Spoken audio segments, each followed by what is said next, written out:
thank you for the anthem. As is the tradition in Kenyatta University, we are going to have a word of prayer to seek for God's guidance and wisdom so as to engage in meaningful discussions for a positive outcome as we begin day 2 of our Ibric 2024.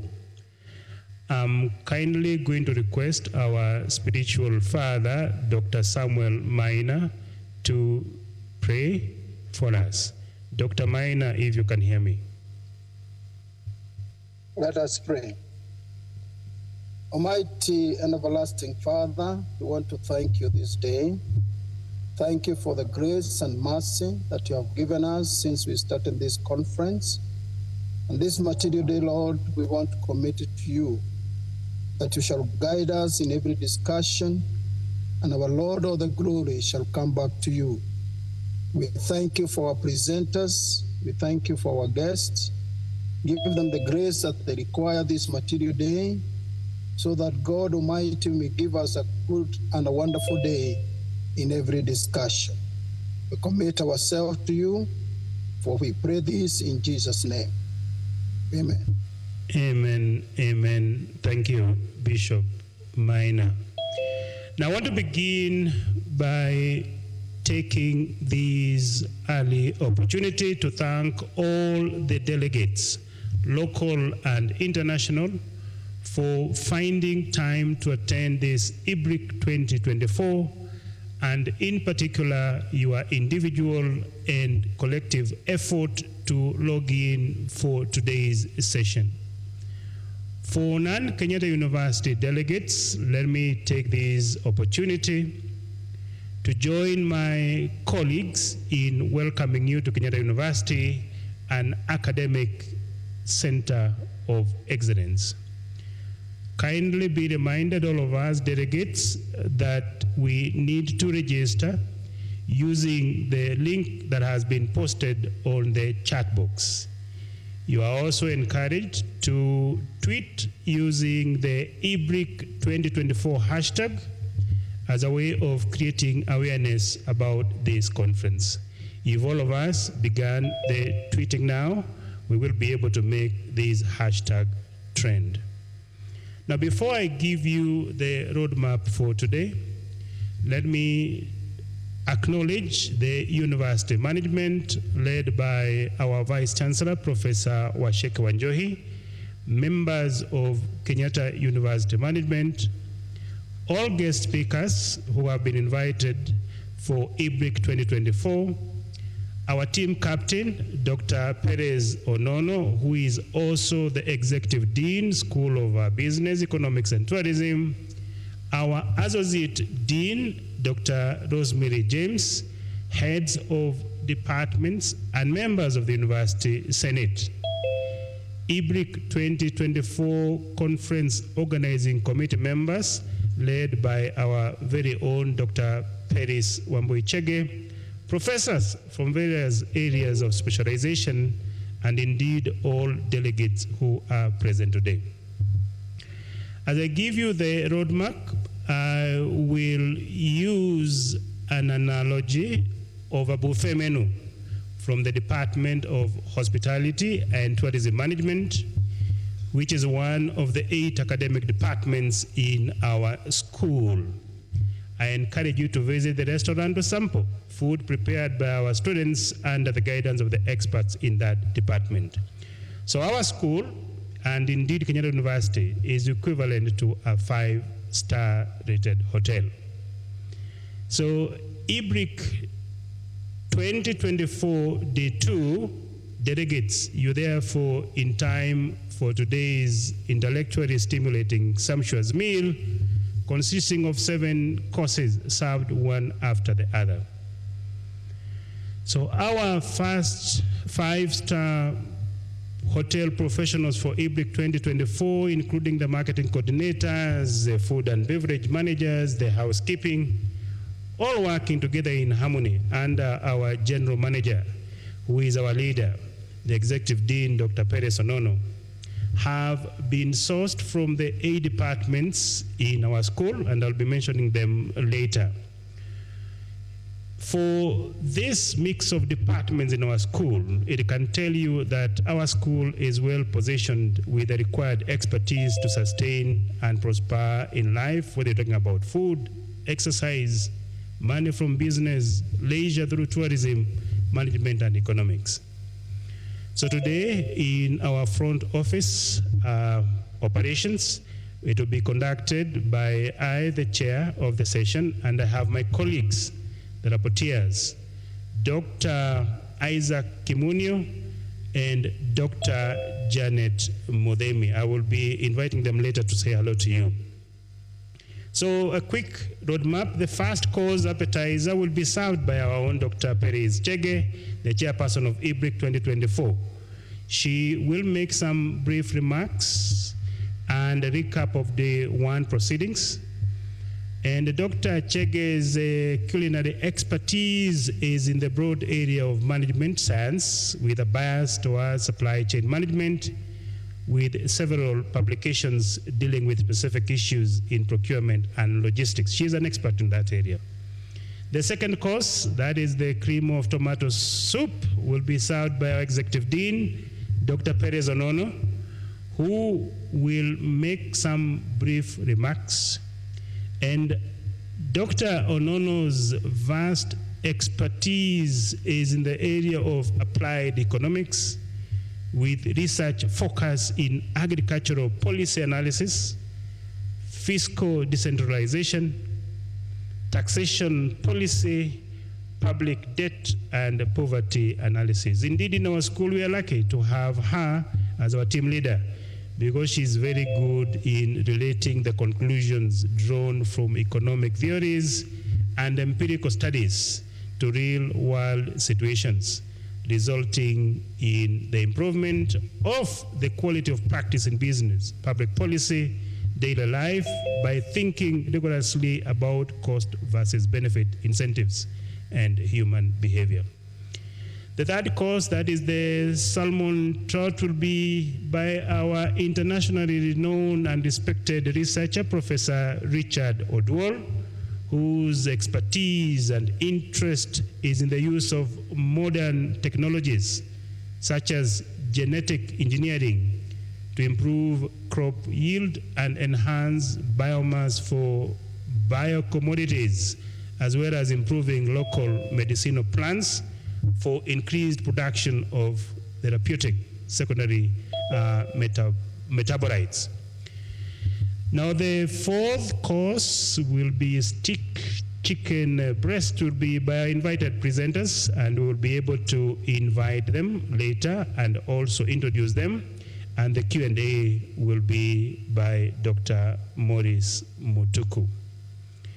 Now, the sixth course, that is the roast chicken, roast duck in Ibric 2024, will be in the form of paper presentations during the breakout sessions, modeled around different thematic areas. So delegates will be guided later on how to join the breakout sessions. The seventh course, that is the dessert in our Ibric 2024, will be by our executive dean, Dr. Onono, during the brief closing session. So as I said, I'm Evans Mosaji from the Department of Business Administration. With me are two accomplished scholars who will be the rapporteur. The first one is Dr. Isaac Munio. Munio holds a PhD in economics, specializing in monetary economics from Kenyatta University. And his research interest is in monetary, fiscal economics, and econometrics. Dr. Isaac Munio, if you can hear me, kindly unmute and say hello to the delegates.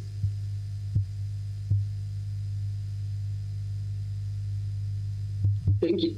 Thank you so much, Chair. As you introduced, my name is Dr. Isaac Munio from the Department of Applied Economics, and I'm privileged today to be a rapporteur in this session. Thank you so much, Chair. Thank you, Dr. Munio.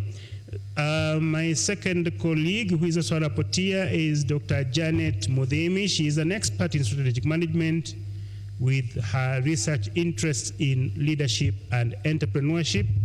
Dr. Muthimi, if you can hear me, kindly unmute and say hello to the delegates. Dr. Muthimi. Thank you so much, Chair and delegates. I'll be rapporteuring for this session, and I want just to wish everybody a good day. Thank you. Thank you, Dr. Muthimi. As I now prepare to invite Dr. Chege, kindly be reminded, delegates, to register using the link that has been posted on the chat box. You're also encouraged to tweet using the hashtag Ibric 2024. Dr. Chege, kindly welcome. Thank you.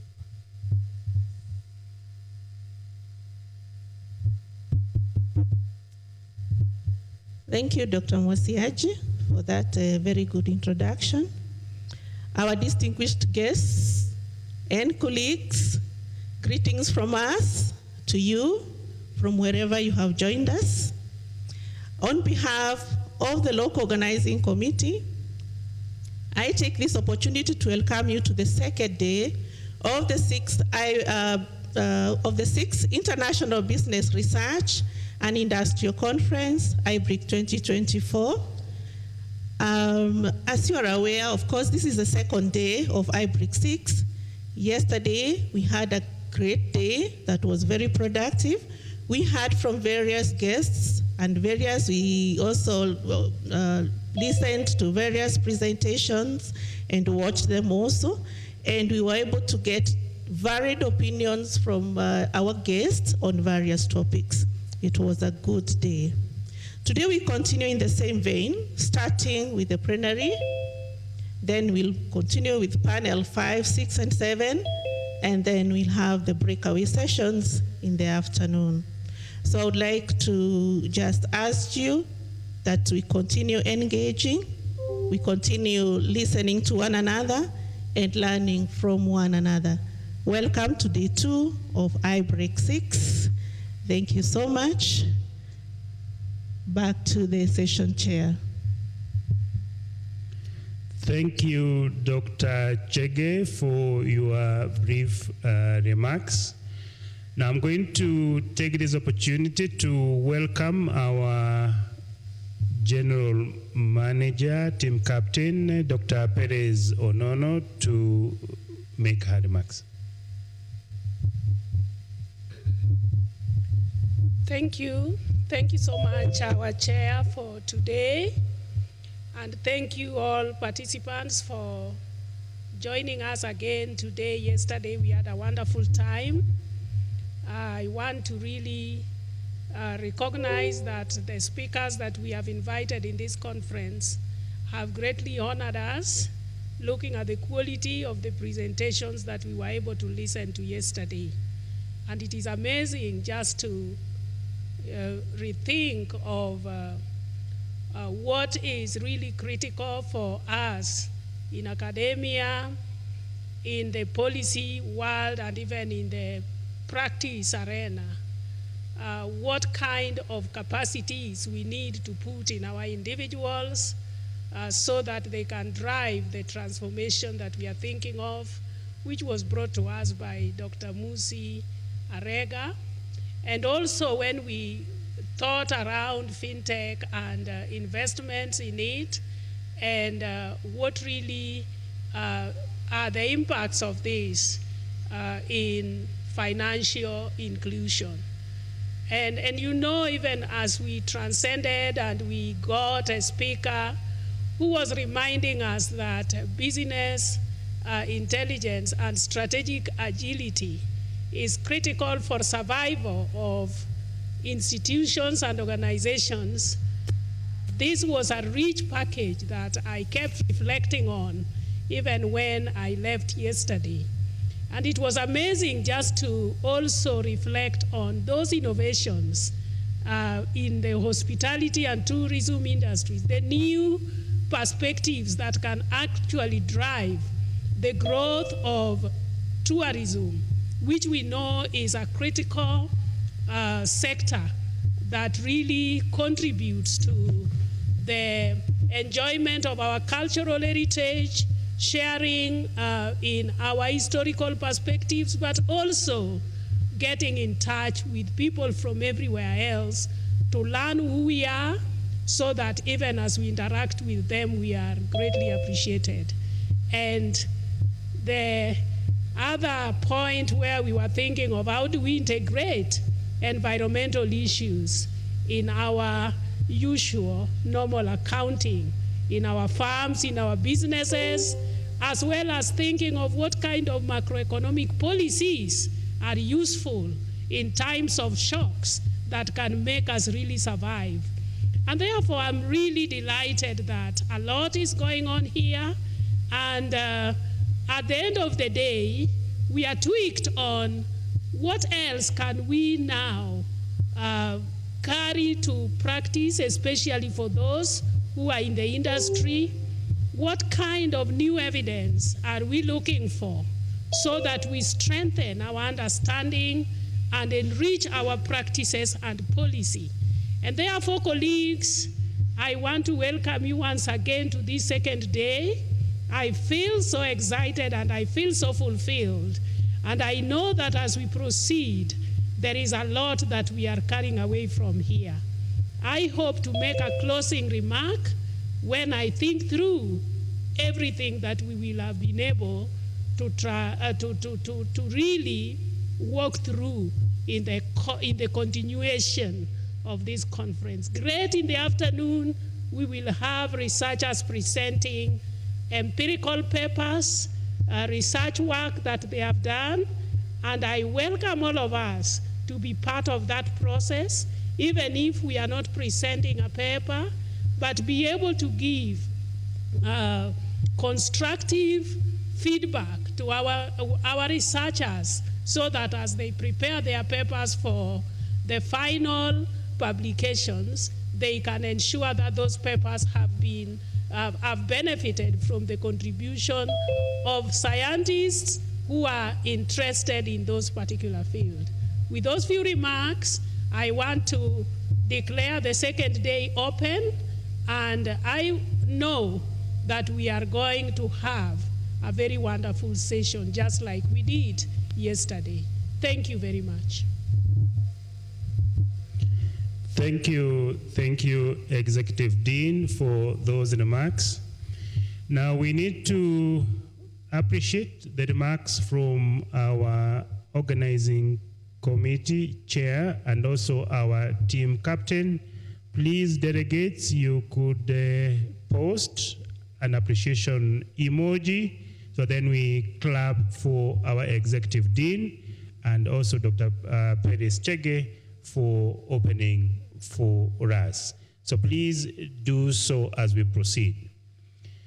Now, to set the stage for today's address by our invited and experienced speakers,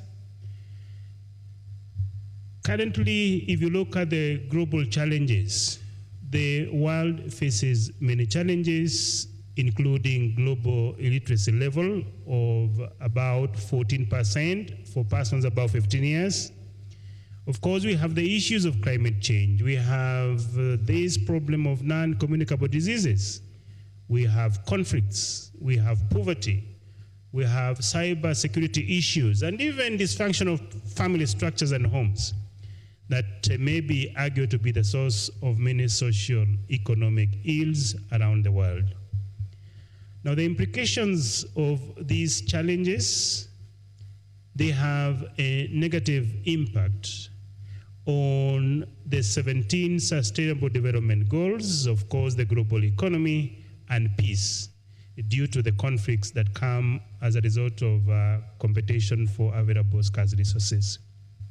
Because of these challenges that the world faces, and our country and our continent, Africa, hence the need for Ibric 2024, and whose goal is to provide an interdisciplinary platform for the government, the academia, and industry to brainstorm, network, and make vital connections that can lead to new policy initiatives, as our dean has said, can lead to breakthrough research and collaborations, and all these are necessary for responding to global and local challenges so that we can end up with global peace. And of course, this is linked to economic growth and attendant sustainable social progress. Now, I want to invite our first speaker to make some remarks. This speaker is one of the internationally renowned professors. And Professor Richard Oduor, who is our first speaker to make some remarks. He is one of the very few bright minds in the broad area of molecular and cell biology. Professor Richard Oduor, who is our Registrar Rio, and also the chairman, Kenya University Biotechnology Consortium, is a very passionate scholar about the use of modern technologies, including genetic engineering, to improve crop yield and enhance biomass for biocommodities. This is very evident through the many research grants he has won, his many publications, and numerous media and conference presentations in the areas of molecular and cell biology. Professor Oduor holds a patent on a stress-inducible promoter with the World Intellectual Property Organization and chairs the Kenya University Biotechnology Consortium, a professional body that brings together experts in biotechnology from public and private universities for the purpose of promoting safe use and application of modern technology in Kenya. Please, let's welcome Professor Richard Oduor to make his brief remarks. Please welcome, sir. Well, thank you so much, Evans. And when you were introducing, I felt like I needed to actually hide my face because your introduction is way, way, way too much. I was about to say to mute the thing from my end, but I didn't have such competencies. And thank you so much for this. Allow me also to recognize my executive dean, the Dean Onono, the Executive Dean Business, School of Business, Economics and Tourism. And of course, also to thank the organizers of this particular conference. It is the 6th Ibric, which is very critical for us. And I'm now very conflicted, not knowing whether to talk as a member of management of a university or as a researcher. But allow me to mix the two and just talk about the university bit of things, and then probably give a thought or two around the area of expertise. From where I sit, I thank the executive dean. I've also thanked the organizers, and also let me appreciate our participants, because as a university, we really appreciate this particular congregation. Mine is also to thank all the members, the sponsors, and everybody else who has put their hands into this particular conference. Now, I bothered to look at your theme, which is about the business intelligence and innovation for sustainable development.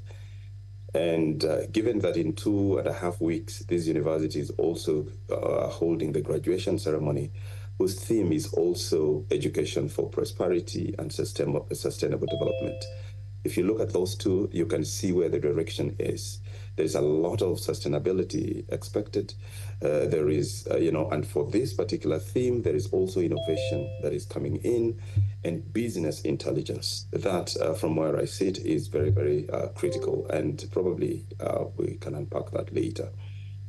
And from where I sit, I think I appreciate the fact that we now have the 6th round of this Ibric conference, and it continues to get better. And your caliber of presenters is actually getting better, and I really appreciate this. Now, my thinking is that as soon as we're done with this, may we get that publication, that the conference proceeding that comes out from it, with the abstract and the papers well reviewed, and you usually do a good job. And then this serves us as a university more importantly, because we're looking at the visibility of the university, and the division where I serve as the registrar is particularly very happy with this, because we are the division of research, innovation, and outreach. And the outreach bit of it means that we have to talk about the kind of research that we do and to the intended end users. And that therefore means that a conference like this, fits into that. And also the publications that will come out of this. We also would appreciate if there are more workshops, which I know your school does a lot more. And exhibitions is also another avenue that we are very keen on in terms of, dissemination. And now the other quiet bit that speaks to the intelligence and innovation is, outreach through the patents. The IP bit, we need to talk a lot more about that and how it gets commercialized. Now, the patents are not overly so many in our developing countries and our universities, but I'm thinking that is a conversation that we need now to beef up a lot more. So how do we make sure that we get a lot of patents? How do we get a lot of utility models? How do we deal with trademarks? How do we actually enhance copyrights? Those are aspects that are very critical around the IP, and they are also important in enhancing the visibility of our university. So as this conference proceeds on, it is also important that we take advantage of the networking platform that is created for us through this conference. We make networks that are going to be useful in developing collaborative research, because through such kind of conferences where you meet one or two, through the presentation, you get your interest, persuaded, and then before you know it, you have a collaborator who will be very useful in the next subsequent calls, and that is how collaborative research and grants actually pop up. We also expect that through this particular engagement, we'll get a lot of networks that will lead to subsequent conferencing, where we want to see a lot of our members also going out there to, to participate in conferencing in other universities within and without the country. Publications will pop up out of this because of those collaborations that you'll have initiated. So at the end of all these things, we expect that this will enhance the visibility of not only the individual, but also the school and eventually the entire university. And for that reason, I'm deeply, deeply grateful. And as a university, we are now making sure that we make work very easy for you in terms of making sure that your permission to be away is done pretty quickly so that you get out there and conference actively. We also feel that the Directorate of Research, capacity building and consultancy services will also help our researchers in this university to actually write good grants. We are revamping it shortly as a university so that we have a way where all the researchers who have ideas get support in terms of grant writing, in terms of submission, in terms of just getting some very, required, aspects of proposals. We might not want you as a clever researcher to start bothering to get to know how much of the research has been done in this university. That is within us in the division. We should be able to write that section for you. We should be able to guide your ideas with the theory of change. We should be able to help you with budgeting. We should be able to really help you in terms of getting to know how do you link this particular proposal that you're having with other ongoing ones around here, because we are about to set up a division or a unit that is exclusively around research grant writing and project management unit. It is something that is in the pipeline, and before that is done, you can be assured that we will see a lot of interactions around research.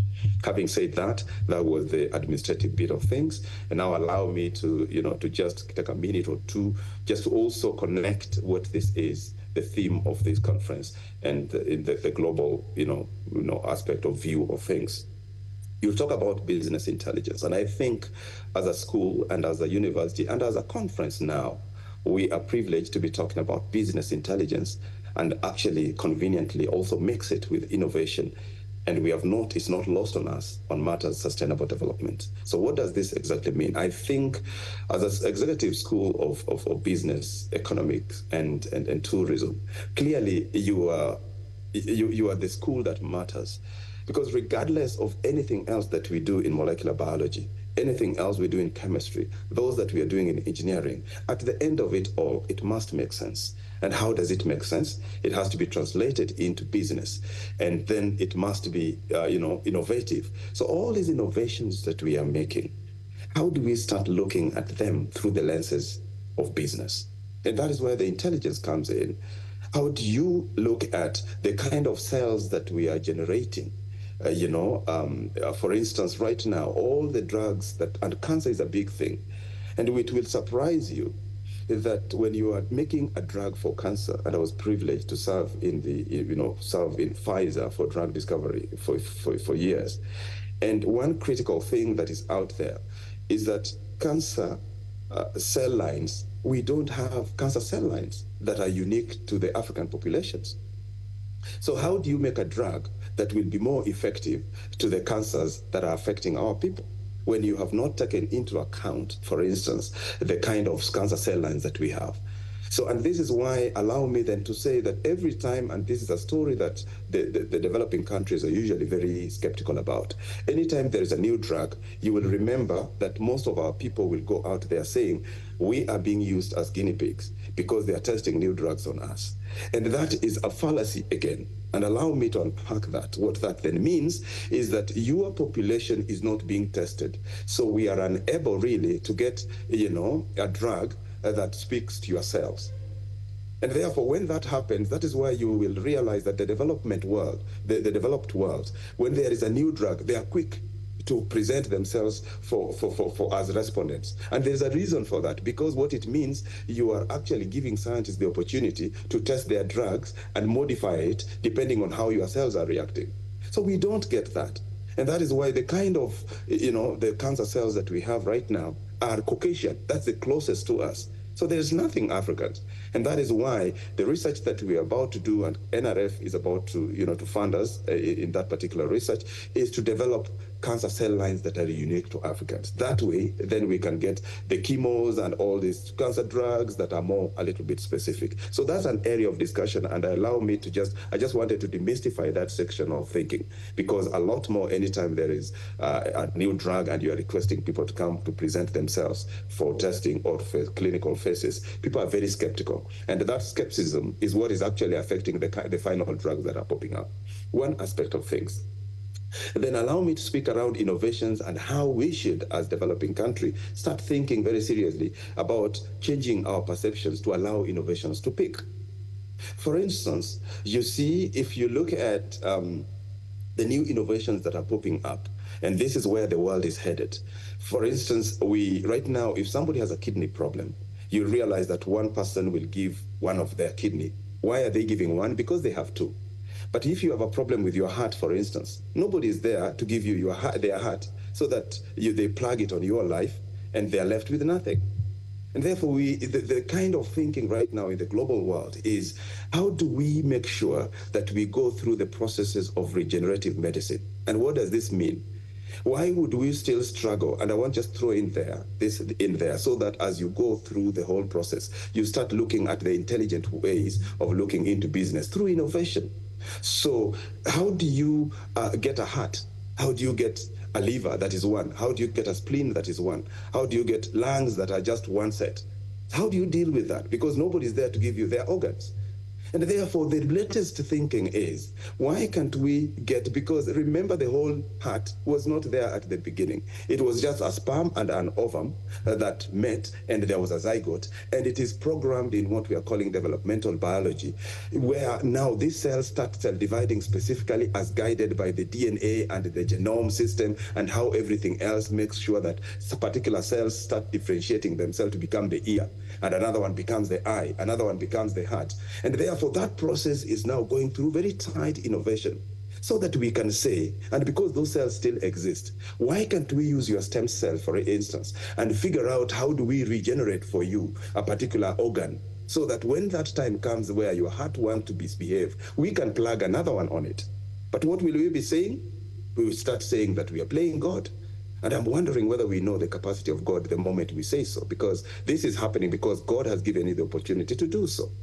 So from where I sit, allow me, Chair, to just say that we need to change our lenses in terms of scavenging for innovations. But first of all, we must also accept that there are new things that are popping into this world that we must quickly also move fast so that we don't lose out in the new innovations that are popping out. I don't want to talk about the genome editing, which is my area of strength, because we don't have time. But please, my clarion call is, let's think business through the lenses of innovation. But more importantly, let's accept innovation and just have a way of monitoring them so that they still serve us without overly compromising our diversity and everything else that goes with it. Thank you so much, Chair, and I take it back to you. Good morning. Thank you. That was our own Professor Richard Odwall. Thank you, Professor, for your remarks and words of wisdom. We are proud of you and your work that seeks to advance modern technology. I'm proud of your passion and your good intentions towards making our lives better. So delegates, kindly let's clap digitally as a way and a sign of appreciation to Professor Odwall's remarks. I also request that as we move to the next presenter, and as we go closer to the question and answer session by by Dr. Morrison Mutuku, kindly delegates, let's remember to register ourselves using the link that has been posted on the conference chat box. You are also kindly encouraged to post questions and your comments through the chat forum for the purpose of time management. Some of these questions will be responded to on an ongoing basis through the chat forum. Remember, our hashtag is Ibric 2024. Now, allow me to give you a brief background of our next speaker. And our next presenter, Dr. Eliud Moi, is the Deputy Director, Partnership at Kipra. He has authored and co-authored over 30 publications. Dr. Moi specializes in macroeconomics, microeconometrics, and financial economics, having accumulated diverse experience by first working as an economist in the government of Kenya and as a policy analyst at the Kenya Institute for Public Policy Research and Analysis. He has previously held research fellowships at the World Bank, International Monetary Fund, and UNWIDER. He is well-traveled and has received several recognitions. The list is long, but because of time, let me stop there and welcome Dr. Moi to start your 10 to 15 minutes presentation. Please help us manage time. Maximum 15 minutes presentation. Please welcome Dr. Eliud Moi.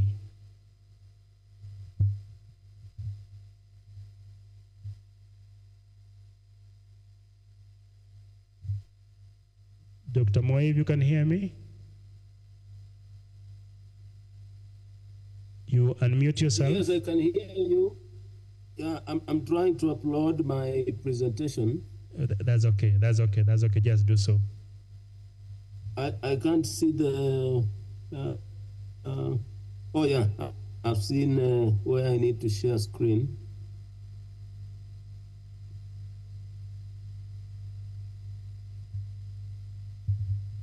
Yeah, I can see them. We can see them. They've been shared.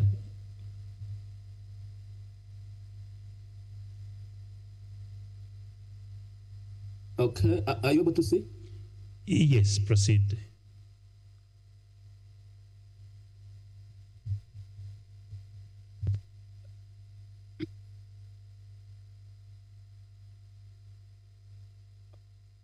Okay, thank you, moderator, for introducing me. And I want to thank the Kenyatta University for engaging us to partner with us in this conference. I was requested to make a presentation on innovation, efficiency, and economic development. And of course, a 10 to 20 minute presentation is a short presentation. So my presentation is very short. I'll start by defining innovation, efficiency, and economic development. And then we'll look at some of the theories that have been advanced to help us understand how innovation is connected to economic development. And then, of course, that will get us into looking at some of the barriers to innovation, especially from our own perspective. And then we'll ask ourselves, what can then the government do to support the process of innovation in the country? Now, innovation is defined, I'm using an OECD definition.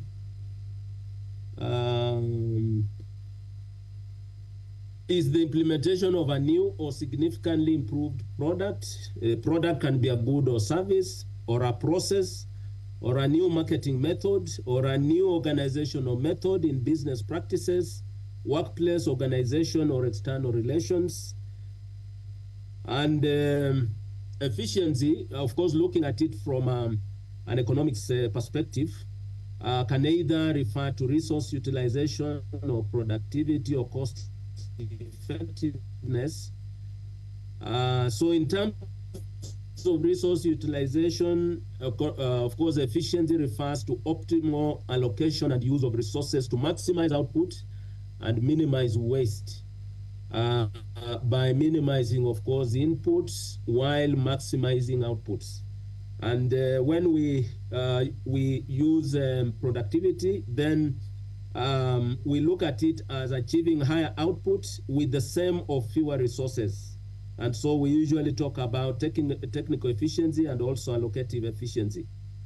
And then we can also look at it in terms of cost effectiveness, which means we are obtaining economically efficient outcomes and minimizing production costs and consumer prices. So this tells us that efficiency will definitely work to reduce the prices that consumers pay, minimizing production costs. It will lead to both allocative efficiency, technical efficiency, and that it also allows us to optimize the allocation and use of resources. Now, in terms of economic development, of course, I draw this from the World Bank, and economic development is looked at from 5 perspectives. And just to note that economic development usually is a wider term that, of course, looks at self-sustaining growth. Self-sustaining growth means when an economy is achieving a high growth rate, it can continue growing at the same rate going forward. And I think many countries in Africa have failed to do this, including Kenya. In our Vision 2030, we dreamed to grow at 10% per annum for the next 22 years. That's when we launched the vision in 2008. But we have failed to meet even 3/4 of that. So our growth in Kenya is not self-sustaining. And then we also should see structural change in the patterns of production.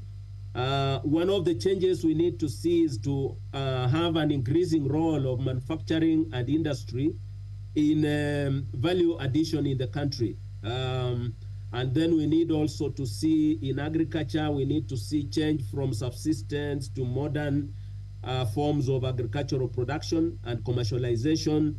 We also should be seeing technological upgrading, meaning that production processes, both in agriculture, industry, and services.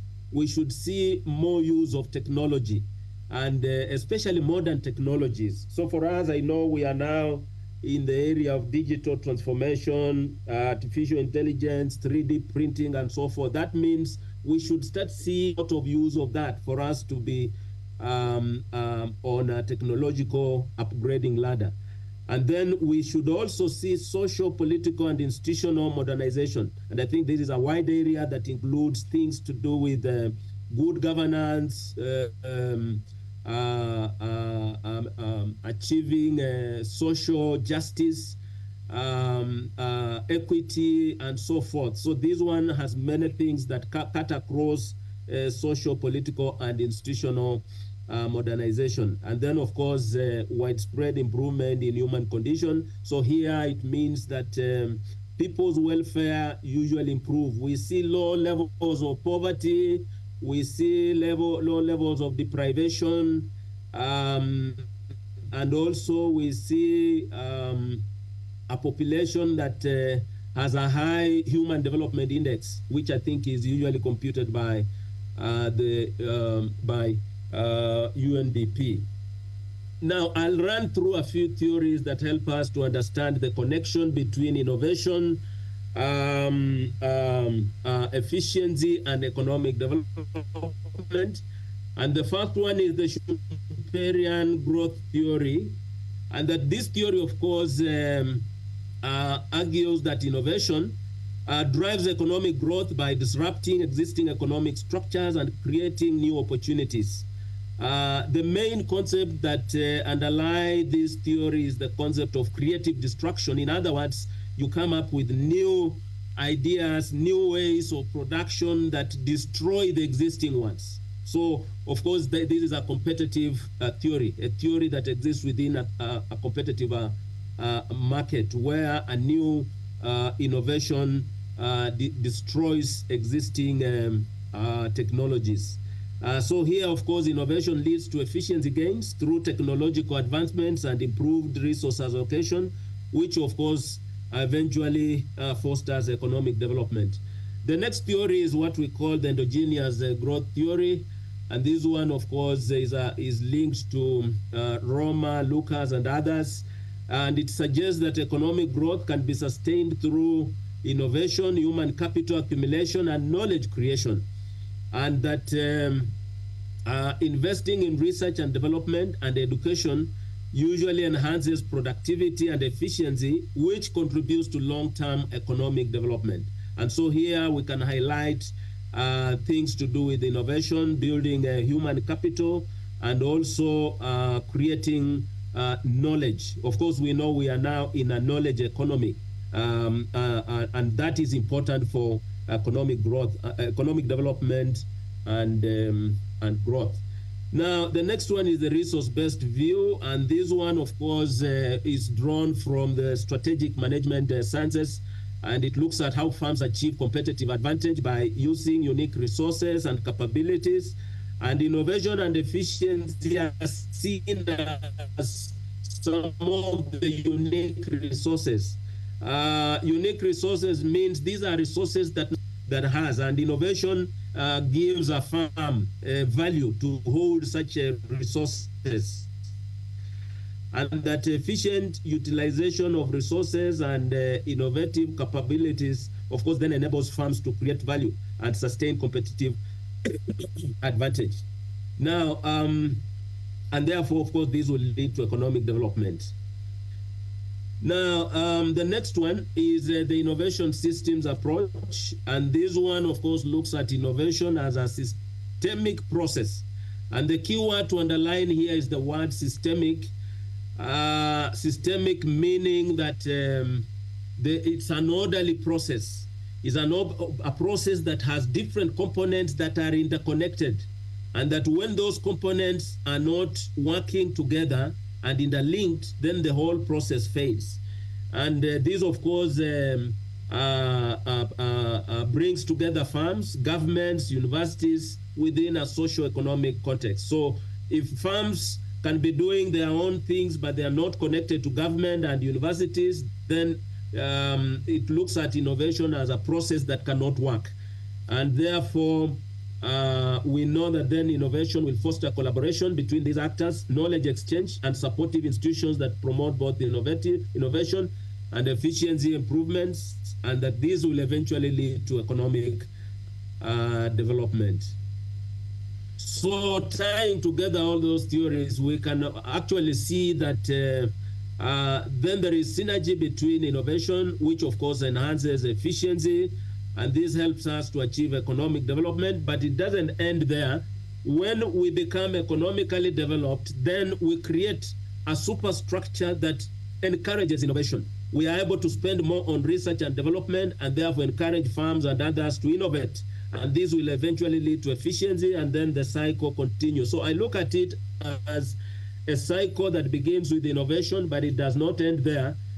That once we develop, then innovation becomes one of the foundations and one of the pillars of economic development. So it becomes a continuous thing that is systematic. That is why I think the innovation systems theory then argues that you have to have these one interconnected. But even when we look at that, as a country, we can already see that for us, we have some gaps in these areas, that the little innovation that we have,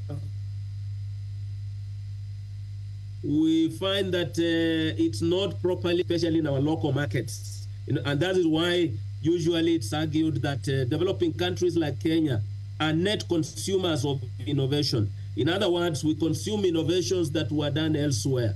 But I think we have capacity to come up with our own innovation products and processes that will help us to develop and grow. Now, so what are some of the barriers to innovation? I think within the context of our own country, we know that there is limited availability of funding and investment capital for research and development, technology adoption, and entrepreneurial ventures. So for us, we know that when we compare ourselves to African countries, we know that we have been spending less than 1% of our GDP on research and development. And that amount is so low, because when we look at countries that have higher scores on innovation, they spend about 5% of their gross domestic product on research and development, and they have very good systems for innovation.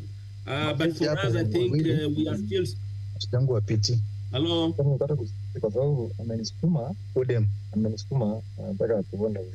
Hello. Okay, then we also want to note that we also have inadequate enforcement mechanisms for protecting intellectual property. So here, of course, we know that we have had innovations in the country which were stolen. They were stolen by other players in the innovation market. And this is because of poor enforcement of our intellectual property regime. We also have insufficient skilled workforce. We are still struggling to put money into science, technology, engineering, and mathematics, which are seen to be areas that support, especially education and training in advanced technologies. Now, we also know that we need a physical infrastructure, including transportation, electricity, internet connectivity, and others that support that. As a country, I think we know our electricity is still among the most expensive in Africa. And of course, we have not yet refined our internet connectivity to support, especially innovation processes. And then, of course, we also have regulatory problems, bureaucracy, and even corruption that, of course, delay approvals, of course, increase costs and so forth. when it comes to innovation. When a firm has an innovation and they want to patent, for instance, what are the regulations that govern that? And is it done as fast as it should, or there are some processes that delay the process? I think if we look at our own process, we find that many firms are not encouraged because of sometimes long procedures, long processes that one takes to protect their innovation or to protect the intellectual rights. And then, of course, we have a problem of limited networks and collaborations. We have already talked about linkages between universities, businesses, research institutions, and government agencies. We need to generate an ecosystem that can fertilize businesses to innovate, and that should be deliberate and not just in. So these are the few areas that I thought about.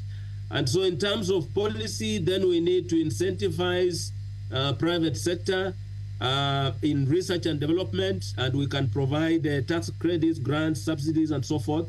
We can fund public research institutions and universities to encourage basic and applied research.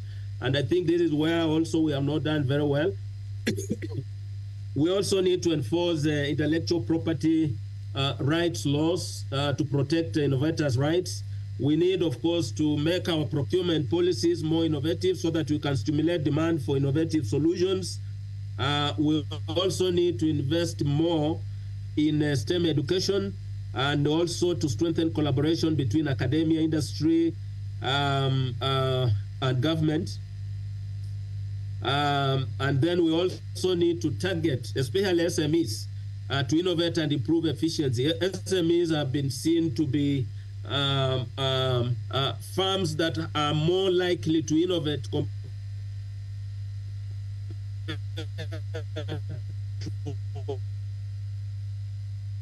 others. Of course, they don't have the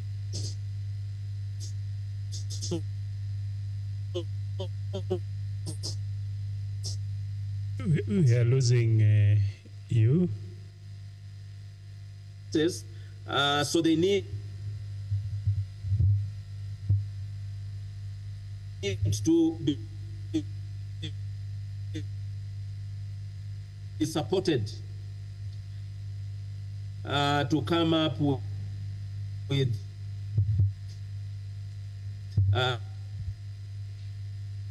new innovations.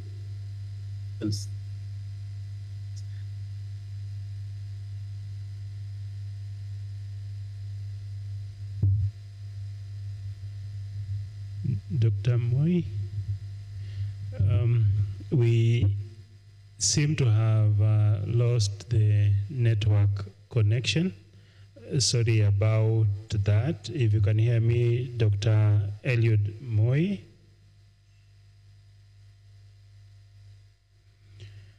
Okay, these things do happen because of the network. As we wait for him to rejoin, and I think he was just about to finish, delegates, kindly post your questions and comments in the chat box so that Dr. Moi and the other presenters who have already made their presentations can respond to them on an ongoing basis. And I also know my colleague, Dr. Morrison Mutuku, will also be picking them up for follow-up as required. Dr. Moi, have you joined? Okay. I want to introduce the next speaker. I think he should be in, Professor Martin Ndichu. Professor Martin Ndichu, if you're there, please, you could maybe put your video on, Professor Martin Ndichu, if you're there, so that then we can move to Professor Ndichu. Are you there, Professor Ndichu? Yes, I am here. My video is on, and I'm ready to share my screen. Excellent. So 1 minute. So that is Professor Martin Ndichu, who is our third presenter. Professor Ndichu is from Northern Illinois University in the US, and we really appreciate, because of the time difference, we really appreciate you having made some time to participate and share your experience in this international conference. So Professor Ndichu has an earned PhD in information systems from Mississippi State University.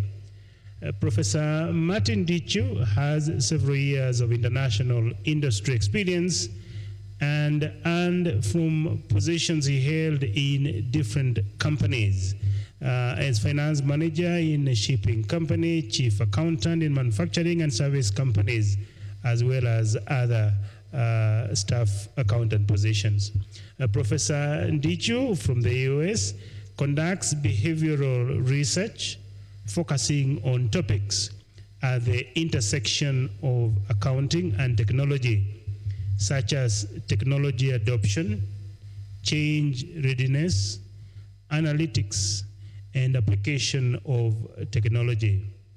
His research has addressed different contexts, such as organizations in general and specific domains like accountancy and education, and is open to collaborations across disciplines. That is just a brief summary of Professor Martin Ndichu's bio. So kindly, Professor Ndichu, if you could do between 10, maximum 15 minutes, would be very grateful so that we can also manage time. Welcome, Professor Ndichu.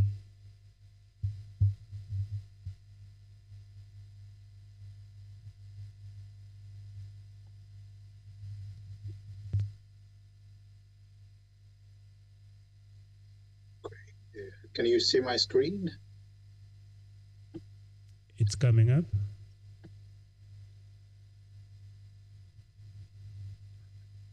Excellent. I can see it clearly. Data science and artificial intelligence. Please proceed, Professor.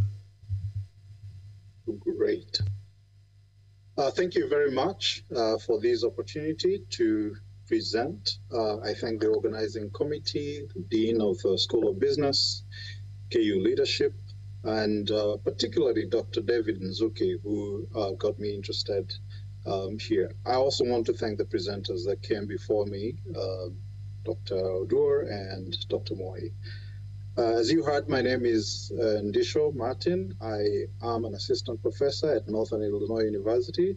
I teach accounting information systems, and it's a pleasure to be amongst you to do this presentation. Now, this is the agenda for today. I hope I can advance the slides properly here. Okay. There you go. I think I've done the introduction. I'm going to do a few definitions. What is data science, artificial intelligence, and then kind of my thoughts about why we should care and the questions that are being generated by this issue in our domain. The topic of discussion is data science and artificial intelligence for sustainable productivity and development. I included the and development to kind of distinguish between what interests businesses and what interests government, as you will see as we proceed. If you look around for the definition of data science, you will see there are different definitions provided or advanced by different groups. For example, Amazon tells you that artificial intelligence is a study of data to extract meaning and insight for businesses, while UC Berkeley says, well, this is a term that was coined by companies when they realized the need for data professionals who have skills to organize and analyze massive amounts of data. The network of the National Library of Medicine says that this is an interdisciplinary field that uses statistics, computer science, programming, domain knowledge, and what interests me is this process of the collection, process, and analyzing the data. Wikipedia gives me the best, that you're unifying different things or different skills to understand and analyze actual phenomenon using data. And I think we have seen actual phenomena that have been discussed by presenters before me.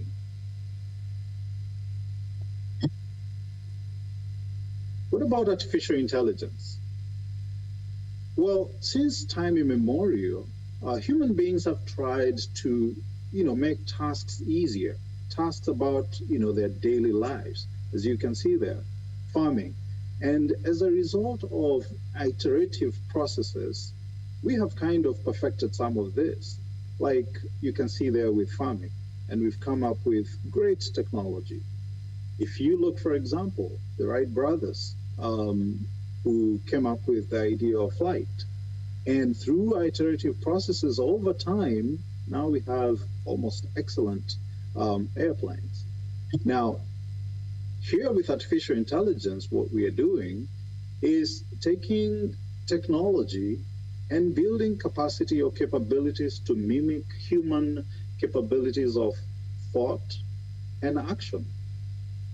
And that is novel. And I think that is why we are trying to think, well, can we do this? Can technology actually do this? What are the limitations? And those are some of the questions that we want to really address as we think about this area. Now, if you're into humor, I would welcome you to look at the Jetsons. This was the first colored cartoon, a TV cartoon, in 1961. And if you look at the way they were poking fun at artificial intelligence, or what humans can do to build technologies that can mimic or do what human beings do, you will find it fascinating, if not very interesting. So businesses have also gone this route, trying to think, what can we do to employ artificial intelligence in business processes? And this is really what I want to actually focus on.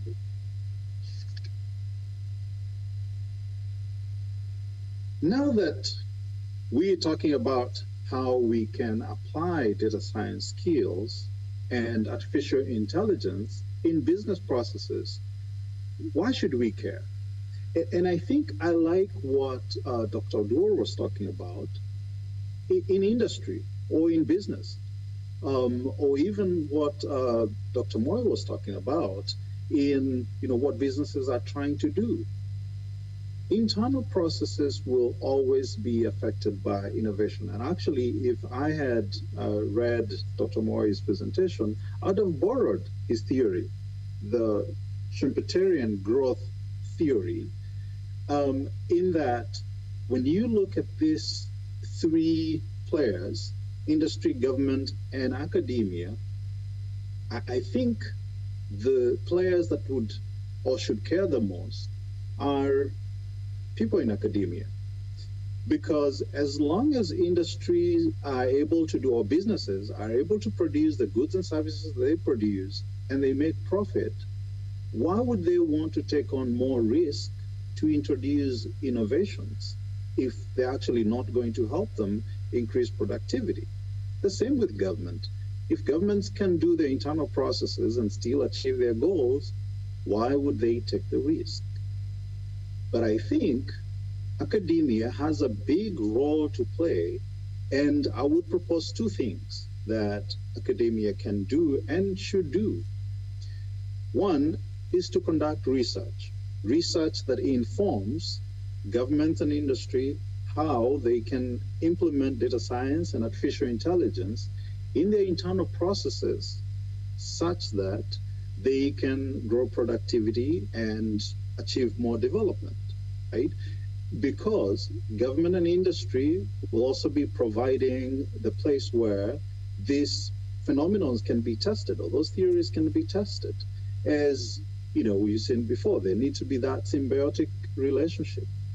The second role that I think academia should play is to train or to produce a data science and artificial intelligence competent workforce, right? Are you producing students or graduates who will go to businesses and to government and say, look, these are your data models, these are your processes, and this is where we can plug in data science and artificial intelligence in order to achieve your goals better. And therefore, you become the drivers of the growth theory as posited by the Schumpeterian growth theory. Now, I have more questions in relation to the implementation of data science and artificial intelligence for productivity and development. Number one, what is new, right? We're really talking about artificial intelligence today. But if you look at managerial theory, Simon Mintzberg, 1976, they already articulated this idea of artificial intelligence, right? And where it falls in business processes. So what is new now?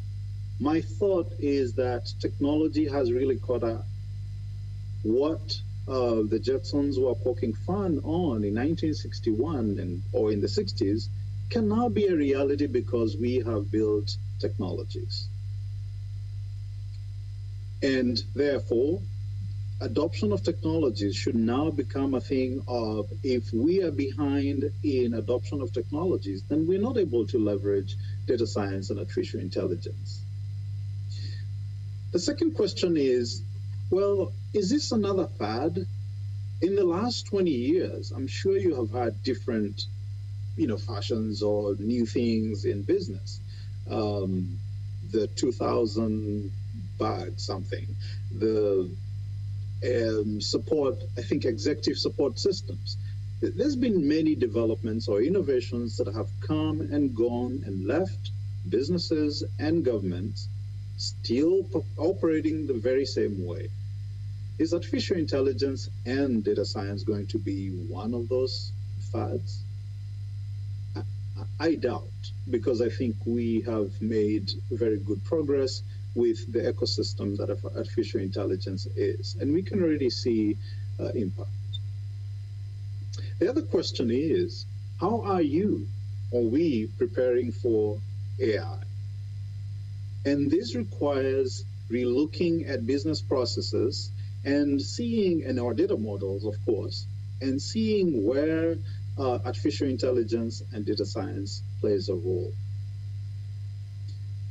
The other question is, shall we need new standards, accounting standards or ethical standards to incorporate artificial intelligence? Because if you think about it, when we look at the application of artificial intelligence, for example, in self-driving cars, do we need to have new traffic rules? Who is responsible when an artificial intelligence-driven vehicle has an accident? Is it the manufacturer? Is it the driver who was behind the wheel? The passenger who? Right? So we need to articulate all these things if indeed we're going to implement these emerging technologies and achieve the goals. So those are my thoughts around the implementation of data science and artificial intelligence for productivity and development. I thank all of you. Good morning. Thank you, Professor Martin Ndichu from Northern Illinois University, US. Thank you for your presentation. Delegates, kindly post an emoji as you appreciate Professor Ndichu's presentation. Meanwhile, also, we are reminded to post our questions on the chat forum so that then they are responded to on an ongoing basis. Remember also that we need to tweet #Ibric 2024.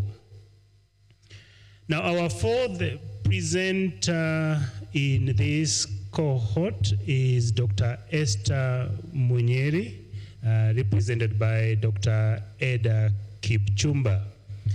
Now, Dr. Esther Kagore Munyeri is the Director Global Tourism Resilience and Crisis Management Center, East and Africa.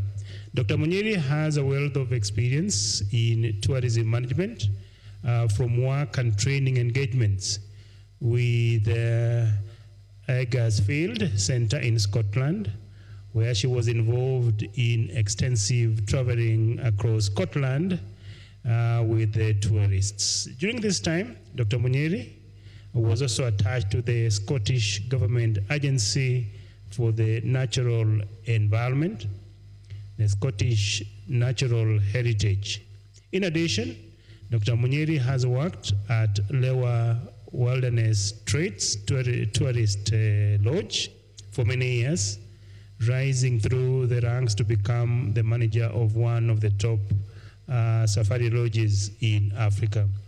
Dr. Munyiri's area of interest include climate change, vulnerability, mitigation and adaptation, crisis management in tourism, geospatial analysis, tourism governance and regional development, tourism management and marketing, and community tourism development. So we're going to welcome Dr. Eda Kipchumba. If you can switch on your video and also make use of your 10-minute presentation, will be very grateful in the interest of time. Dr. Eda Kipchumba, please. You can switch on your video and mute yourself and make the presentation on behalf of Dr. Esther Kagure Munyiri. Welcome, Dr. Kipchumba. Thank you so much, the Dean, the chairperson of the conference. My name is Eda Kipchumba, and I'm presenting on behalf of Dr. Esther Munyiri. So allow me to share my screen.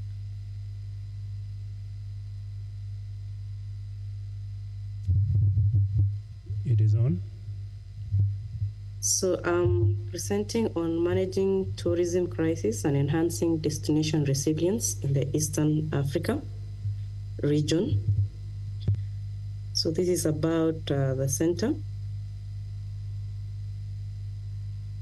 It's called Global Tourism Resilience and Crisis Management Center, which was conceptualized at the United Nations World Tourism Organization's Global Conference on Sustainable Development, which was held in November 2017 in Montego Bay in Jamaica. So the purpose of Global Tourism Resilience and Crisis Management Center is to carry out policy-relevant research, particularly on destination preparedness, management, and recovery. Was launched in Jamaica, Montego Bay Convention Center, University of the West Indies. The GTRCM has satellite centers in Nepal, Hong Kong, Malta, Oman, Japan, and in Africa. And in Africa, we have one in East Africa, which is the center I'm presenting about. It is domiciled in Kenyatta University.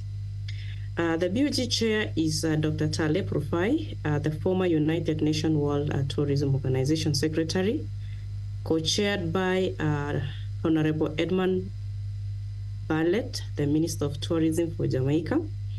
And the co-chair for the region is His Excellency Dr. William Ruto, who is the President of Kenya. And it has a board member who is the CS Tourism, Honorable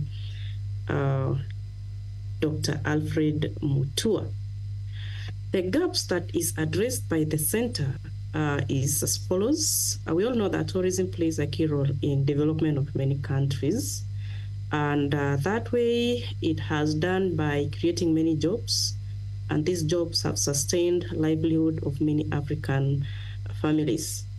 But it is unfortunate that tourism is a very sensitive industry and responds quickly to slightest crisis. So any negative tourism reaction will always have a domino effect on many of the jobs, economics, and livelihoods of the people who depend on tourism.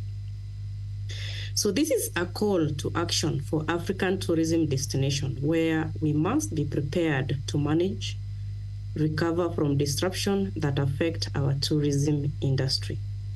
So Global Tourism Resilience and Crisis Management Center is therefore one of the first international organization that is dedicated to being a part of the solution, to be a think tank and a resource center for information, resource, and support to countries from a regional perspective. The center is tasked, has a role, it is tasked with researching, capacity building, creating and generating knowledge, toolkits, guidelines, and policies on tourism resilience and crisis management.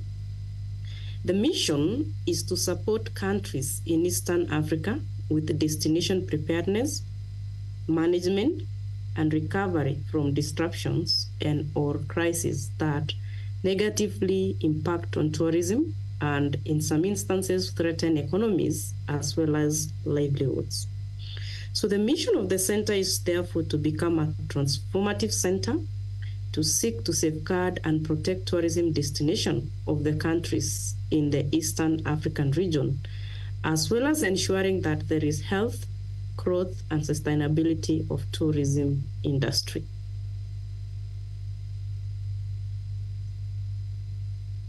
So what is the relationship between the center and other government structures?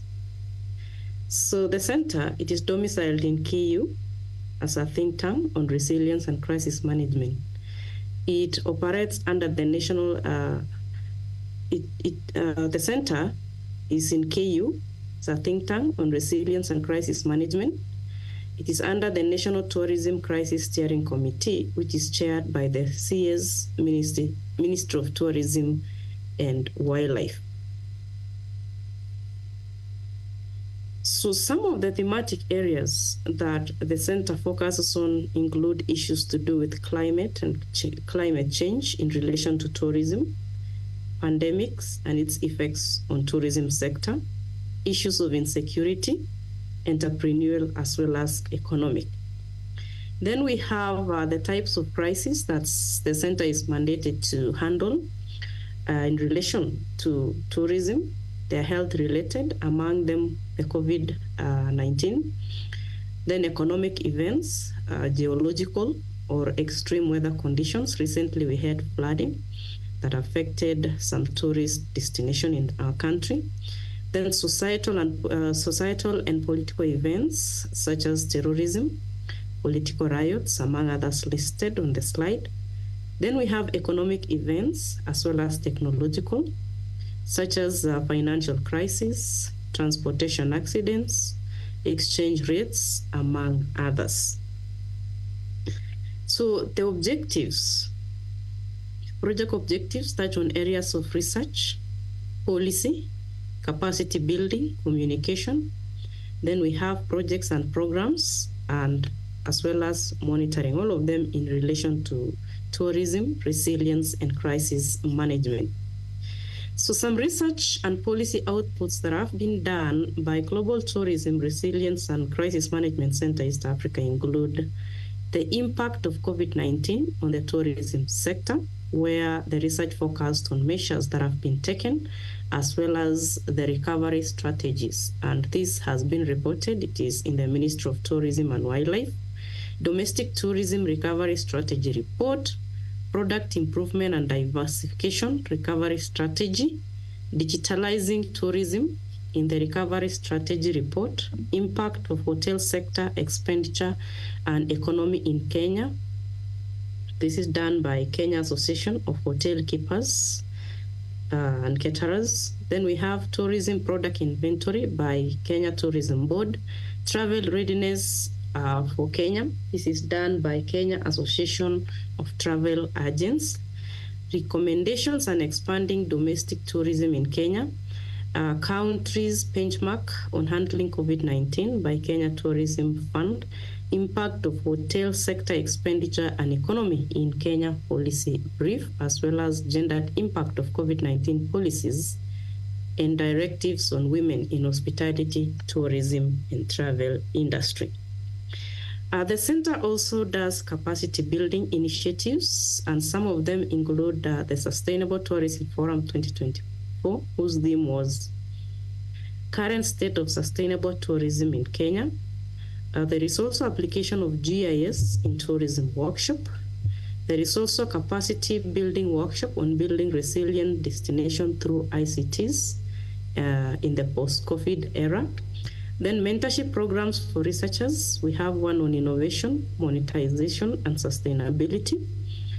As part of capacity building initiatives, there's also media engagement workshops, workshop on report writing, scanning the horizon, and brainstorming session, training of journalists on reporting scientific research, training on the creation of tourism crisis information hub, and training on the second East Africa Tourism Symposium, whose theme was addressing new challenges by embracing new opportunities.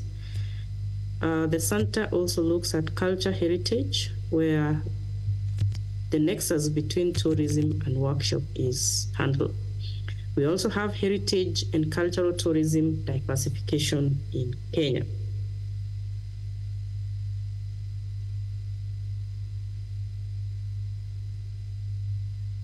Then we have the 3IS project. The 3IS project, it's an ongoing project that focuses on inclusive, impactful, and integrated higher education in Eastern Africa.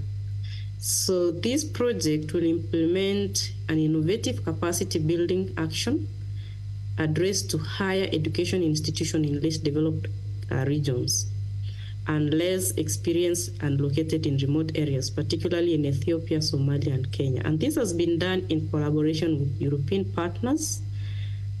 These participating African universities are expected to design policy instruments and action plans in areas of internalization, inclusiveness, educational innovations, and academic excellence, as well as community and industry output and regional integration.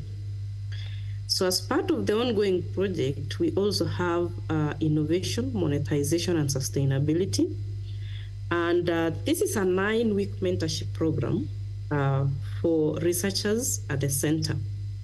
And it is facilitated by the president of Innovation Center of Excellence, Life Innovation Global of the G3QARA, Dr. Crystal Richardson in USA. This is done in collaboration with Global Tourism East Africa, the KU, domiciled in KU. So the main aim of this 9-week mentorship program is to equip researchers with leadership, innovation, digital, and public speaking skills.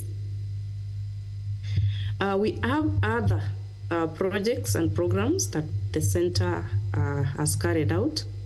Currently, we have a project on crisis mapping, particularly on floods. Then we have baseline study on resilience, vulnerability assessment of tourism sector to crisis management best practices, visitor experience survey on safety and security, development of a master plan on risk and crisis management, media training on crisis reporting, awareness creation on risk and crisis management, upscaling tourism competitiveness, and tourist mapping.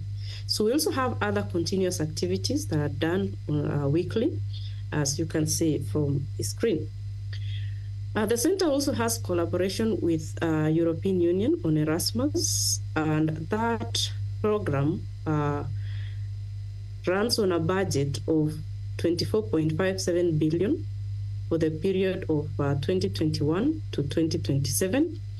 And the purpose here is mobility of learners and staff, partnership for cooperation and exchange practices, support to policy development and cooperation. So here, other projects include tourism competitiveness, immigration management, cultural heritage, and development.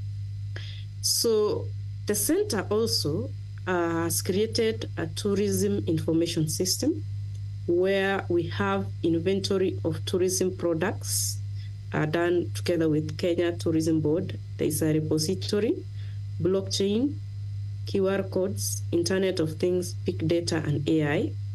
This facilitates easy data collection, analysis, research, prediction, and planning, searching and booking properties, interlinkage of tourism with other key sectors, and it looks forward to replicating this model in the other 14 countries in Africa, in the Eastern Africa. There is also creation of United Nations World Tourism Organization International Network of Sustainable Tourism Observation that the center is part of. And so far, the center have communicated some outputs. You can see we have a website, development and updates. When you click there, you'll be able to understand what the center is doing and what it has done so far. There is also daily social media development and management. The center also engages with mainstream media, and it creates and manages, looking forward to creation, it creates and manages tourism resilience and information hub.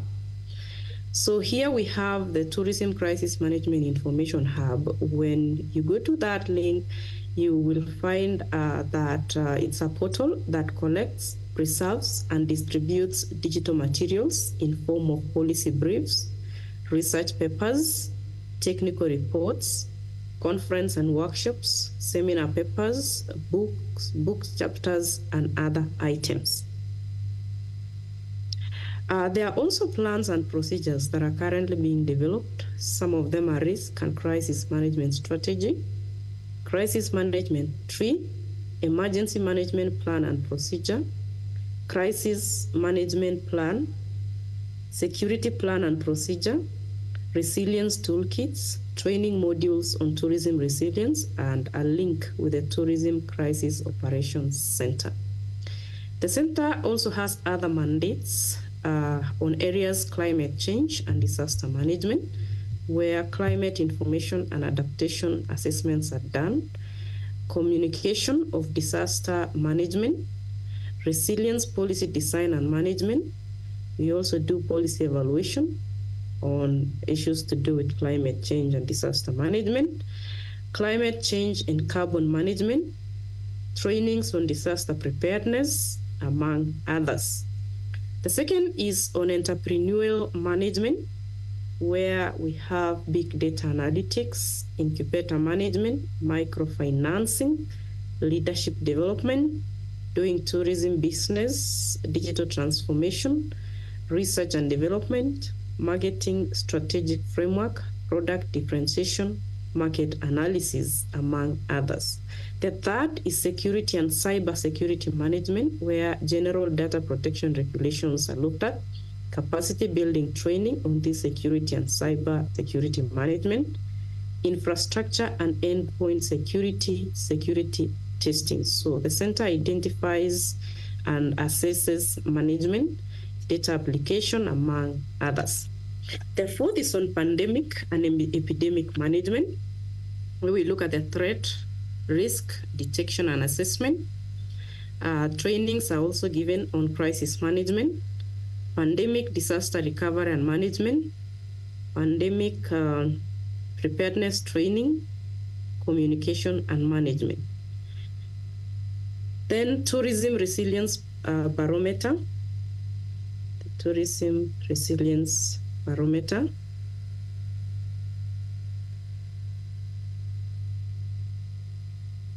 Through the framework and index, stakeholders will be able to determine through a compositive score and ranking how well a country is doing as it relates to tourism resilience.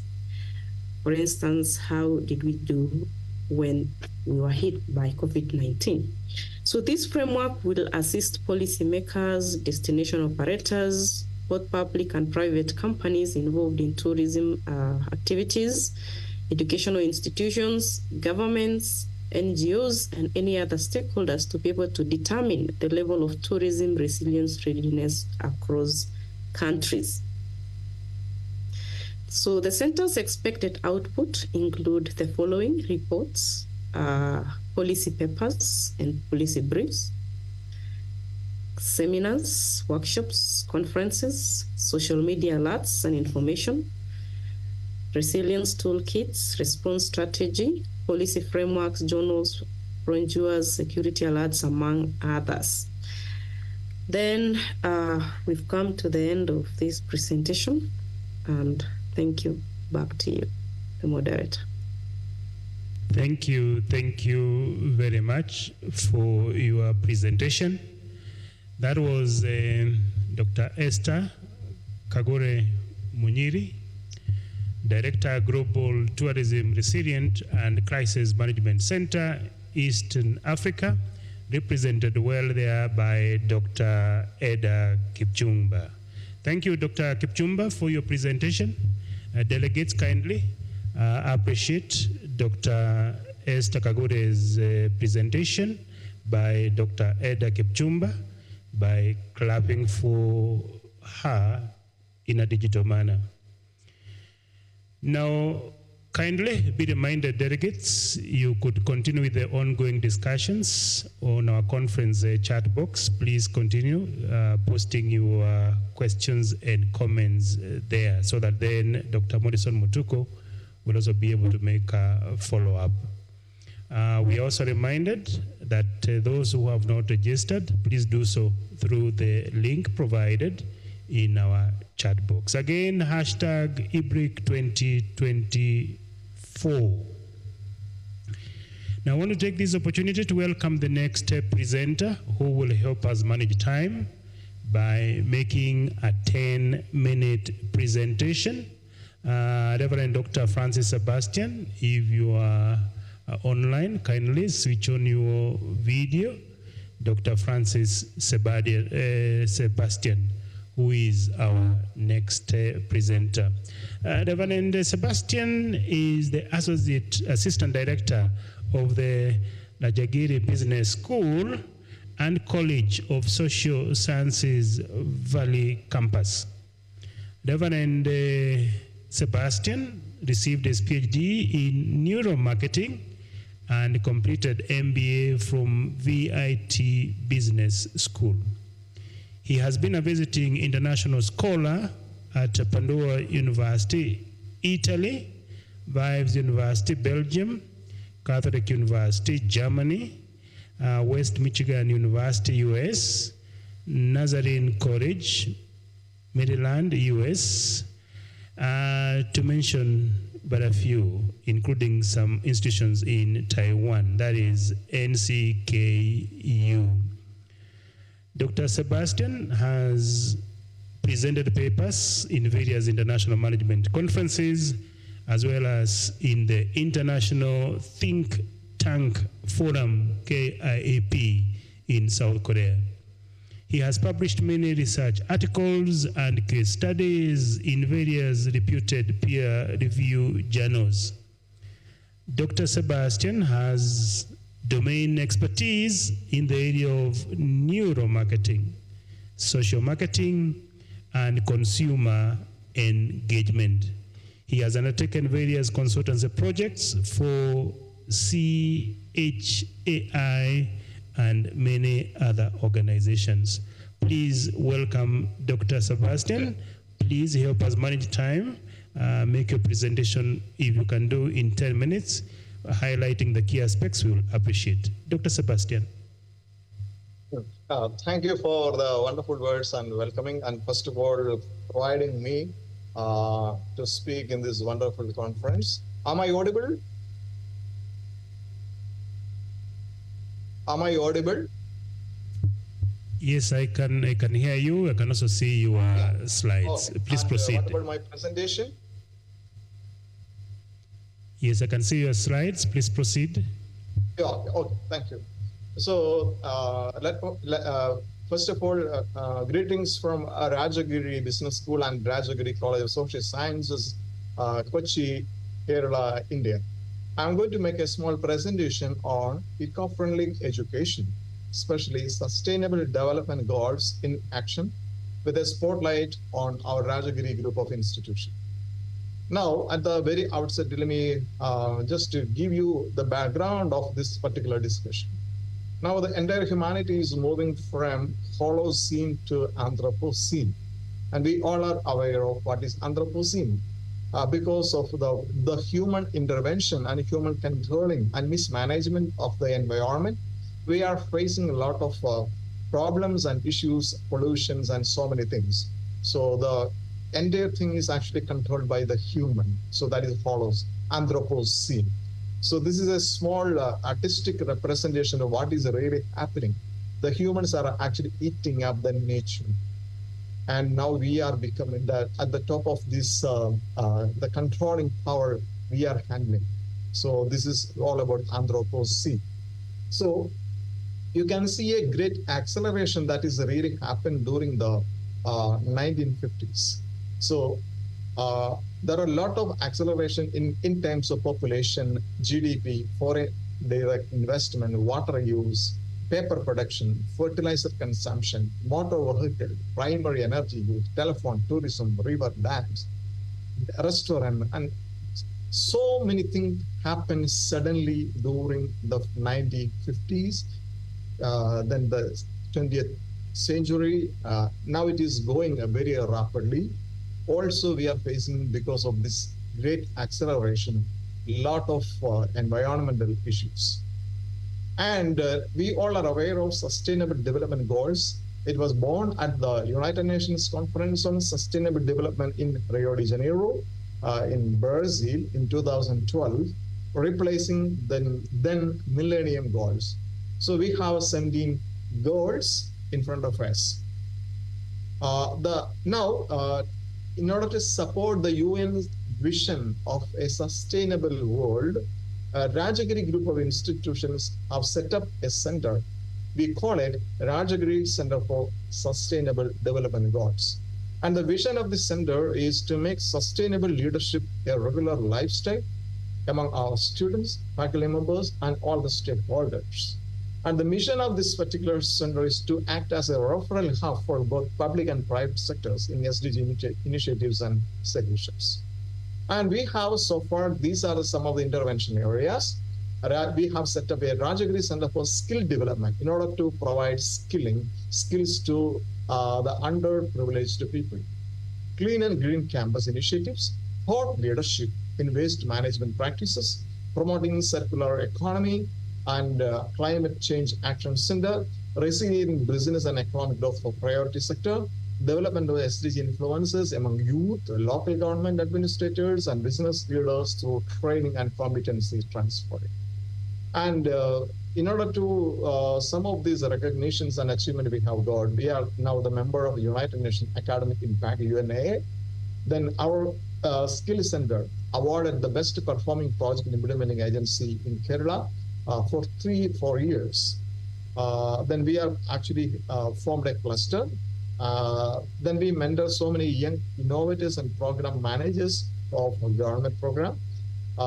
Then so far we have placed, that means we have provided employment for more than 2,000 people after our training. I'm not talking about our students, but apart from that.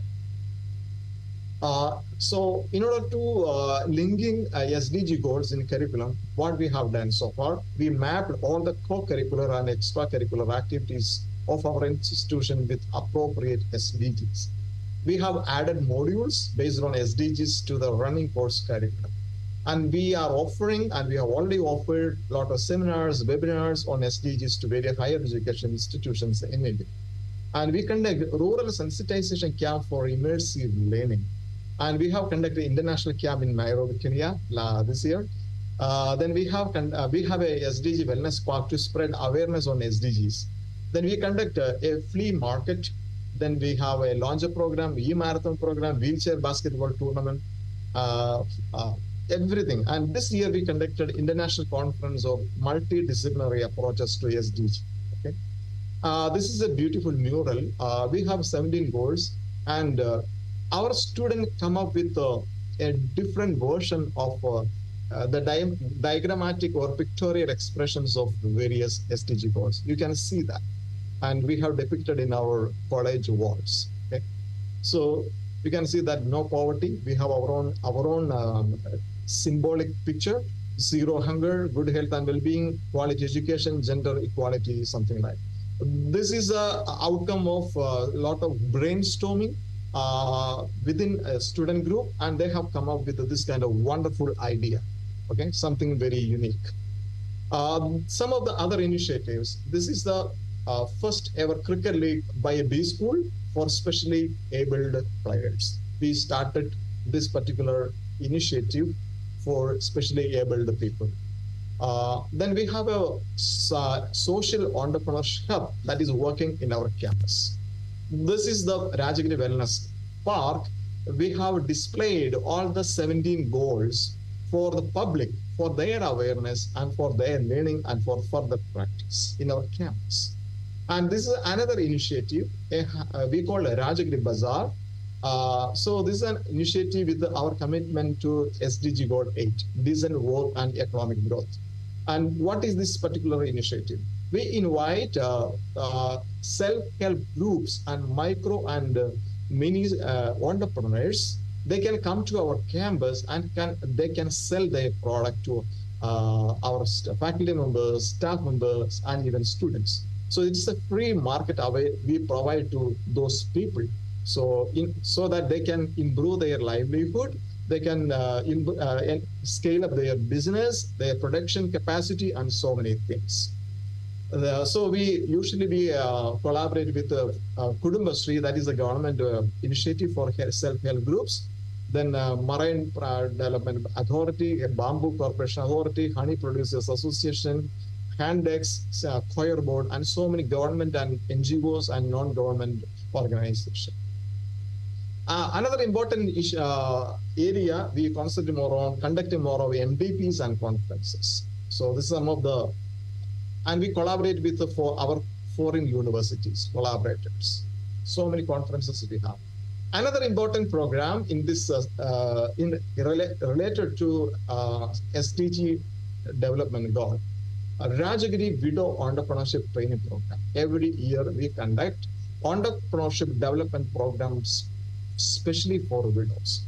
So the main goals we are actually looking at third, goal 3, good health and well-being, goal 10, reduce inequalities, goal 16, peace, justice, and strong institution, 5, gender equality.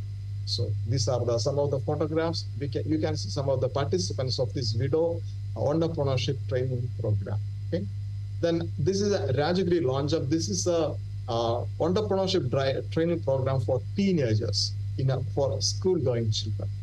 And during the pandemic, we conducted e-marathon for the well-being of the people. Then we also published so many articles, and we encourage all our faculty members to do research and publish more in the areas of sustainable development goals, whether they are in the finance area or in the production domain or marketing or social work or technology. Concentrate more on their research on sustainability. So that is the practice actually we just started in our institutions. So because of that, we have a lot of publication come up with sustainability idea. So another important, so our campus is second cleanest higher education institution in India, and we got the award in 2019. Yeah. This is another initiative, solar energy initiative. Our campus is almost 90% of solar power. And we have 2 campuses, and together with both campuses, we generate 900 megawatt electricity. Okay, so that is our capacity. And we have rooftop solar panels, parking lot we have converted into solar generating centers, and some of the open spaces also we have used for this kind of generating electricity using solar. Then we have a very well waste management initiative in our campus, rainwater harvesting system in our campus, some of the photographs for waste management. Processing machines we have, plastic, glass, even the waste leaves and all those things. This is a wellness park. This park is made up of waste material.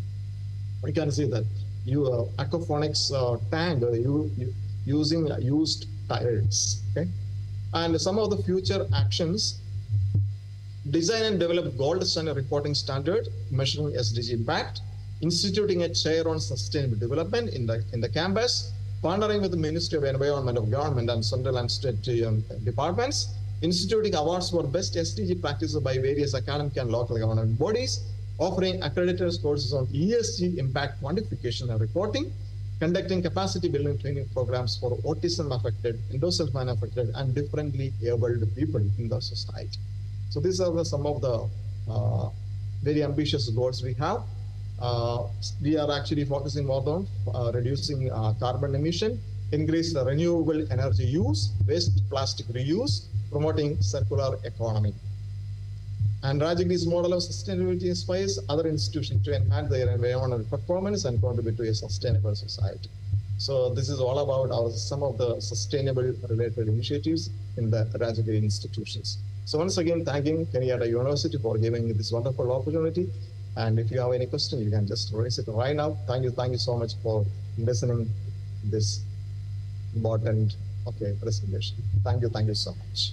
Thank you, Dr. Sebastian. Excellent in terms of time and also without maintaining the quality of your presentation.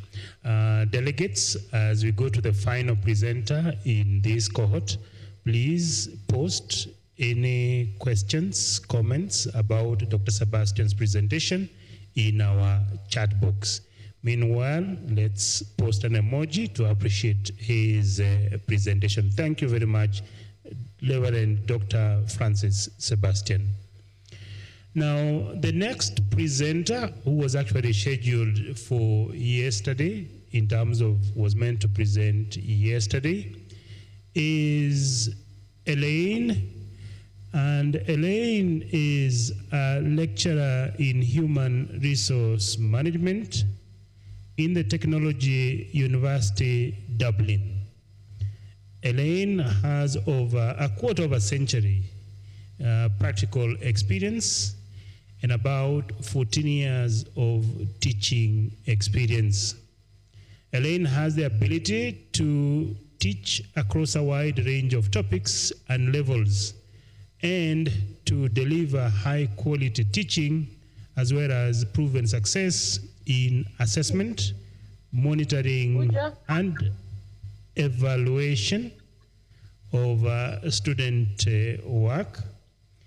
Elaine has a broad experience in program development and delivery of many programs, as well as experience in academic administration. Elaine has extensive experience in supervising postgraduate dissertation students.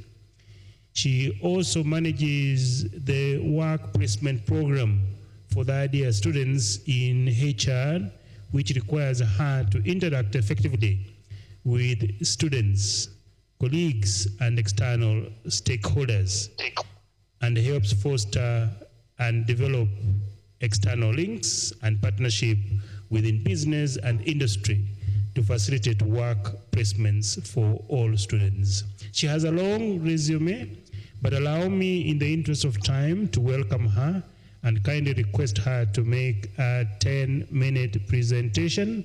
Elaine, a chartered CIPD member, please welcome. Thank you very much.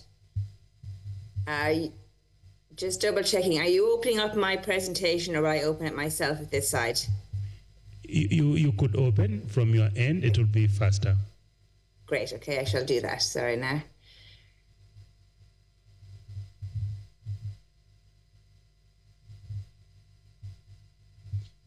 Meanwhile, as she opens her presentation, delegates, please remember hashtag Ibric 2024. Also, questions on the chat box. Thank you. When you're ready, Erin, you proceed. Here we go.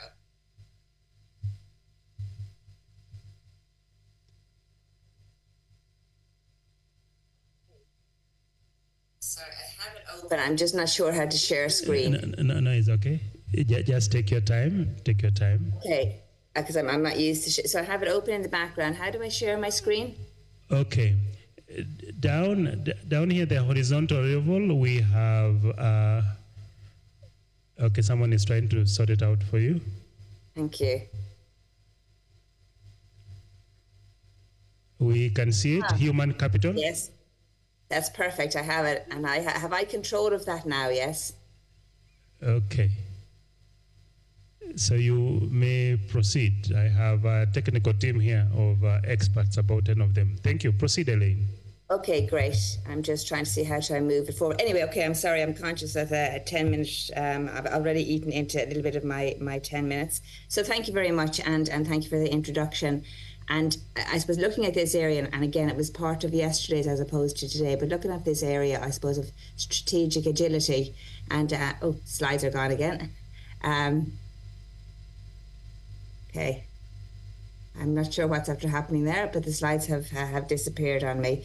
So what I might just do is work on my slides over off screen, and hopefully you'll be able to see what's going on. But I'm just going to work from my slides and maybe move it that way. I don't know what to. Someone is sorting you out. Someone is sorting you out. Okay. Yes. Sorry about that. It's okay. I should have known how to share them. No, it's okay. It's okay. It's okay. We are a team. Okay. So the idea of strategic agility, entrepreneurship, ecosystems, and human development was a lot, I suppose, when I started looking at this particular area. And the real area, I suppose, that I focused in on, in particular, I suppose, in light of my background, in light of my HR background of working within industry and also teaching within industry. So there's a lot around this whole area of human capital, and really looking at the idea of unlocking the true value of human capital. And my, I suppose, 10-minute presentation, which there's more slides here which can be shared with people, but I'm going to go through them quite quickly to keep it in the time frame. But it's about prioritising the organisation's most important asset, which are our people, our employees, in order to create that strategic ability.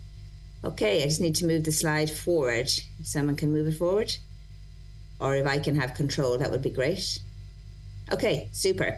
Thank you. So this one in here, it's really, I suppose, when I looked up the whole area of looking at the entrepreneurship ecosystem and thinking about the various domains within them, and why I focused in particular on the human capital side of it.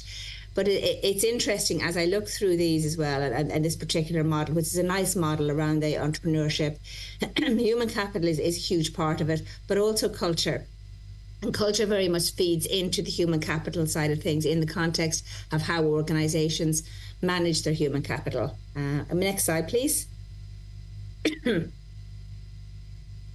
Okay, and again, this one here, I suppose I'd like the graphics around it, but it is about this, the whole idea of the human capital.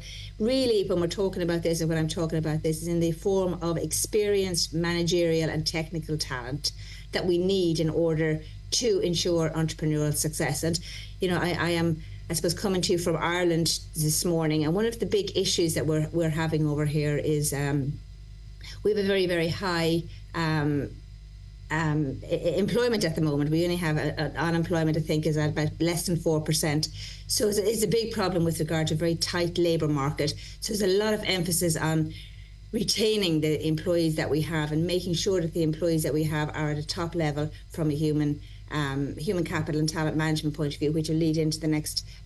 Okay, go back to a different slide now. Maybe just, I'm sorry about this, having people moving my slides forward, but if you could just move me forward to the third slide. Okay, this one here, great, thank you, looks better. And again, just talking about today's landscape is what I'm talking about here. And again, the cornerstone of the sustainable growth success is around acquiring that strategic agility through our employees. Next slide, please. Okay. Yeah, great. Again, this model, I suppose, it builds it out a little bit more. I'm not going to read through it in too much detail, but again, it's looking at the human capital in here, and I suppose, and as I said a few moments ago, is around the culture and the culture within organisations in relation to how we manage our human capital, how we manage our talent, how we look after our talent in order to drive the strategic ability or agility that we're looking for within organisations. Next slide. Next slide again, please. So I'm coming into the area of talent management. So what I was supposed, in the context of where I was coming to here, was looking at human capital in a big way, but then how do we look at the whole area of the fundamentals around talent management and driving that? Yes, next please. Next slide. Okay, so this one in here, when we talk about a strategic ability and how that connects into the human capital, and I like this model that we use within this as well. So you can see there are a number of different elements, and you know how this all links in to ensuring that we do have this integrated talent management. So again, leaders with strategic agility can see and respond to changes faster than their rivals or to new players, and not even just leaders, but our top talent, our strategic talent within the organization. If we can make sure that they have very, very strong development within the organization and managing the talent correctly, right from the stages of HR planning, the whole way through to recruitment, performance management, learning and development, succession planning. Very important element here around leadership, development and compensation. I'm obviously not going to go into all of these in the 10 minutes, but I'm just going to highlight a couple of them. So next slide, please. Break these down into a bit more details around each one. So when we're looking at them, we're talking this back into the culture as well. So firstly, we're looking at, do we have the right structures, and have we done all of the things with regard to our workforce planning, how we acquire our acquisition and our talent processes and our selection processes, are they correctly? And then also, do we have the right culture? And as part of that culture, in the broader sense in relation to that culture, is part of our onboarding with regard to bringing people into the organisation. Are we educating them in the culture? Are we talking to them about innovation and creativity? Are we talking to them about having that strategic agility that we're looking for? And as part of how we develop people, how we have coaching, mentoring, proper development plans, succession planning, and in particular this whole area around performance and management development. But I'm just going to pick a couple of these and talk about some of the strategies that we can use within each one of them. Only a couple of them though. So next slide, please.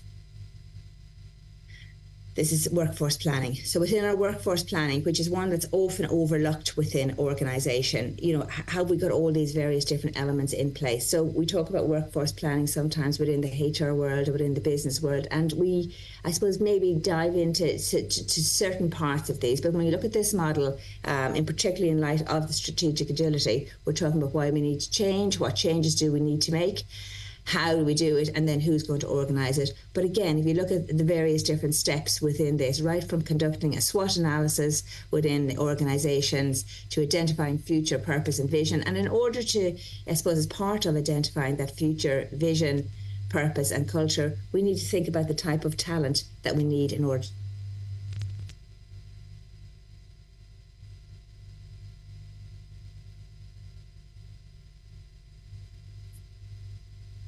Okay, just move on to the next slide. Thank you.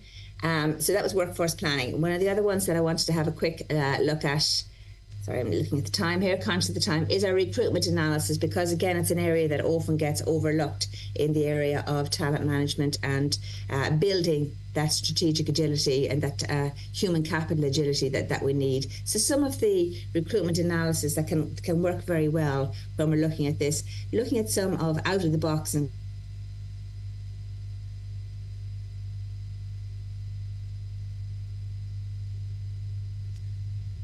our cost per hire, etc. But then another big one can be looking at identifying bottlenecks within that. The average amount of time candidates are spending in each stage of the pipeline. And in some organisations, this is huge. And in that time to get people through the pipeline, we can lose some of the top talent within our organisation. Filtering about the recruiter, by our manager, by our team, and what's causing those issues.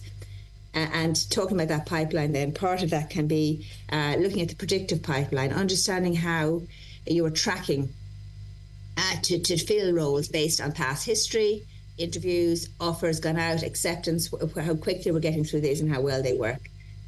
And another very interesting one, which a lot of organisations can look at, is the whole area of diversity and inclusion reporting. And again, looking about maybe customising surveys to create data from candidate pipeline in order to understand where our diverse pool of employees are coming from, and reporting on issues and initiatives that we might have around diversity and inclusion. Next, please. Okay, this is all back into, again, I didn't look at all the various different elements within that, within the model, but just to focus on two. So why it all matters, again, very straightforward, but what we're trying to do here is have an effective talent management approach that focuses on ensuring organisation creates a culture that attracts, and that's part of where I keep referring back to the culture. We need to be able to attract the right talent and then develop it so that we can make it a difference in achieving our business strategy. Again, there's various different, I suppose, talent collaboration and succession planning tools, but one of them, which I'll show you very briefly in a moment, is a 9-box talent model that's for assessing potential and performance of our employees. And talked about performance management a few moments ago, but we spend a lot of times in organizations and within industry looking at performance. Sometimes we don't spend enough time on potential and looking at the potential. And this 9-box grid allows us to do this. So it's about reducing, why this all matters, reducing the business continuity risk by ensuring we have strong succession planning, identifying talent gaps, risks, and then deploying, building, buy, or whatever we need to do to make sure that we address them, and retaining. Retention is huge. Retention is huge. As I said, we have a very tight labour market at the moment. So this whole idea of making sure that we retain our current employees and develop our current employees, that we have that strategic agility that we need. So again, as we know, we can either build, buy, or borrow. So, the building is where there's a lot of focus at the moment, developing and nurturing our current talent to make sure that we have them, because the idea of the buying, as in recruiting them in, can be quite difficult, although some organisations are looking at borrowing talent from other parts of the business through secondments and various different elements like that to help. Next slide, please. Trying to speed up. I hope I'm not speaking too fast. Again, the talent management key outputs. Again, we get a talent assessment through our 9-box grid. We can have succession plans, robust talent plans around targeted, and I highlighted the word targeted, but targeted and specific development plans. And then also risk assessment, determining the impact of the loss and level that if we lose some of our key talent within the organisation. So next slide, please. Sorry, a little bit of noise in the background here. I mentioned a few moments ago with regard to, I suppose, the difference between performance and the talent management process when we're looking at a potential. And that's what this image here is talking about. So performance is something that most organizations tend to look at performance management and, how well people are dealing in or operating within their current role. However, one of the big ones that help, if we're going to go into the whole talent management strategic element around it, is looking at potential. So the development of that potential. So looking at the long-term performance, but assessing potential of employees. And this is working very, very well. So determining exactly where we are from a potential point of view. And next slide, please. I'm conscious of time. Again, I'm just going to fly through the next number of slides to finish up. We just move to the next one.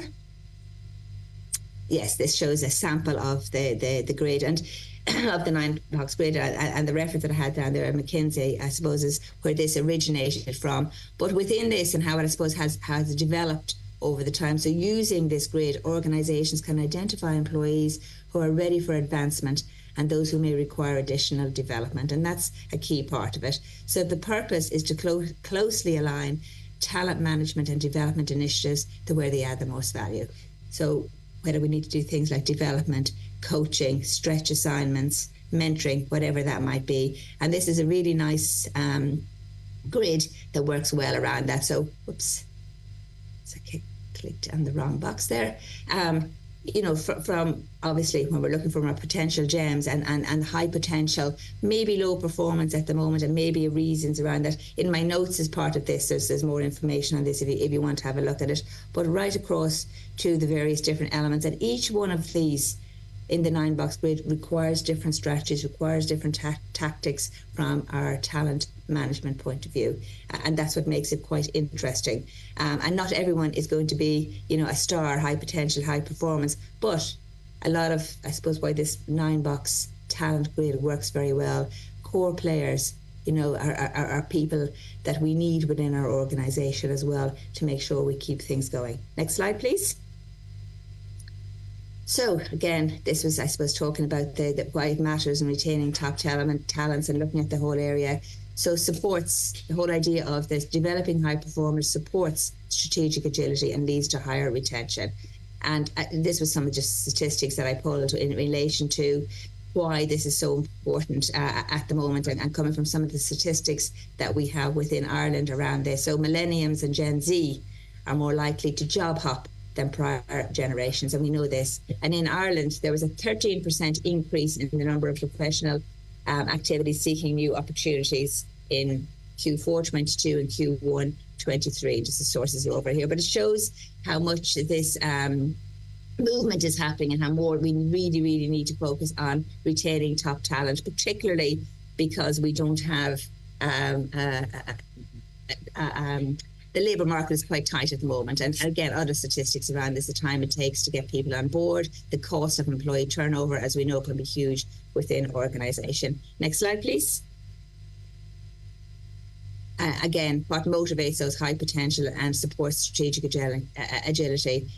Learning, obviously learning and development, talent management, what I've talked about, an opportunity to grow. Flexibility is huge about the way we're working, work-life balance, bringing in hybrid working, bringing in various different elements with regard to flexibility around working.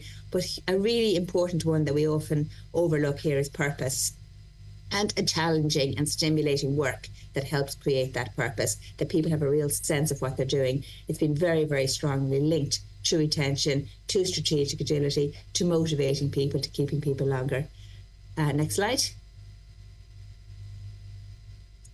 And I liked that, I suppose, this to try and pull it all together. So think like a gardener when we're looking at our talent management and the human capital and building that strategic agility. So, is the plant secure and happy in the soil? Look at our current employees. Understand the motivational drivers of your high potential and what's going to work for them. Again, here, initiate your weeding and fertilizing, but beware of overwatering. So nurturing, growing, and that's a huge part of what we're talking about with regard to the talent and having meaningful development and coaching conversations with them, particularly with our high potential employees. And then, of course, be prepared for the weather. Weather the storm. There will be good and bad patches, but ultimately it's about trust and about working with the employees that we have. Next slide, please. Okay, so AAA framework, my second last slide, getting the most out of development conversations to create a strategic agility. Number one is about assessing. That's where our 9-box grid comes into play very well. Looking at the current situation, discussing the current strengths and development areas, anticipating the future, exploring short, medium and long-term aspirations, and even as part of our workforce planning and part of our coaching discussions and all that we do with employees is a significant part of that, and having employees involved in part of that conversation. And of course, accelerating, how do we get there? Co-creating and supporting an ongoing development plan and feedback, and making it very, very relevant to the purpose, relevant to the individual, and looking at the individual's needs. And next and last slide, please. Yes, that's it. Thank you very much. Sorry for the delay in getting started on that. It was technology sometimes just doesn't work with me. So thank you for listening. And again, if there's any questions or anything, to put them into the chat. Appreciate the opportunity of being with you today. And again, greetings from Ireland. Thank you very much. Thank you. That was Elaine. Thank you for your presentation. So delegates, please, let's appreciate all the presenters. Let's appreciate Elaine through a digital clap. Now we're going to go to a Q&A brief session for about 10 minutes. And this is going to be led by Dr. Morrison Kaunda Mutuku. Dr. Mutuku will be responding to any questions directed to our presenters. He'll be picking the issue that have not been addressed and then directing them to the presenters. So my friend Dr. Mutuku is a skilled information systems expert with years of exemplary service in diverse IT and project management roles. Dr. Mutuko's research interests are in the areas of data science, business information systems, programming languages, and software engineering. Dr. Mutuko? Please unmute yourself and switch on your video. Dr. Mutuko, kindly. Thank you so much, Session Chair, Dr. Evans Mwasiaji, for this opportunity for me to open up an interaction session between our presenters and the delegates of this conference. So I'll be brief, concise, to the point. So I want to give an opportunity to the delegates to ask questions. I want to give 3 to 4 delegates an opportunity to ask questions, and the order is very simple. Kindly raise up your hand, unmute, and ask your question. Then in that order, we'll be able to move forward swiftly. Then after which, I'll go to the chat. We have so many questions and responses from the presenters. This is wonderful. A lot of knowledge, insights has been flowing left, right, and center. We are almost actually, we are swimming in knowledge. So I can see the first hand. We have Dr. John Mungai. Kindly, you can unmute and ask your question.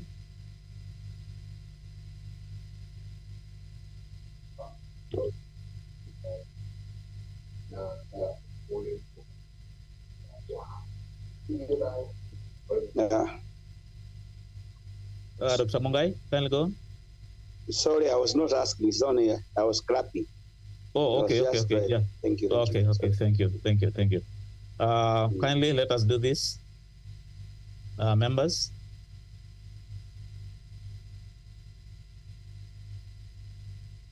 So, and as you prefer to ask your questions, let me just sample some of the comments and questions on the chat. There was a question from Dr. Florence Njao on whether on the impact of data science and AI on the issues of service delivery in the hospitality. And that question has been responded to by Professor Ndishu. And the response is there, quite interesting. And the response is as follows. The professor says that he thinks data science is alive and well in the hospitality industry. For instance, Hilton Hotel is using O&Q initiative that has been running for over a decade now, and it has actually reshaped their customer relationship management. CMR stands for Customer Relationship Management through data science. With now the O&Q, they are able to customize their client stay based on the client data and preferences. Thank you for that response, Professor. I'm just sampling a few as we wait for questions. There was also a question on students' training on data science and artificial intelligence. And the professor says that he thinks training should be incorporated, should incorporate inputs from data models and artificial intelligence, and the impact on what is left to the professional, to the hospitality professionals. We also have a comment, because not all of these are questions. We also have a comment. One of them is to further from Mrs. Gitonga, and she says that she loves the Rajagiri pictorial presentation of the 17 SDGs, and this reflects the creativity and innovativeness with a unique perception. I'm still waiting for an and.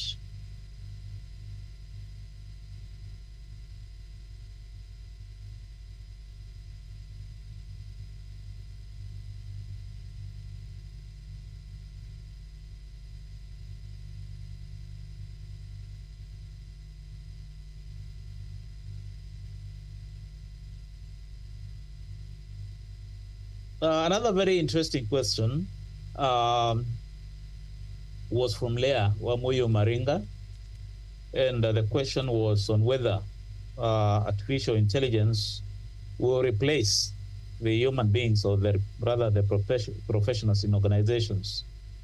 And our humble presenter says that it is actually, it depends, but it is through an entire process of partial where it has to work in tandem with the professionals to retain the human touch.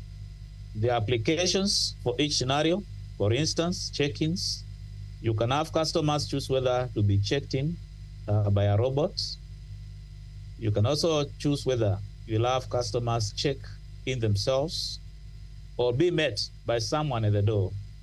So it doesn't have to be either a one or the other.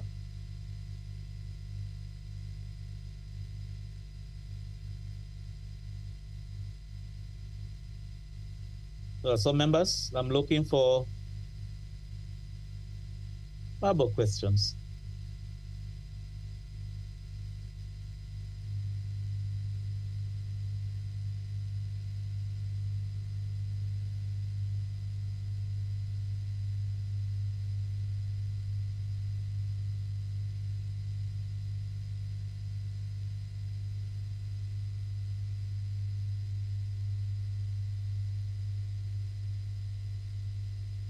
There's a question here from Dr. Aurora Munene, and she's asking, what could be the new trends in knowledge management considering the new generations?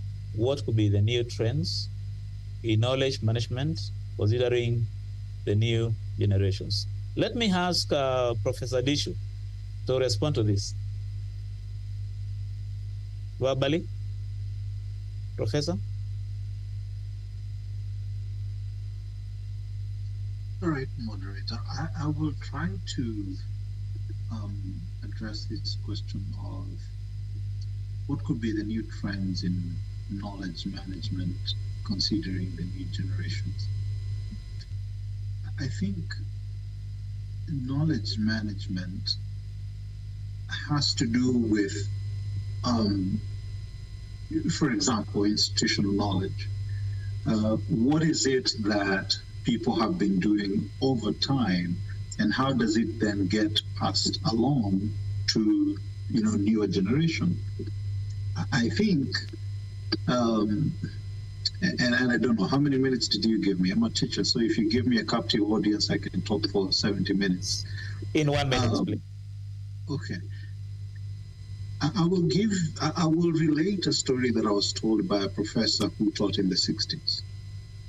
And he told me he taught easily and very well because his students came from the radio generation. So they consumed knowledge and information by listening. So he could lecture and they got the knowledge very well. Our generation that we are teaching our students are not the radio generation. They are Twitter generation. They are TikTok generation, 15 seconds, something captive. Now, my question is, am I able to teach accounting concepts or other domains, knowledge, using that 15 minutes TikTok kind of social media, concept to pass on knowledge? And those, I think, are the challenges that we as academia or teachers have to contend with. So that's the utilization of ICT, Zoom, etc., to pass on knowledge. I think is something that we need to be thinking about and considering to manage knowledge. I hope that answers it.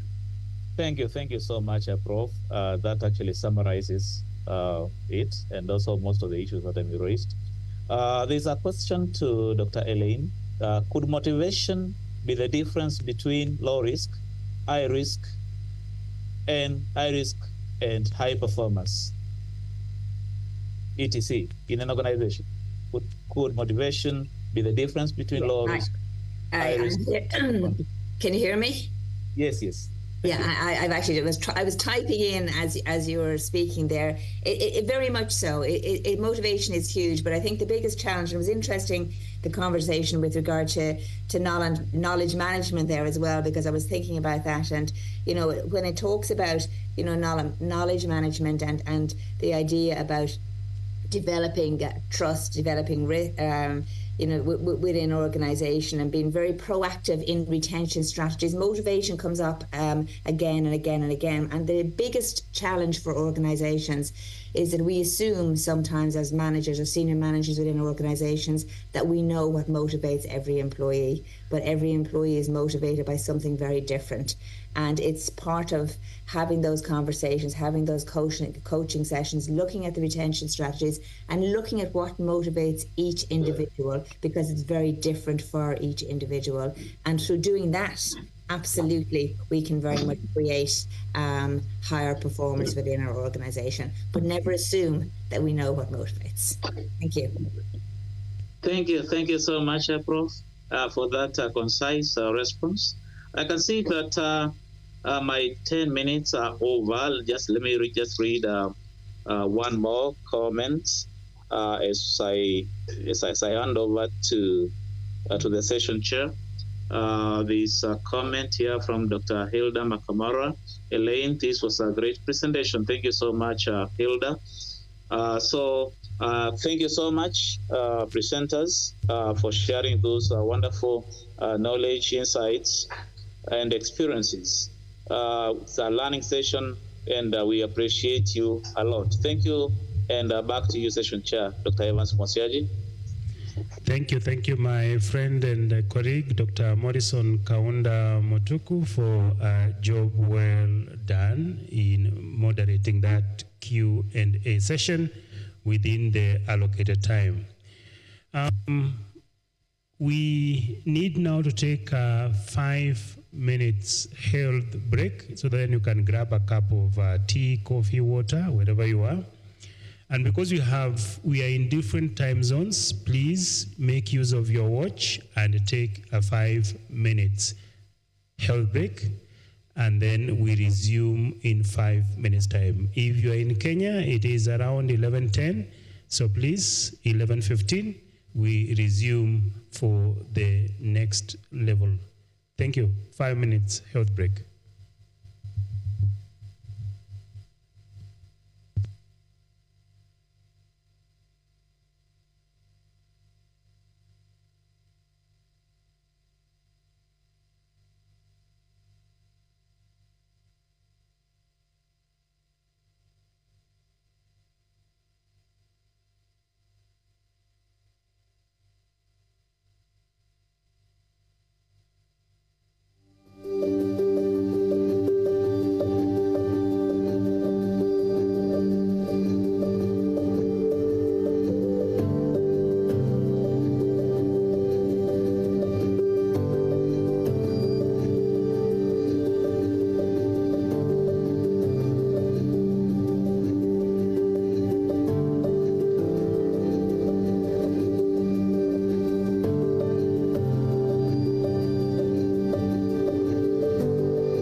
Da quasi 30 anni e lavoro in diversi settori, tra cui uno dei più importanti è quello del sostegno al reddito, al lavoro e allo sviluppo economico, in particolare per giovani e donne. Abbiamo lavorato offrendo attività che vanno dalla formazione al sostegno alle imprese, alla sensibilizzazione, la ricerca e l'advocacy per un cambiamento del contesto.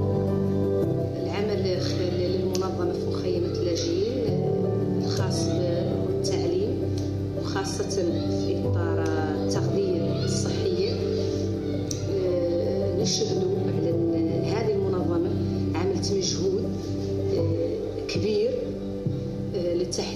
مستوى التغذية في المدارس الصحراوية. إنه أهم الخالق عن الشيء راحة المواطن.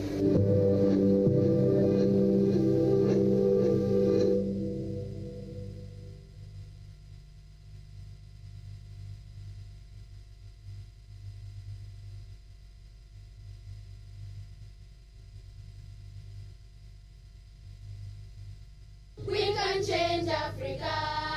We can change the world with a new Africa. We can bring back the world. We can change Africa. We can change the world with a new Africa. We can bring back the world. Everybody stop. Listen up, because as members of the Euro community, we declare that it is the responsibility of parents and the community to protect our children and fulfill all their rights. Every child has a right to education, food, shelter, clothing, being cared for, being given opportunity to express their views and the other rights, regardless of whether it's a boy or a girl. CSP, in collaboration with UNICEF and the Department of Children's Services, has been implementing a child protection project in Kilifi and Nakuru, which is focusing on providing services to children, both response and preventive services. Under this project and today's event, which was a declaration event, marks the end of an initiative that we've initiated with the community called Community-Led Dialogues, which is a structured form of conversations within communities to trigger conversations with community members on existing social norms in their communities and how they impact negatively on children. The Department of Child Protection came to my location, and after we held a stakeholders meeting, my location was selected to be where the pilot project to take place. This was due to the child labor, early pregnancy. There was the issue of drug and substance abuse.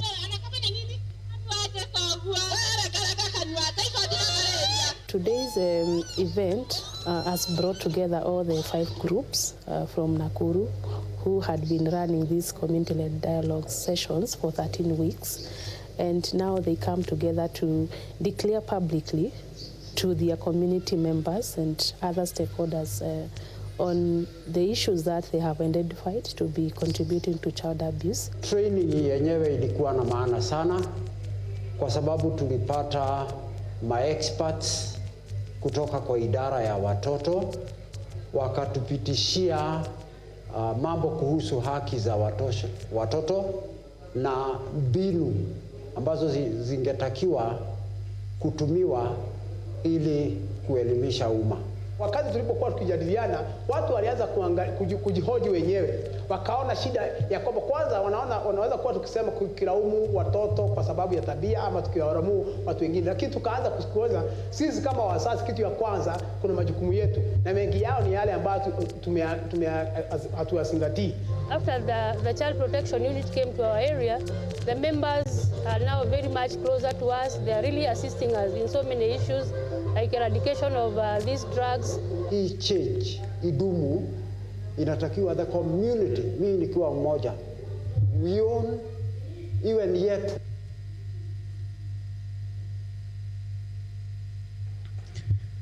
Welcome back, delegates. Welcome.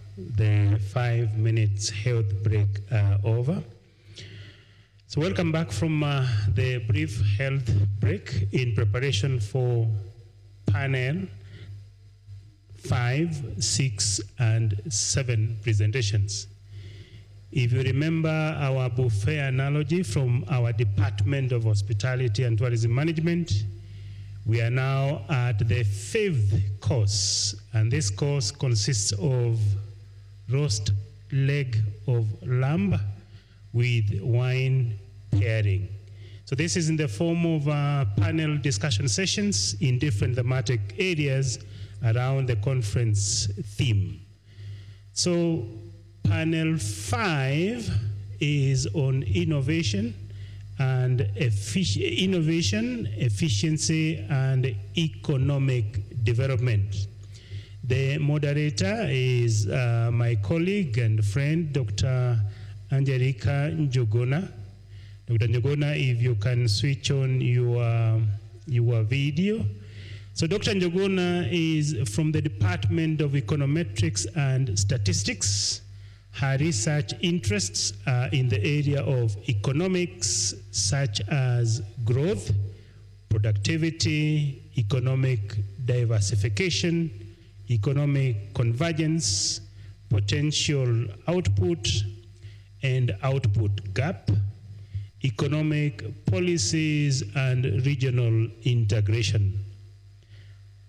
She is actively involved in peer reviewing of research papers and policy strategy documents from various African institutions, such as MEFMI, Africa Development Bank, and AERC.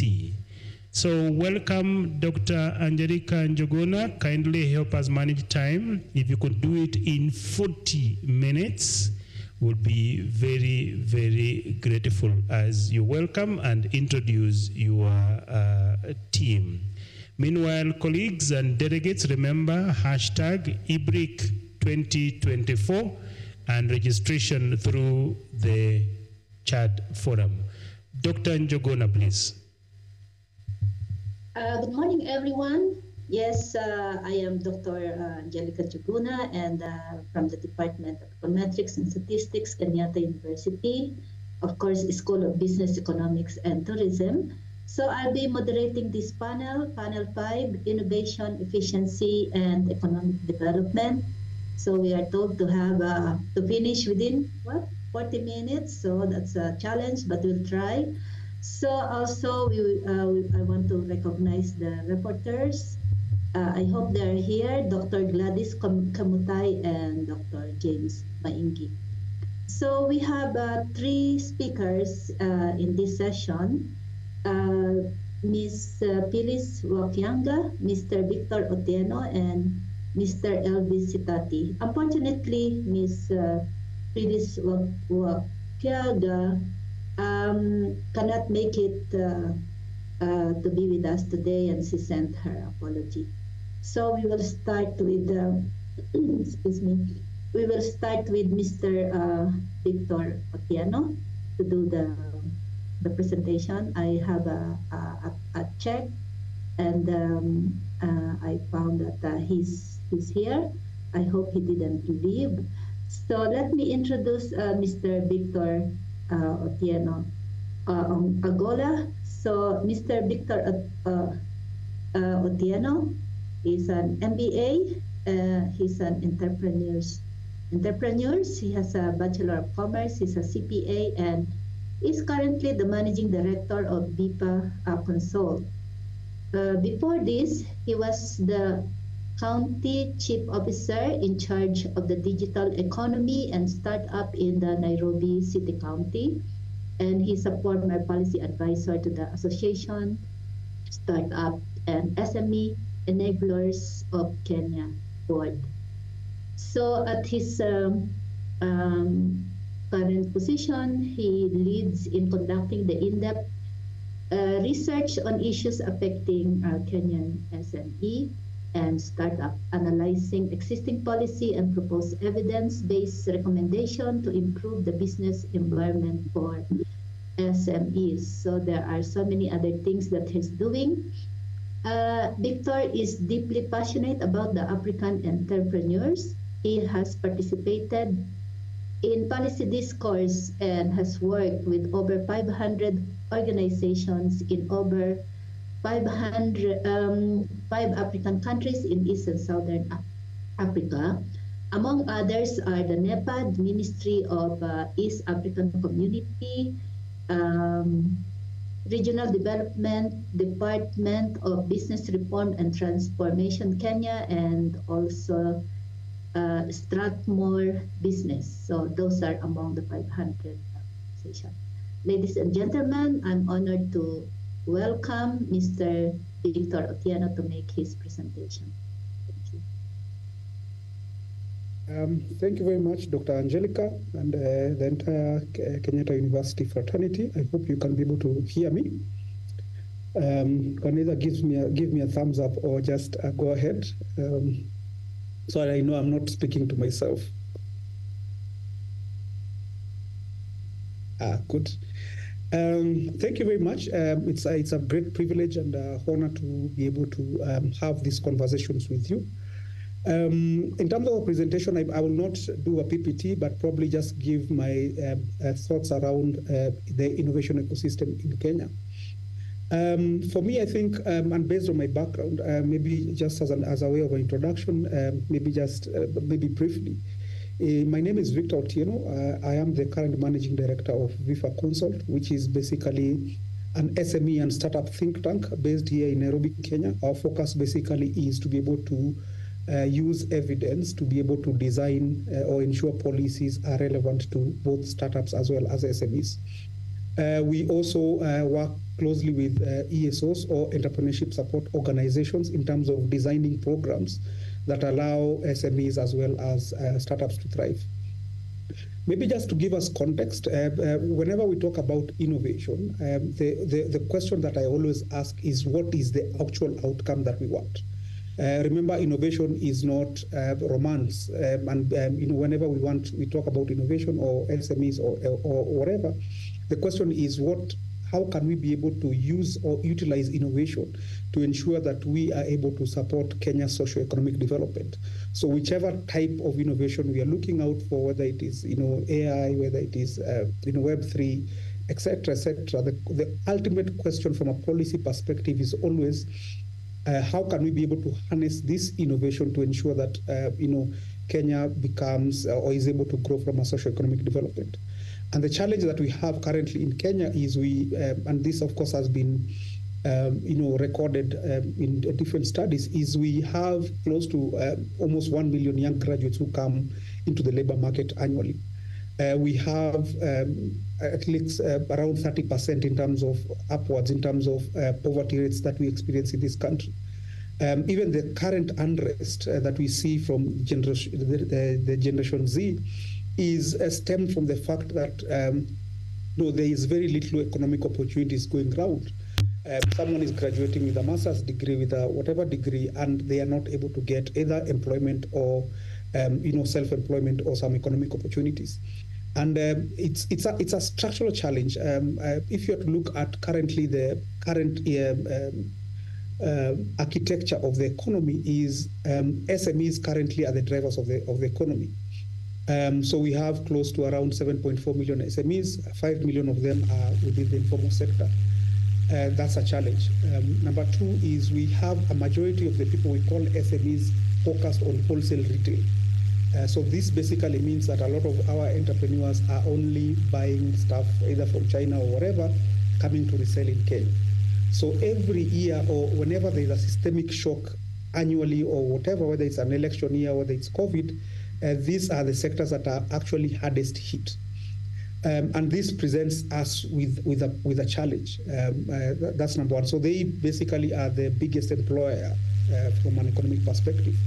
Yes, they employ and are taking a lot of over 30% of our youth in terms of employment, but they face systemic challenges. Number one, in terms of the sector that they are in, you can't sustain an economy through wholesale retail. We need to go to agro-processing, we need to go to manufacturing. So we have a very high mortality rate of 3 out of 5 businesses closing within the first 5 years. That's a mortality rate of around 75%, which is not good for the economy. So SMEs are currently recognized under the MSME Act 2012. So now that presents a challenge. And now we have an opportunity as a country, and we've seen this over the last decade or so, in terms of a shift from a private sector perspective in terms of opportunities within the broader innovation ecosystem. You can either call it the startup ecosystem or just broadly the innovation ecosystem. And we can see indices coming through. We can see the Global Innovation Index. We can see the Startup Ecosystem Index. I think there's even a cryptocurrency adoption index. And Kenya, and of course, looking at venture capital coming into Africa and the role that Kenya plays within that particular framework. So Kenya averages around 17% of all VC money that is coming into Africa. From an innovation perspective, we see Kenya, being either top, just let's say top three, behind either Nigeria, South Africa, and Mauritius, and that we oscillate around the same. So it tells you that the innovation ecosystem has continued to grow despite the lack of a policy underpinning or support from government.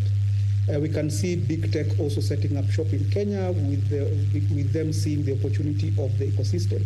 So by big tech, I mean, your Microsofts, your Visa, MasterCard, etc., etc. They are here and they are, leveraging on the talent that is there. We can see the ecosystem also growing in terms of private sector led hubs, incubation hubs, accelerator programs that have been running over the years. They have challenges themselves in terms of sustainability, but we can be able to tackle that. So basically, my point is we need to be able to harness innovation to be able to support socio-economic development. The question is, with the trajectory that we are going with in terms of the ecosystem, is it the right? Have we adopted the right model to ensure that we are able to have continuous innovation at a local level? So if you look at venture capital coming into Kenya, we see a lot of it gravitating towards fintech because that's where we see a high ROI and we can see a quick payback period. But the question is, we cannot rely on, we can't go with the same trajectory and build an economy. So we need to be able to develop a model that allows for us to be able to have what we call place-based innovation at a local level, get a triple helix or quadruple helix or whichever helix that we call it currently, to ensure that each and every party is able to see value and be able to innovate for the sake or for the benefit of the economy. And that's where I see the challenge, and this is actually the challenge, one of the challenges I was trying to solve as I worked at the county government of Nairobi, where I led a sector called digital economy and startups. Basically, my role was to develop a framework that allows, number one, for startups to be able to be de-risked through access to data, county data, access to procurement opportunities, because currently the only way startups can be able, or any other entrepreneur can be able to interact with national as well as county government is through the PFM Act 2012. So it means that tenders are floated internationally, and of course big tech companies are able to win to the detriment of our entrepreneurs. So we need a new way, or very similar to AGPO, to ensure that we're able to de-risk our startups by giving them economic opportunity, which of course has a direct correlation with the valuation and the power dynamics when they interact with VCs. So I think that triple helix, we need to be able to find a way of ensuring that academic institutions within counties, because that's where we see decentralization, academic institutions working together with county governments and ensuring that we work with private sectors as well as development partners. But then have a model of ensuring that now we have our innovators and startups solving very localized problems, but ensuring that everyone gets value. We need to move away from requesting for free lunch, grants and stuff, and have solid business models that work. Then possibly we can be able to ensure that innovation works for our socio-economic benefit, and of course gives opportunities to our innovators and entrepreneurs moving forward. I would stop there so that probably we can give the other speakers an opportunity, and then possibly we can have questions and answers later. Thank you so much. Thank you very much, Victor, for that very insightful presentation. Yes, we would like to ask the participants to please write your questions in the chat box so we can manage time. Please write as many as you can. It is going to be a good discussion. So the second presenter that we have is Mr. Elvis Sitati. I hope he's here. I checked and he's there. Okay, thank you. Let me introduce Mr. Elvis Sitati. Mr. Elvis Wafula Sitati is an esteemed entrepreneur and dedicated environmentalist. He is a holder of bachelor's degree in environmental studies with a specialization in community development from Kenyatta University. He is the founder and current CEO of the Musi Foundation. This foundation is pioneering a groundbreaking social enterprise that harnesses the power of technology and data to champion the rights of marginalized groups. These are the youth, the women, the person living with disabilities. The foundation endeavors to secure equal footing for all society, be it in social, economic, and political spheres. Currently undergoing a pilot phase in Kenya, the platform is poised to hope to expand across African continent. So Mr. Sitati is also a strong advocate for youth empowerment, and he has initiated several programs. Driven by his passion for positive change, Mr. Sitati continues to leave a mark on both local and global communities, embodying the spirit of leadership, innovation, and compassion.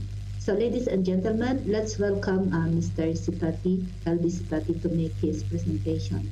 Thank you very much. So, you have Elvis, you have 10 minutes. If you can make it 10 minutes, max 15, that would be good, so that we have time for questions. So, thank you. Thank you so much. Can you hear me, and can you see my screen, my presentation? Yes, we can. Okay, thank you so much. First of all, thank you, Dr. Angelica, for the introduction. It's such an honor to come and have a moment to talk about my innovation, being an alumni of KU. So it's such an honor, and being in a space where right now we are talking about digital activism with what has just been happening in the country in the last 2 weeks. It's just good for me to just also come in with my innovation and just share how we can take our locally made solutions that are going to solve our own local problems. Yeah, so thank you so much. I'm Elvis Sitati, founder and CEO of Wamuzi Foundation. So Wamuzi Foundation, basically it's a social enterprise where we are advocating for social justice among the youth, the women, and the persons living disabilities, where we are using technology to give them an equal social, economic, and political space. And for this, the digital tool, it's called Wamuzi. Second. Okay.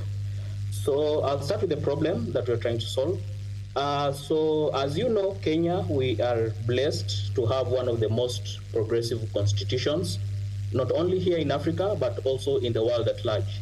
Public participation, access to information, and freedom of expression, they're all enshrined in our constitution. I think that is in Article 10, 35, and 33, respectively. We are a 21st century generation where technology has dominated and is at the core of everything that we do.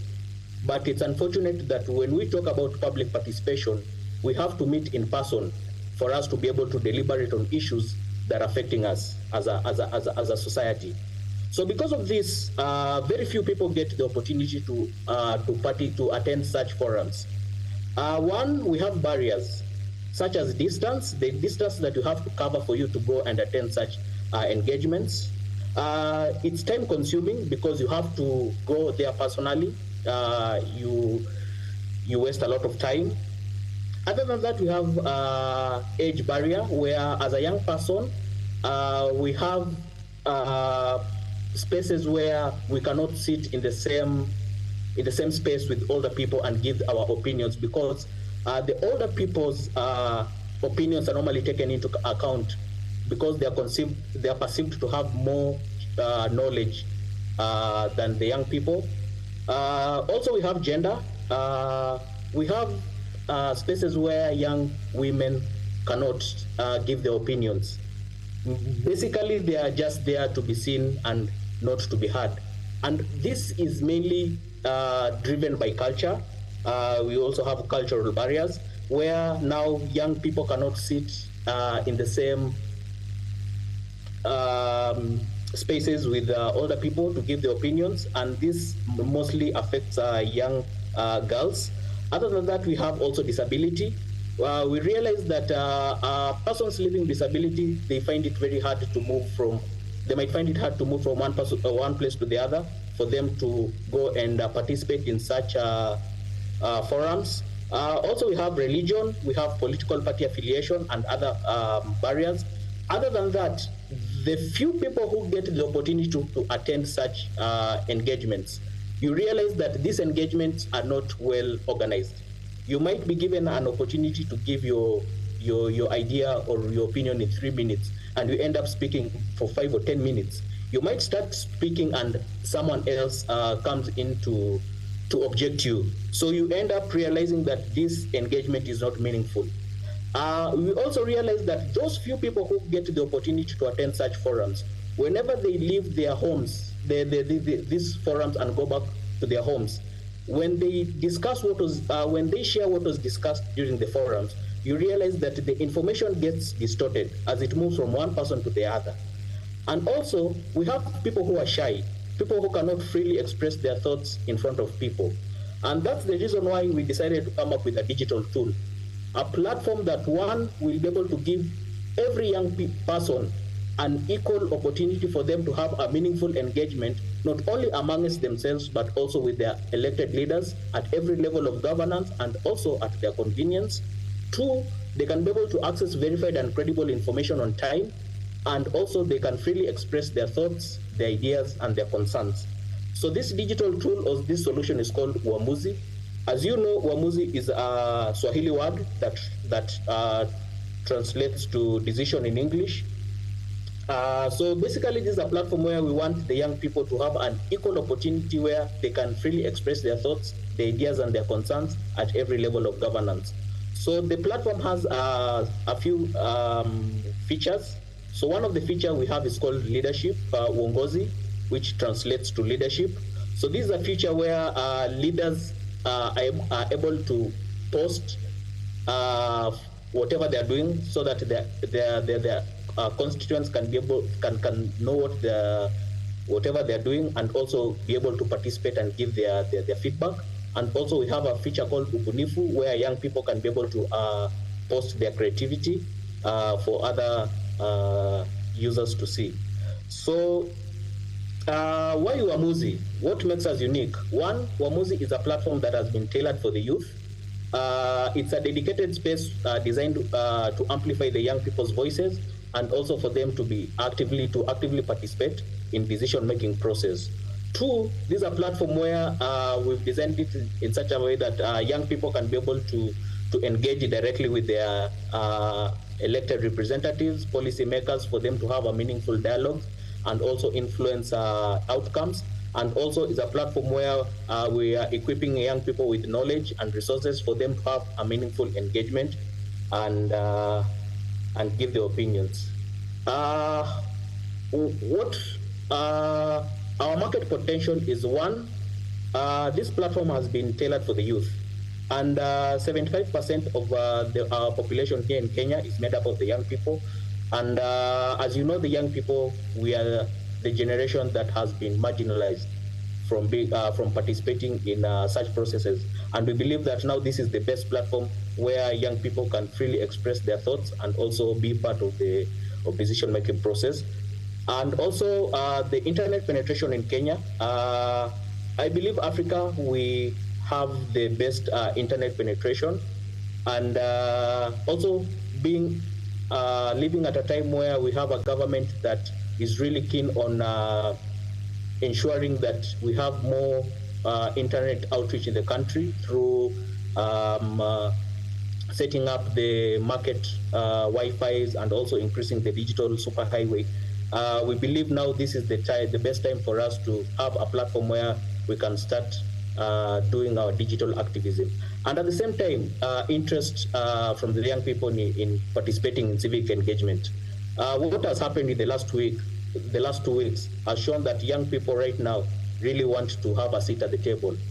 And having a platform that people can be able to engage at their convenience and also give their opinions, and be able, at least they can know that their opinions will be taken into consideration then we believe now that this is now the right time for us to start the engagement and also just have this platform out there for the young people to start using it. So as you know, we also need to be sustainable for us to continue running our project.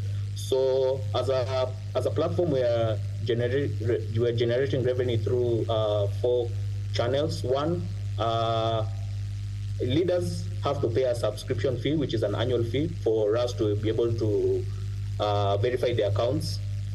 For the normal wananchi is totally free, but now for leaders, for them to upgrade the account, that's when they'll have to pay. So the reason why we're doing this is because we are trying to do away with dummy accounts, which when you look at the other social platforms, for example, when you go and search for our president, Dr. William Ruto, you end up getting so many dummy accounts. So when our president signs up on a platform, he'll sign up with his position, his status, and his area of governance. So he'll sign up as an incumbent governor and incumbent president Kenya. So any information that comes from the president's account, at least you'll know that it's his account because we'll have verified it. So this is a way for us to be able to try and reduce or do away with the dummy account, misinformation and disinformation that is normally carried around with dummy accounts. Also, we are making money through direct messages. As you know, direct messages is a fast way of communicating, sending communication out there. So if a leader wants to send direct communication to their constituents, then they'll just have to pay a small fee. Then now for us, inside our private messages, now we'll be able to send these messages to their constituents. Also, we are generating revenue through sponsored ads.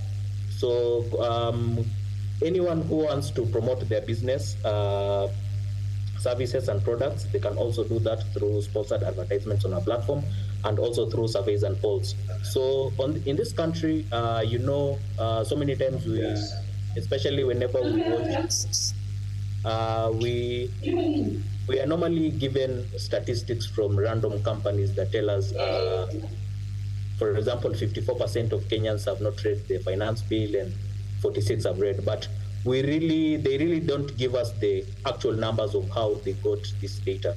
So surveys and polls are going to be very big for us, and we are going to be giving very detailed analytics from our surveys and polls based on location, based on gender, and also based on age.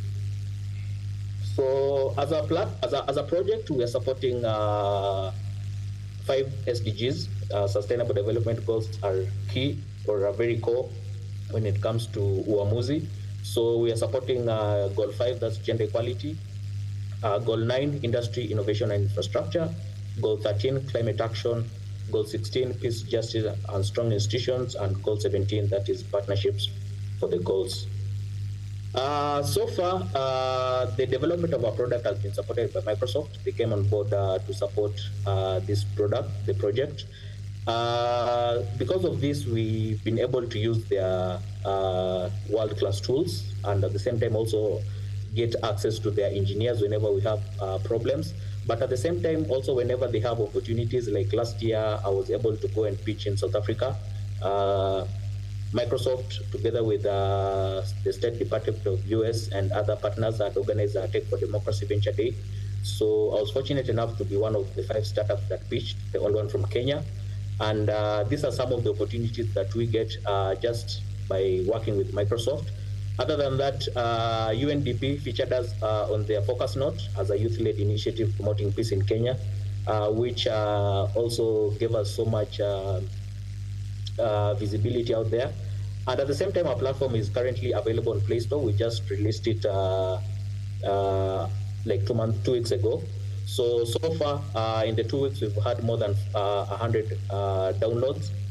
And so right now we have different programs that now we want to initiate so that at least now we can be able to get more people to come on board and start using our platform. So on scalability, sustainability, and growth, one, uamuzi is a disruptive technology. As I just told you, we are transitioning from the physical meetups when you talk about public participation to the online meetups. So just having that change, the disruption, that's now how uamuzi is a disruptive technology. Also, Wamuzi contributes to the transition from traditional media to the new age media. As you know, right now, the world, we are transitioning from traditional media, that is TV, news, print, and radio, to now the new age media, that is social media. And also, it's unfortunate that as a continent, we don't have our own social platform. You know, we have the Facebook, the Instagram, TikTok, Twitter, all these platforms, but it's unfortunate that we don't have any from Africa. So with Wamuzi, our plan is to pilot it here in Kenya. Then we plan to upscale it to other African countries and also beyond Africa. And the reason why we're doing this is we believe that Africa is the best home for Wamuzi because Africa, we have a young democracy. And at the same time, Africa, we have a young population, and we believe that this is the best platform that is going to shape the next, the future of Africa. So I'll just talk briefly about digital activism. As you know, what we've just been talking about, what has been happening here in Kenya, the 2 weeks of Reject Finance Bill 2024. We've seen the power of digital activism, and not only here, we can also talk of solutions of what social media has been able to make changes, not only here locally, but also globally. And it's only through social media that you can be able to amplify voices, you can be able to mobilize people for support, and also to influence decision-making process. So the benefit of using Wamuzi for activism, one, when you talk about reach and influence, you can be able to expand your reach, and if you have any campaign, you can be able to mobilize a larger group thanks to technology. Also, for collaborative efforts, it's faster for you to collaborate, especially when you have when your objectives are aligned, and also for transparency and accountability, for you to enhance transparency in governance, and also for you to easily hold your leaders accountable. Then it's only through technology that you can easily do this. How Wamuzi supports digital activism? One, connecting with your local representatives, because we are bridging that gap between our elected leaders and their representatives at every level of governance. Also, it's through technology, you can also be able to see success stories of people who use technology for digital activism and has worked. Also, for you to be able to build your community, you can easily form groups and course different specific courses around your community. For case studies, you can look at successful campaigns that has happened and the movements that's going to happen through Wamuzi at every level of governance, and also because we also promote providing resources for better communication and engagement, then this is the best platform for us to be able to bring every single person's idea into the decision-making table.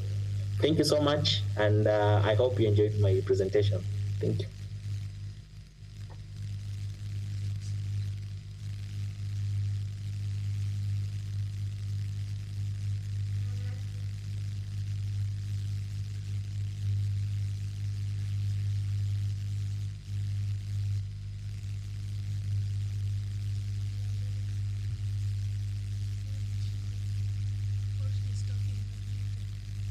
Dr. Njuguna, please. We are, okay, sorry, we cannot unmute, so I am muted. Okay, thank you very much, Elvis, for that very informative information, and thank you for presenting. So now we want to go to the question and answer Q&A part. So please write your question in the chat so we can read it. Let me see what we have. Okay. So there is a question from Dr. Philip Wambua. Okay. So let me read it. Thanks a lot, Elvis Sitati. We met first time during the Fuel Africa Open Day hosted by Kenyatta University School of Business, Economics and Tourism. Yeah, so in that particular day in Kenyatta University Conference Center. So the question is, how are you involving universities in the pilot study since it has a good catchment for students cutting across all disciplines? Elvis? Thank you so much. So we have a program called Uamuzi Wako ni Jukumu Lako, means your decision is your responsibility, which is part of the campus tour that we want to do. We want to go around to universities and colleges to introduce this platform to the youth. The reason why we are doing this is because, one, we believe that when we introduce Uamuzi, for example, in Kenyatta University, then it will start growing organically amongst the students in the institution. Two, Kenyatta University has young people from all across the country. So we believe that once they leave the institutions and go back home, they'll be able to introduce this platform to their peers. And at the same time, we are also doing creating awareness among the young people on their rights and their roles as responsible citizens.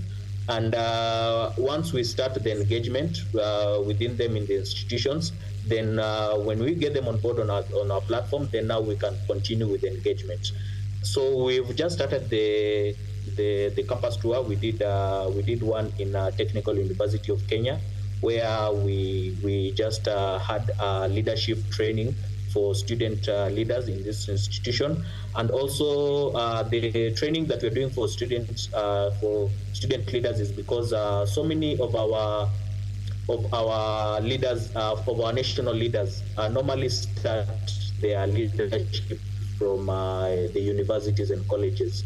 So for us, we want to just go and train them and see how now we can be able to introduce the platform for them, for those who are interested to run in probably in 2027, how they can be able to leverage on technology for them to do campaigns. Because also, other than just having a big platform for public participation, all the leaders can be able to use their platform to set their agenda and policies and the manifesto to their constituents. And why we are doing this is because our colleagues are normally a young person who just finished school to use millions of money for them to run for example, an MCA position. So we want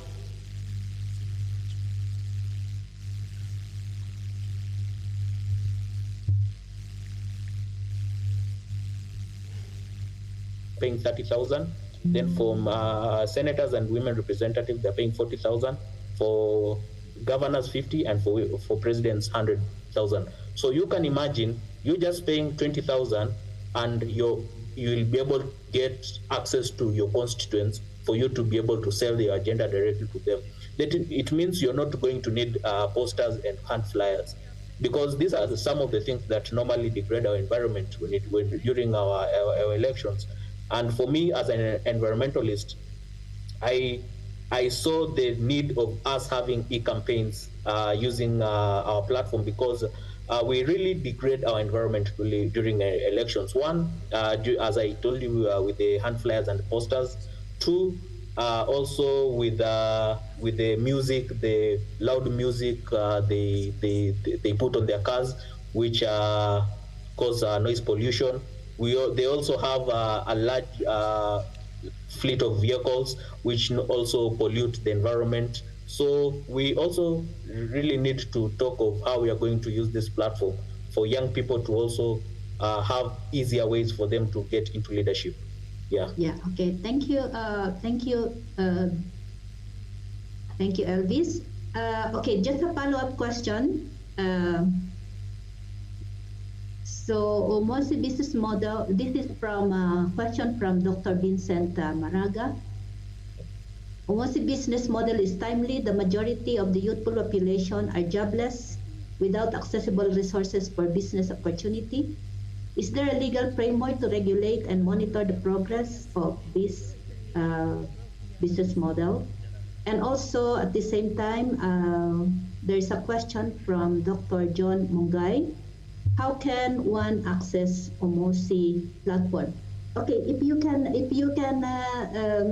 answer in 1 minute, that would be appreciated because we also have a question for the other speakers. Thank you. Thank you so much. Yes, so Wamuzi is available on Google Play Store. I'll just drop the link on the chat. Yeah, you can check it out. You can share it with your friends. Our plan is just to get more users on board. So that is going to be really good for us. And for your first question, now we don't have any legal framework for sign up, but the only thing that we've worked on is our data protection policy. This is what is guiding us as an organization on the kind of data that we are collecting from our users and how we are going to use it and how we are going to store it. This also helped us to come up with our privacy policy. And other than that, we've also registered with the Office of Data Protection as data collectors and processors. And also on the technological side, we've also worked on our encryption. So our data is encryption from transition and also for storage. And also we are using two-factor authentication. So yeah, so thank you, and thank you so much for this opportunity. Yeah, thank you, Elvis. Excellent. Now we have a question for Victor from Dr. Martin Irungu. He said, great presentation. A question to Victor, how is the current status on local funding for social enterprises, noting this has been raised as a challenge by local innovators? How do we also scale the innovation ecosystem across countries evenly without leaving some behind while others are making good progress? Victor? Thank you very much for that question. I think maybe the way I would look at it is looking at the current funding architecture, where, as I mentioned, a lot of this funding is focused on fintech, because a lot of that's where we see a lot of growth happening. And for us to be able to ensure that we have funding across board and all startups, whether they are social enterprises across the counties, is we need to be able to get a model that allows for funding to be able to flow to them. So that's why I keep on saying we need to be able to look at a collaboration model, whether we want to use a triple helix or quadruple helix, is we need to be able to get people who have funding at an early stage. This can come in the form of development partners. It can come in form of private companies within the locality who are already trying to solve for some of these solutions, but then maybe they don't have the innovative tools. So it means that they need to be able to interact with startups early on, whether it's a startup that is solving for a social cause or just a commercial opportunity. And I think we need to be able to, as a country, develop a legal framework that can support that. Because the interaction that we have currently, we have at county and national level is the PFM Act.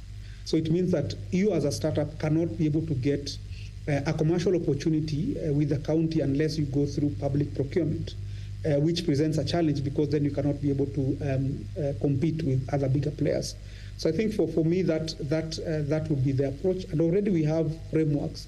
For example, under the African Union, the Science, Technology and Innovation Strategy for Africa, which has given us building blocks in terms of what we need to be able to do to ensure that we are able to support the digital economy across board, looking at issues around how do we build infrastructure collectively.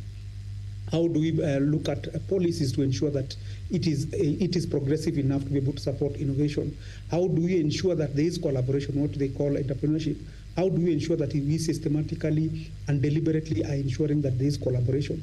Then possibly is looking at talent. How do we then build talent continuously across different innovation platforms and ensuring that we're able to connect the industry and academia so that whatever is being taught in academia has a direct relation with industry. So I think it has to be a systemic way in which we do it. rather than, and this is what we are seeing, startups are succeeding because they have some ingredients, which, for instance, and this is a study that we did recently, what we're calling a successful startup persona. So we realized in our study that a lot of the people that have successfully fundraised have not gone through an incubation process. It is that they are middle-aged, they have gone to an Ivy League school, they have good networks in terms of social capital. They've been able to get the ingredients of an what would normally would have been given in an incubation center, but they've done it outside, and they therefore become outliers. So we need to have that system in place so that we ensure that someone coming straight from campus or from university can be able to plug into a system and ensure that they are successful, so that now this becomes something that can be replicated across board in all the counties. Thank you so much. Thank you very much, Victor. Now I have a question to you as myself. Now I agree with you that when we talk about innovation, we want to know how we can utilize this innovation as support to socio-economic development. We know that when there is innovation, innovation should be able to increase productivity and therefore economic development. Now, if we are successful and progressive, investment will come, and therefore it will help generate employment, a job and employment for the youth. Because as in this forum, we know that 75% of the population of Kenya are youth. Now, the problem that you have mentioned also is there is a high mortality rate in this startup. You say, or is it SMEs? 3 out of 5, 75% okay, 3 out of 5 are actually is the mortality rate, very high mortality rate. So what do you think should be done, in particular, be specific, how do we avoid or increase the survival rate of the startup? Yeah, thank you. Thank you very much, Dr. Angelica. I think number one, like I said, the sectors that where our SMEs are investing are not sustainable. So a majority of them, over 75%, are investing in wholesale retail. The strategies that we've seen in successive governments is they are only supporting a problem. And this is what we see with the Hustler Fund. It is a cash flow financing program. So it is not removing this person from this rut. And when you look at the current budget policy statement, which is which is part of the budget cycle, which leads to the appropriation bill, is that we are seeing that they are saying that they want to be able to develop county industrial parks, but there is no market. So what ends up doing is you build an infrastructure, but we are not seeing government investing in a value chain. So I think the only way to do it is for government to actively look for export market, and very specific export market, similar to what we see with AGPO and with the American market in terms of textile, and come and work backwards and ensure that now we organize our SMEs towards very specific sectors. And we've seen this work with China, we've seen this work in Vietnam, etc. Because the cost of an SME, for them to be able to do market development and look for new markets, they are too small to be able to reach out there. So I think from a national perspective, we need to be able to identify very specific markets, which we can then link back and tell SMEs as a value proposition that instead of doing wholesale retail, we can shift you to this sector. We will provide financing, we'll provide capacity building, and whatever is needed for you to be able to succeed in that way. Then probably we can be able to start seeing a shift. Number two is a lot of SMEs are failing to adopt digital tools to ensure that they're able to increase their productivity, etc. It is an area that we need to focus on to ensure that we are able to tweak some of the innovative tools that can be adopted by SMEs in some way. Number one, they can't afford. Number two, they don't have the capacity technical to be able to adopt. It's a serious program that we need to be able to look out for to ensure that, how do we ensure that SMEs are able to adopt digital tools and get into the digital economy because they currently are the backbone. So we cannot ignore them. So we need to be able to find a way in which we can be able to support them, adopt digital tools, but as well in the long run to ensure that we're able to shift them to manufacturing and agro-processing, because that's where we can be able to extract a lot of the values. And we've seen that the same call even being done at the continental level in terms of the entire Africa is not doing any form of value addition. So the sooner we're able to develop programs around the same, then probably we can be able to see a mega shift in terms of value back to the economy. Yeah, thank you. Thank you very much. I think that brings us to the end of the presentation. Thank you very much, Victor Otieno and LB Sitati for coming and grace our occasion. We have learned a lot from you. Thank you very much. So please, participants, let us do a clap digitally. Click that clap, and thank you for all of you. Thank you also for our rapporteur, Dr. Gladys Kimotay and James Maingi. Okay, back to you, Chair. Thank you. Thank you, Dr. That was panel 5 on innovation, efficiency, and economic development, moderated by Dr. Okay, that was panel 5 on innovation, efficiency, and economic development. Hello, we can't hear you. Okay, confirm whether you can hear me. Anybody else? Chair, we can't hear you. Can anybody else hear me?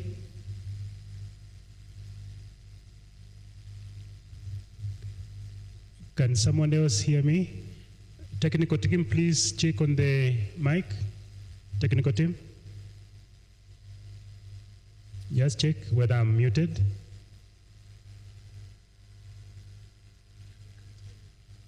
Hello? Yes, check.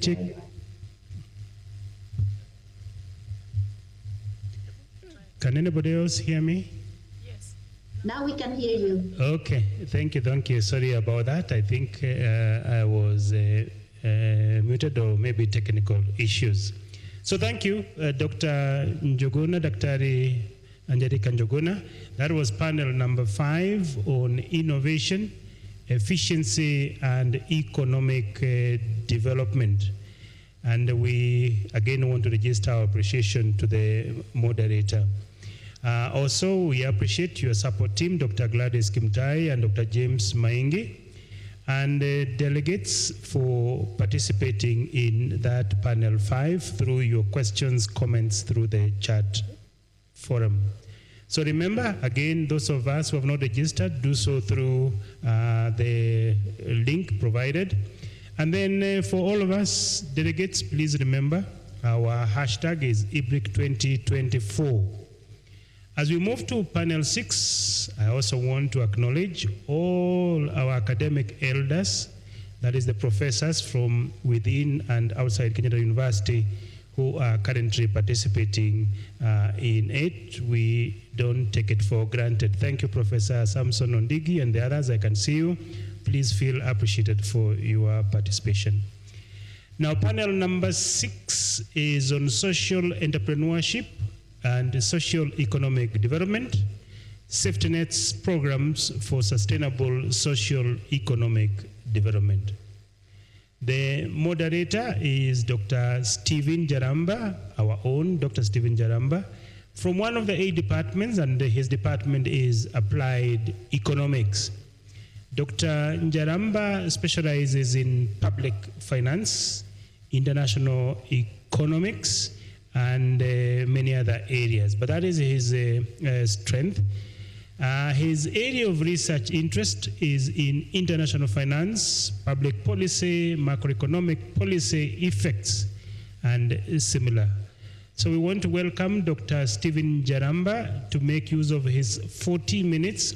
Kindly, Dr. Jaramba, let our presenters make or highlight the key aspects, and then we can be able to continue interacting through the chat box. So welcome, my brother, Dr. Stephen Jaramba, to make use of your 40 minutes for panel number 6 discussion. Dr. Njaramba.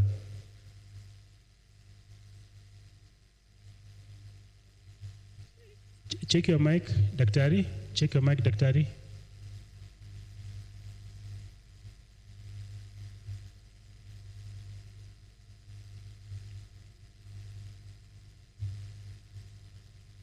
Check your mic from your end, Doctor. I can see it's like you are muted. Just check from your end. At the same time, technical team, check. Check from your end, Dr. Njaramba.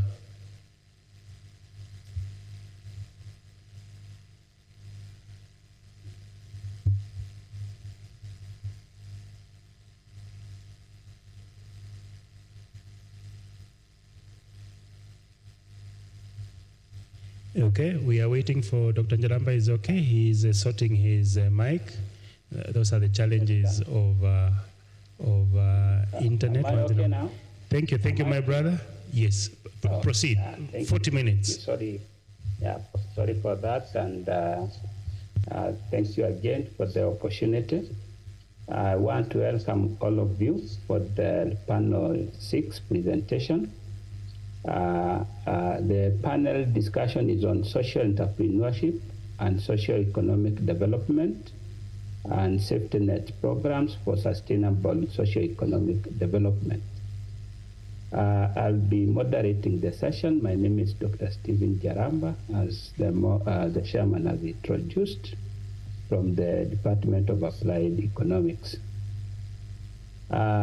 In this panel, we have the rapporteurs who are Dr. Rhoda Manyansa and Dr. Duncan Shiradura. We have a number of presenters, 5 in number. The first one, which is Ms. Rhea Sila, I understand she will not be making to present. She's traveling, and the situation does not allow her to present. Now, the others, we have Ms. Margaret Mudeu. I hope you can maybe confirm that you are here with us. Ms. Margaret Mudeu from that is CEO Elevate SMEs Limited. Kindly confirm your presence.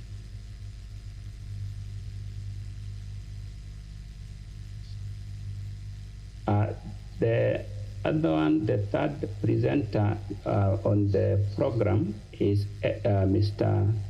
Enoch Nyakudi. Kindly, if you can confirm your presence here. Enoch Nyakudi.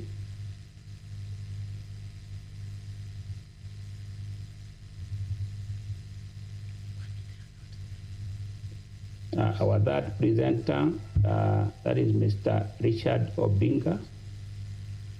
Mr. Richard Obinga, kindly, if you can, confirm your presence. You can either show by a hand or confirm on the chat box, kindly.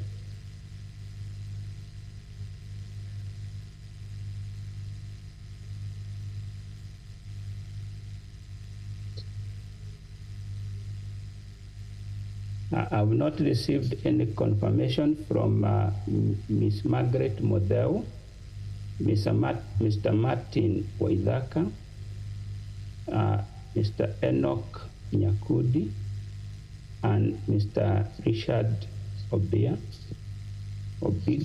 Sorry, Mr. Richard Obiga. Yes, thank you, Ms. Margaret Modeu and Martin Waithaka. Your presence is confirmed.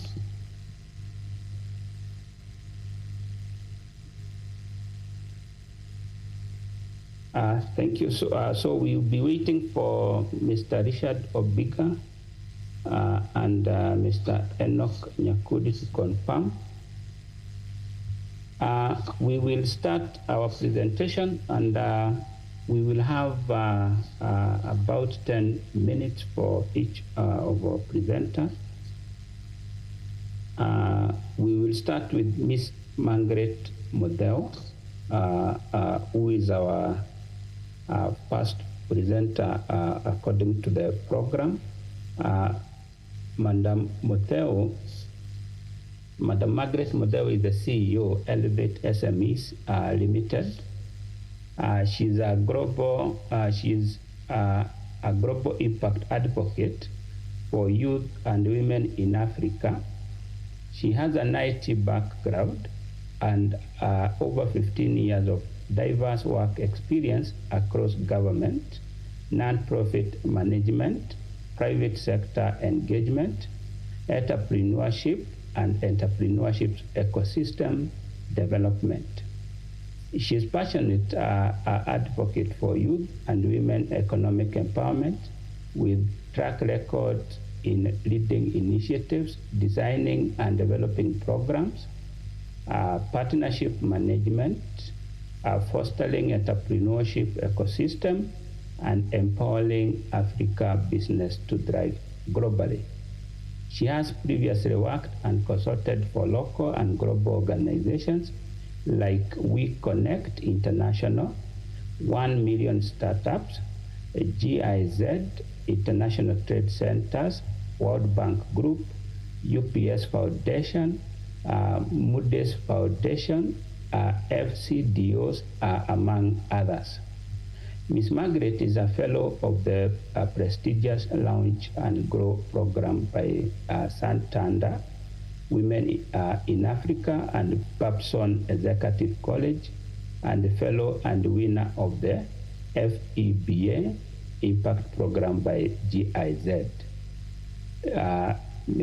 Ms. Model has had awards and other achievements. So we want to give her the opportunity to present to us. So, Madam Model, the floor is yours.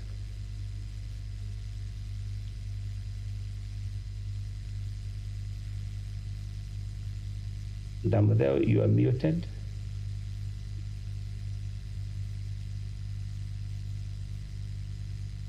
I think you are also having a same problem. We can't hear you.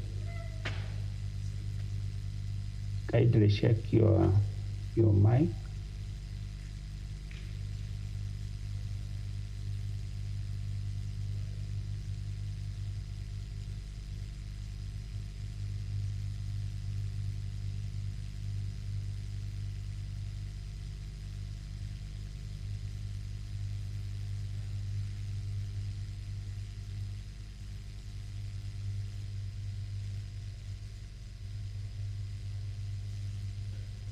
So as she works on her mic, participants, kindly, on the chat box, you can note your comments, your questions, and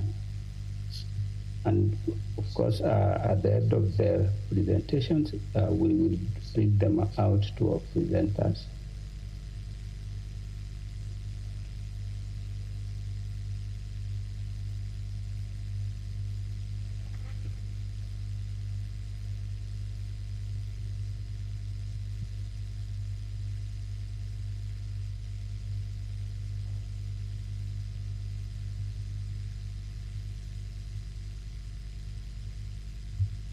We are also asking the ICT support. Okay, Dr. Njaramba, kindly, as our team of IT support sorts her out, probably we could go to the next presenter, then she comes after, kindly, if you don't mind. Then we sort out her. Noted. Yeah, thank you for that guidance. We also have, with us, we have Martin Waithaka. Mr. Martin Waithaka, if you can, kindly. You can check whether your mic is working. Yeah, please confirm you can hear me. Yeah, thank you. I can hear you. Thank you, Waithaka. So an introduction for Mr. Martin Waithaka. He's the CEO Empower and Serve Kenya. So Martin holds a master's degree in community resources, community resource management from Kenyatta University, and an executive certificate in sustainability leadership from the Hurricane Island Center for Science and Leadership in USA. He is also a certified program manager's professional with over 10 years of experience conceptualizing, managing, and executing poverty alleviation programs while promoting self-reliance. His concentration is designing, implementing, and evaluating initiatives that address the root causes of poverty, empower marginalized communities, and create sustainability. He is the founder and executive director of Empower and Serve Kenya, a youth-centered organization dedicated to unlocking the potential of young individuals through skills development and running innovative social enterprises. So throughout his career, Martin has provided technical leadership in program implementations, creating measurable impact through human-centered design approaches in programs for the disadvantaged, especially the youth, women, and displaced population. Martin is a scholar and, of course, a community worker, and he has achieved a lot. So we want to welcome Martin, that you may present to us. Welcome, Martin. Right. Thank you very much, Dr. Jaramba, for the introduction. And of course, great appreciation to each one of us who have been here. I think just sitting around the room, you can always feel the wealth of information that is flowing. And I totally appreciate this opportunity also to be able to have a moment to share some reflection on what I do. And again, share some lessons based on the work that I do. And just to build up from the introduction that has just been shared, is that I'm a social entrepreneur, I would say by design. And I have been able to engage in social entrepreneurship from the time I cleared my O level. And I'll be sharing that reflection in one of the slides over here. But again, in my presentation, I'll be sharing a little bit of a theoretical or more of a practical, experiential definition of what social entrepreneurship, based on our model of programming, what it really means to me or to us in our programming at Empower and Serve Kenya. And again, drawing a bit of some of the work that we have done, growing into the field of social entrepreneurship, and drawing some lessons, maybe and recommendations, which are not scientific. And I think I would give that caveat, noting that we have a lot of researchers here and our learned fellows. And so I'll be diving into looking into social entrepreneurship as a concept. And most of the reference that I would have here is more experiential, but also a bit of reference from Ashoka, who are key leaders in the space of social entrepreneurship. And one thing first to note is that social entrepreneurship is a concept that has been there for many years. And of course, the popularity of social entrepreneurship has been growing over time. And as years go by, the concepts gets clearer. And however, we really don't have like a clear definition, like a one-stop definition to say, this is the definition of social entrepreneurship. But overall, there is a general agreement that a social enterprise promotes positive socio-cultural, environmental, and also economic sustainability. There is key focus on change. There is key focus on improvement. And when you talk about what sets aside a social enterprise from a normal or a mainstream enterprise, largely is the motivation, and largely is about what are we concerned more as social entrepreneurs. We have an intersection between the people, the globe, or the planet, and the profit, which is this concept we talk about sustainability. And where all these put together, what sets aside a social enterprise to a great extent is the motivation. The motivation of a social entrepreneur. A social entrepreneur is more of a change agent, is a change maker, is a driver of change. And one of the pointer that sets aside a social entrepreneur is identifying systemic issues or challenges that have been held over time, and they have been existing within our communities, but then they try to figure out how do we solve this. Social entrepreneurs are quite disturbed by some of the concerns that appears to be quite normal. And that's one of the pointer in terms of setting aside a social entrepreneur from the mainstream entrepreneur. So this person is concerned about the environment, the cultural issues that are facing communities, that are facing the people. And in some people, when you talk about the issue of garbage, for example, in our neighborhood, waste of garbage within our neighborhood, to some people it's not a bother. But for a social entrepreneur, the concern would be, how can I solve this concern of garbage within my neighborhood, but again, more sustainably?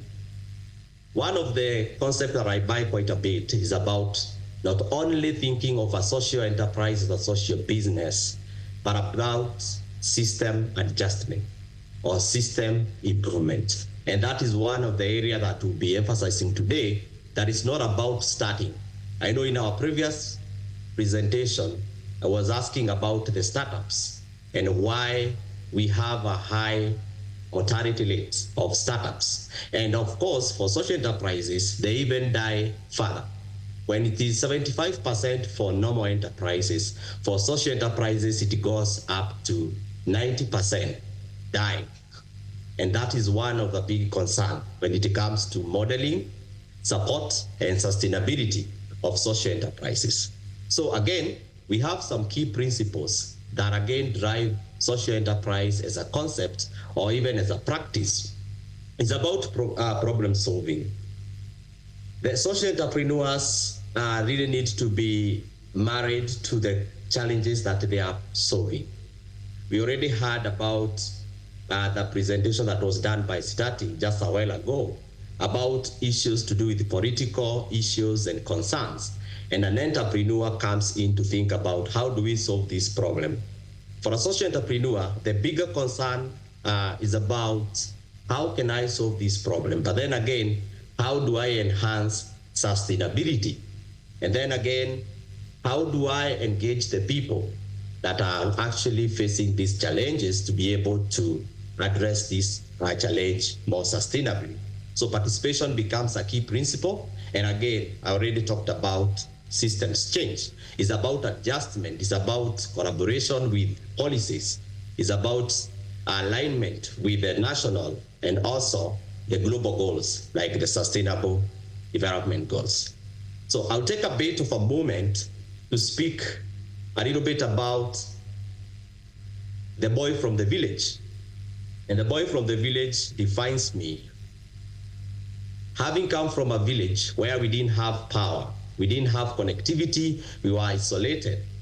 And when I was in my primary school going to high school, I was not able to enjoy the benefits of computers. I was not able to enjoy. I remember we only had one phone that was accessed in one of the neighbors who was doing very well at that time. However, we didn't even have somebody to call. And I want us to just envision that village. And now this again, try to draw an inspiration, how my journey grew into a social entrepreneur. So while that was the circumstance that I was born in, it meant I was digitally disconnected. I was, again, also socially disconnected, technically disconnected. But then that challenge by itself drew a motivation within me to start thinking about the critical challenges that I myself was facing at that time. And over time, I came to realize the people that we were living with were really experiencing a digital disconnection. So when I got a grade to go to campus, I was admitted at Kenyatta University. My mom told me, I hear in the university you have to get a laptop for you to do your assignment. And now that you have not worked with a computer, I really need to take you in one of the cities to go and take a course and be able to be digital literate. And that is what happened. And when I came to a place called Thika, I did the computer packages. And one of the things that grew within me was a desire to improve the situation, because I imagined if this is myself having earned the digital skills, the literacy that I gained, how many more young people, how many more community members have not accessed such digital literacy? How many people have been disconnected from the world? And that drew me to set up a digital center in my village, the first digital center that I set up in 2007, when before I joined Kenyatta University. I didn't know that time that is social entrepreneurship anyway, because we could charge a small fee to make sure that the center would keep running. And we were able to train up to thousands and thousands of young people from my community. To cut the story short, the same motivation grew. Being in class, learning about communities, community resource management, understanding community challenges over years, I got a motivation to even grow into this area. And by the time I cleared my 4th year, this is where I started an organization, Empower and Serve Kenya, focusing on digital skilling and social entrepreneurship, especially for the last mile communities in the urban informal settlements and the rural areas, specifically Kajiado and Narok. That is where we have more operations. So that has again grown into setting up innovation hubs in Kajiado. And we also connected this ecosystem by setting up another innovation hub in Nairobi. And why did we do that? Is again, issues to do with system change. For systems to improve, again, we have to focus on how do we align with the already existing digital economy. Focusing on Nairobi, the Silicon Savannah, known as a well-mature innovation ecosystem, we are working, everyone who you would connect to globally would tell you, Kenya, everyone is digital literate. We know it's a house of innovation, it's the Silicon Savannah.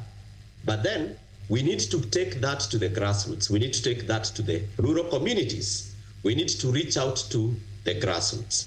And that's why we modeled a project we call a DigiLab. Again, focusing on setting up digital literacy and entrepreneurship hubs at the grassroots level. And this is again maturing up to be more sustainable, to be more of a system change, becoming an innovation village that we are working on in Kajiado. And that is my journey of a social entrepreneur. What lessons have we drawn? And this will be taking me to the close of my talk. What lessons have I personally taken through my journey as a social entrepreneur? One thing that I've picked up is that when we have people, young people, like currently we have a high level of unemployment, issues facing us. Recently we had the floods. We have hunger. We have all these challenges as have been highlighted.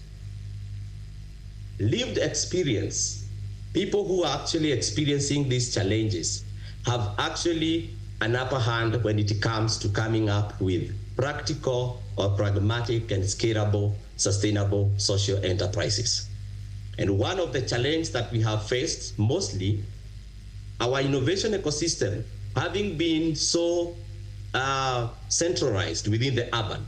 And that's why we have upcoming policies, like now the Association of Countrywide Hubs, promoting establishment of local hubs, because the more we discuss the challenges people are facing at the grassroots level, the more we are able to come up with more practical and more scalable solutions that will be able to be replicated, that will be able to help other people to learn. So there should be that focus on the solution. There should be that focus on the impact that a social enterprise that is going to lead in these communities. And that is one of the lessons that we have been able to pick. However, there has been a lot of emphasis on the technical solutions, sometimes letting down the impact, which is actually very important when it comes to social enterprise success. Then again, there should be that emphasis on impact, because a social enterprise leader has actually been driven by a certain challenge. Sometimes when it comes to, for example, pitching, when we are having these innovation challenges, sometimes we really push social entrepreneurs to really pitch their solution while their impact remains untouched. And so this competition is one of the areas that we feel and we have identified in our hubs is actually leading to more social enterprises becoming unsuccessful. So there is need to evaluate that. And I know I've already done another recommendation in the same front, because we want social enterprises to be successful venture, promoting employment for these young innovators, the change makers, but then again promoting economic self-reliance within households and communities that these people are coming from. The focus again should be on system change, where we talk about alignment. If we reference the most successful social enterprises in history, the success that comes for a social enterprise actually to become a global winner is about collaborating and being aligned and influencing, advocating, and recommending change on some of the status quo, some of the things that have been taken to be normal, and doing actual recommendations. So it's not about social enterprise, me as an individual, as an entrepreneur, growing and having a big name, but being able to address a system concern, whether it is in education, in agriculture, in environment. It's about behavior change.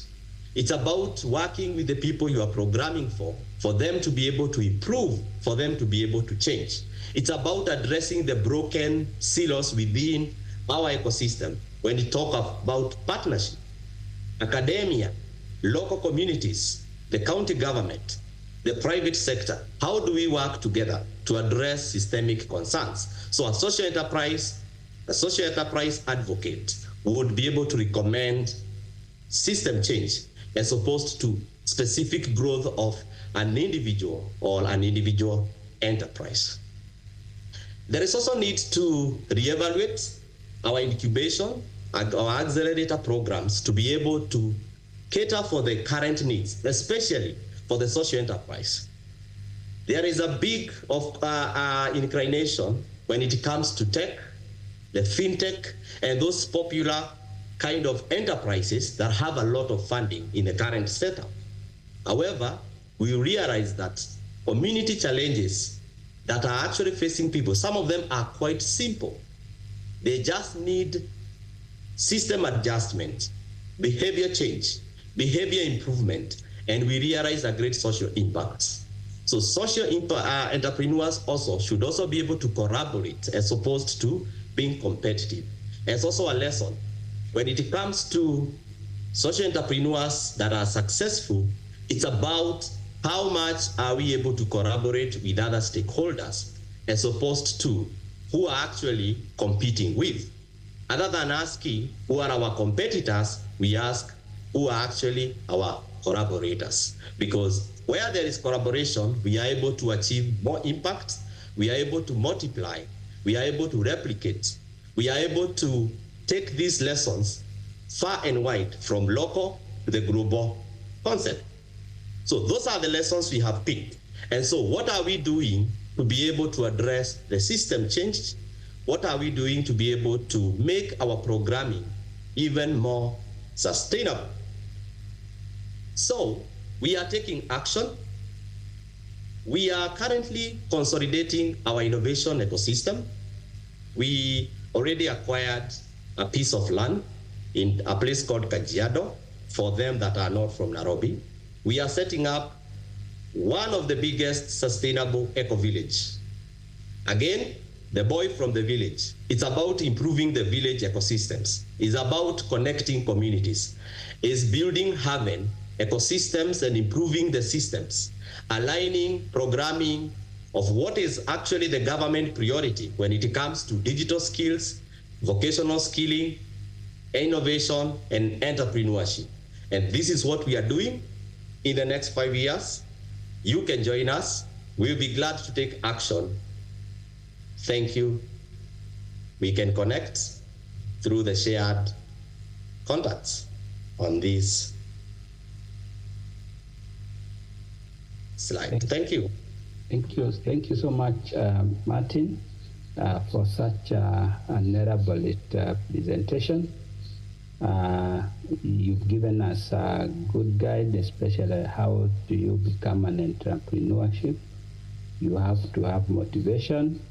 From your lessons, of course, we are learning that the major drive will be the focus on the solutions and the good recommendations that you have given.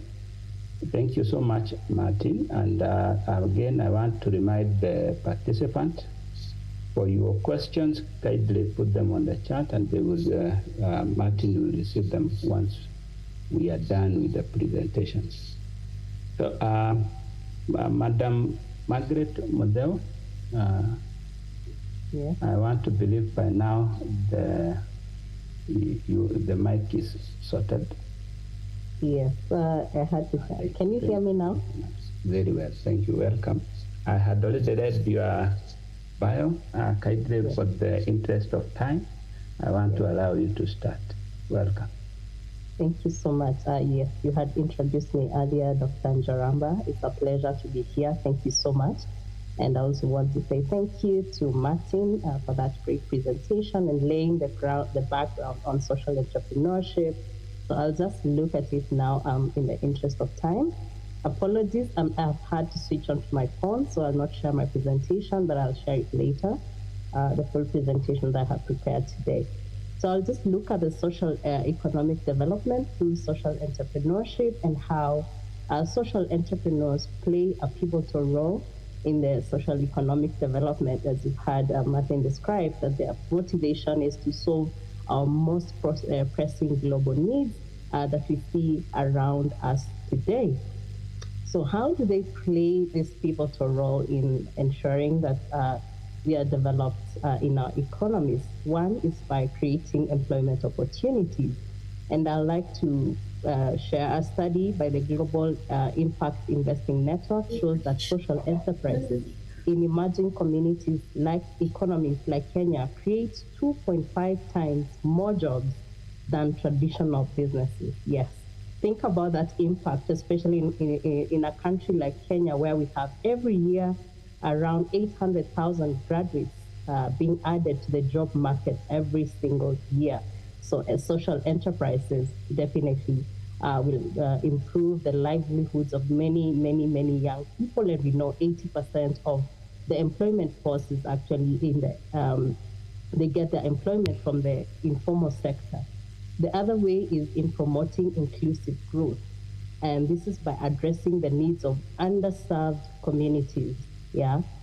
Social enterprises are looking at economic benefits to be equally distributed for us to have shared prosperity in the communities that we live in. Martin mentioned about the initiatives of hubs that are already outside Nairobi, because previously there was a lot of support that was concentrated here. And now we are seeing a lot of social enterprises that are even in smaller towns, yeah, where they're now benefiting from the much needed support in capacity building and mentorship to ensure they're also solving problems and challenges in those particular communities. The other one is fostering innovation. We know the saying that goes, necessity is the mother of invention. Yeah. And this is the platform where the social enterprises thrive in, by coming up with innovations, by developing sustainable solutions and to the social problems. Think of a fintech, for example, that is providing, that is revolutionizing financial inclusion to the unbanked to ensure that they are also receiving financial services for their businesses. The other thing I'd want to look at is the integrating social entrepreneurship with safety nets programs, ensuring that there is a great foundation for sustainable development. And one of the ways in which we can achieve sustainable social economic growth is enhancing collaboration. My previous presenter already touched on that. We have the government sector, and we know in every economy, government provides an enabling environment where businesses can thrive. All businesses. We have the private sector. We have the social enterprises themselves coming up with collaboration to ensure that there is the much needed support, resources, and networks to scale their impact. In Kenya, we have the Kenya National Chamber. We have the Association of Startups and SME Ecosystem Enablers. We also have CESOC, that is the Social Enterprise Society of Kenya, and many others. And having been in this particular ecosystem, I know how giving these social enterprises the support they need helps them to thrive and even increase their impact. The other thing is about technology. Technology is one of the ways in which social enterprises can scale their impact faster. Using the various digital platforms that we have, as I've mentioned before. Last but not least is building capacity. And this is not just coming up with general, training sessions, but coming up with very targeted training and capacity building programs for social entrepreneurs to ensure that they drive sustainable solutions. We have initiatives like the Kenya Climate Innovation Center that is providing mentorship, funding, and technical support to social enterprises. I know Kenyatta University also has a lot of that support to startups that enables them to thrive. So just last but not least, it's just a call to action. I know we have a lot of researchers on the call today. Let's leverage on data-driven solutions to target specific social and economic challenges.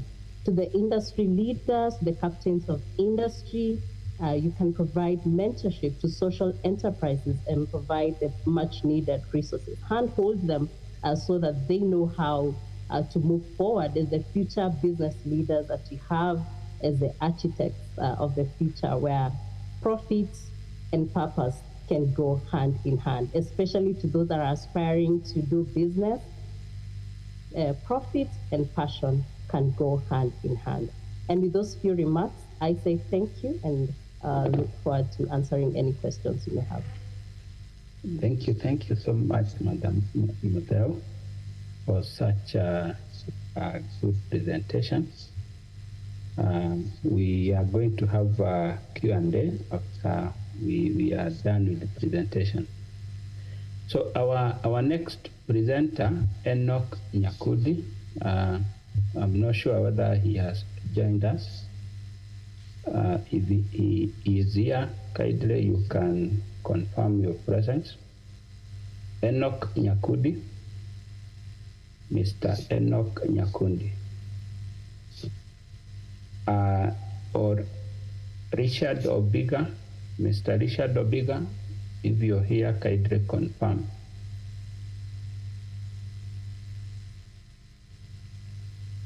Okay, we will assume probably for now they've not yet joined us.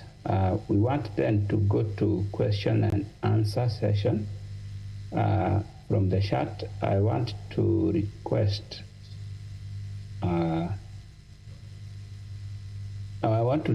Dr. Shiradula, if you can kindly, whether you can read for us the questions. Hello. Yes, welcome, Doctor. I hope I'm audible. Yes. Thank you, Chair. Thank you so much, Mr. Waithaka. Thank you so much, Mrs. Margaret Modeu, for the wonderful presentations. We will go straight to the questions, and we will use the criteria of first come, first serve, because of the time constraints. Just sampling a few to Martin Waithaka.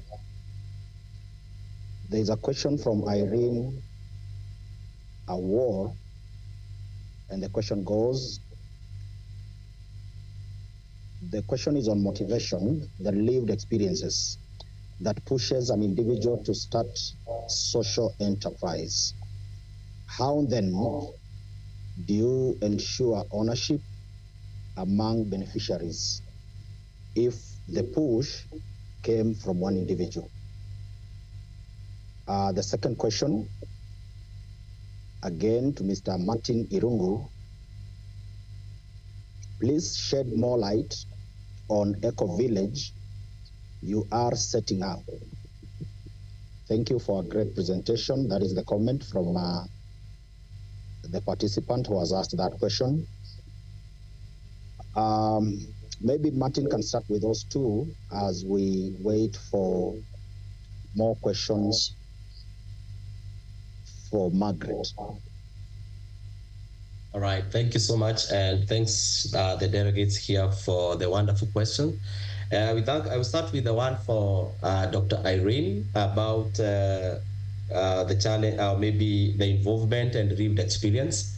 One thing that is good and clear is, for example, if we reference one of the successful social enterprise that was the Eco Toilet, it was running here, it was running in Nairobi. And of course, the person who came up with the solution is about an experience they had, a big challenge with accessing facilities when you were in town. So then again, the simple motivation that comes from a social entrepreneur comes along with being a change maker. It's about taking leadership. It's the same way people get motivated to run for a certain position, while others, they just feel they just want to vote. It's about how the leader or the change maker in this context, who is the social entrepreneur or the social enterprise leader, takes it up. The challenge, for example, affecting a certain group,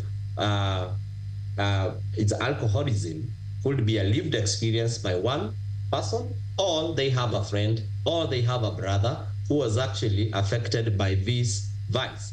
However, it's about, for community uptake, it's about participation, it's about involvement, it's about critical needs assessment, it's about system or processing and making sure that all the stakeholders play a big part. That is one of the parts that would actually justify or maybe give a value in terms of a success for a social enterprise. Another pointer is you may not have a lived experience, or you may not be a victim, but again, when it comes to learning about that issue, then you need to take time to understand the critical pain points. You will need to understand the people. You will need to have a lot of engagement. When looking at it, for example, from academic parts, where you really want to do enough research, you want to collect enough data, you want to have enough input from the beneficiaries. And again, not only just in terms of what are the intended solutions, but again, even in terms of their participation in the implementation of the social enterprise. The other question regarding the Innovation Hub, I mentioned this is our flagship project as an organizations. As a social enterprise, we are working on bringing together some of the smaller hubs that we have been working around. One of the challenges that we have been addressing, especially in Kajiado, is actually the cultural challenges that affects especially young women. One thing that we picked up is, as much as we have open centers in Kitengela, in Kajiado town, access remains a challenge. Infrastructural, cultural, and all those physical barriers that still affect them. And then again, we are also focusing on creating field learning, an experiential learning platform on sustainability. So then it's an innovation hub like what we are already running, but then now this becomes a community-driven innovation center in form of an eco-village, which is a totally unique concept driven by the people that brings together not only the economic pillar, it also brings the environment, which is a key issue affecting the ASAL communities, addressing regeneration on environment, but then also connectivity, bridging the gap in terms of technology, infrastructure, and taking this connectivity to the community. And this again becomes a model that can be replicated, not only here in Kenya, but across Africa. And that's how we are modeling it. And we welcome, I will be sharing more, maybe a link on the chat box for anyone to see how the village is modeled. Thank you. Wow, thank you. Thank you so much, Bwana Waithaka, for that wonderful insight. There is a question here that could go to any of you. Any of you could respond to this. A framework that you would recommend to both national and county governments for creating of enablers for social entrepreneurship, both at the urban and rural areas. I don't know whether, Margaret, you are in a position. I know there are many questions on the chat platform because this area is an interesting area. Because of time, I would recommend that maybe we address that last one, and then we can continue this discussion on the chat platform, please. Margaret, would you want to say something concerning the question on the framework for the national and county governments? All right. As I did mention earlier, we do have an entrepreneurship ecosystem that supports startups and SMEs. We have umbrella bodies like Civic that supports social enterprises. So I think these are good frameworks that could be replicated even by the national and the county governments to see how can they offer the support that is needed, especially in the counties where we know there are a lot of community challenges and inequalities there.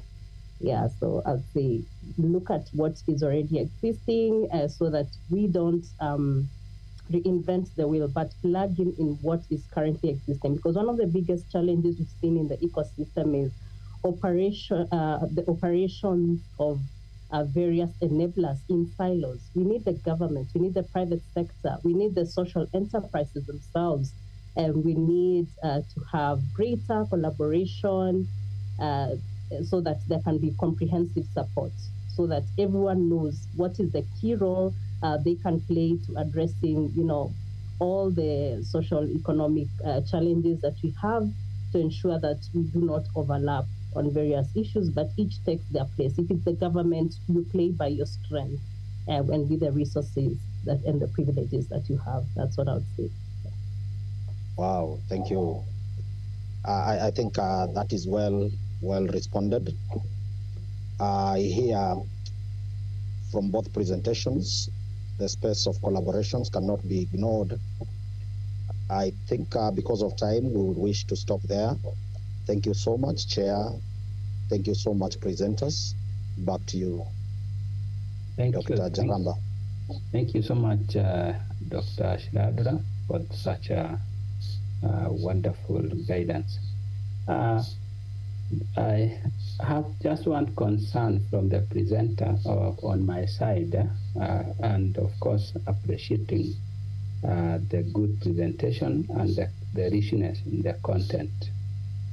So from Martin, I've heard you mention about the aspect of mortality rate, especially when it comes to the entrepreneurship. Guessing it also referred to the SMEs. that there had been quite a high mortality rate directed or concerning SMEs. So, what are the factors, of course, that can be put into place to avoid such a high rate of SMEs going down or going under? And how serious is that drive? I have also Margaret has mentioned about profit as one of main factors or motivating factor to entrepreneurship. How strong is that motivation? Thank you. Thank you. Right. Thanks so much, Dr. Jaramba, for that question. And maybe just to respond, and I'll see whether my colleague will have something to also to add on. The issue of mortality is actually at 75% on SMEs, while even on social enterprise it goes even higher, up to almost 90%. It's actually very, very strange. And this is a concept that the innovators or the local ecosystem enablers, we have been able to explore some of the solutions or some of the approaches that we need to address these issues. One of the big challenge that we have picked up first is in terms of the method or the methodology or the problem identification. And you'll find most of the social entrepreneurs, most of the enterprises, they really do not engage the beneficiaries very well when it comes to modeling the startups. On the other hand, there is also an issue on locally led startups. So you'll find running a startup, for example, for 1 year, you really need to have capital that will be able to run it through across the year. Actually, that is one of the significant challenges that we have, especially when we are talking about innovative startups. This is the question, for example. We already saw the application that was set up here. And this is an innovation, is a startup. You are working on a technical innovation to address a certain issue. The investment in terms of capital that is needed is quite high, or else you may not be able to raise that capital. The type of funding that is existing mostly is around acceleration, is about making, working with startups that are already stable. So then what happens if, for example, you are not able to maintain this application, for example, on App Store? What that means is it will go down, because everyone here is asking Sitati, please send us that, we want to see it. It is on Play Store, but he needs cash to be able to keep it up there. But then when it comes to picking, to be able to stabilization, to scaling, that is where the death joint happens. And there is a big challenge around there.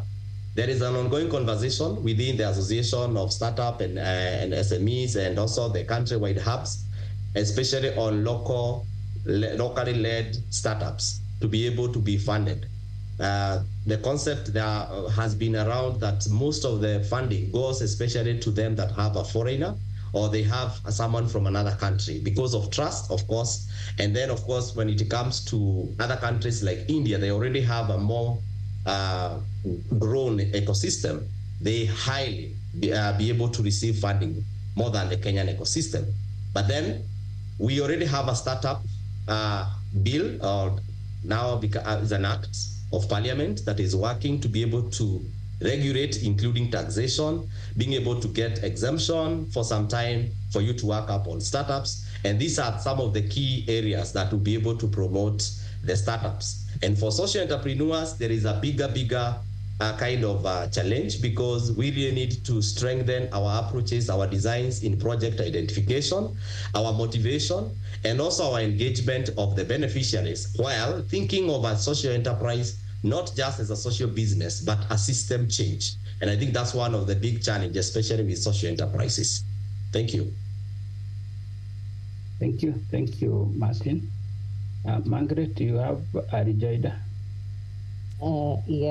Just quickly add on to what Martin has shared elaborately.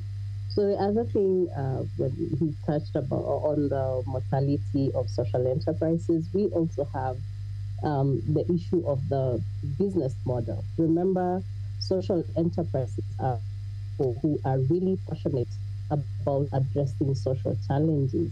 And the bigger picture here is, how do they balance doing well and doing good? Because at the end of the day, they are still in business as much as they're looking at the impact. And I think this is where the various ecosystem enablers come in to ensure that they are offering the support these social enterprises need to ensure they have solid business models that remain sustainable, that will not just rely on grants, on funding, because there's always this notion when you're running a social enterprise that you cannot make profit. Yeah, so it's about balancing the two, doing good and doing well by having a solid business model. Thank you so much, Ingrid, as well as Martin, for such opportunity to give us the information and the knowledge that can be quite useful, especially in the area of social entrepreneurship.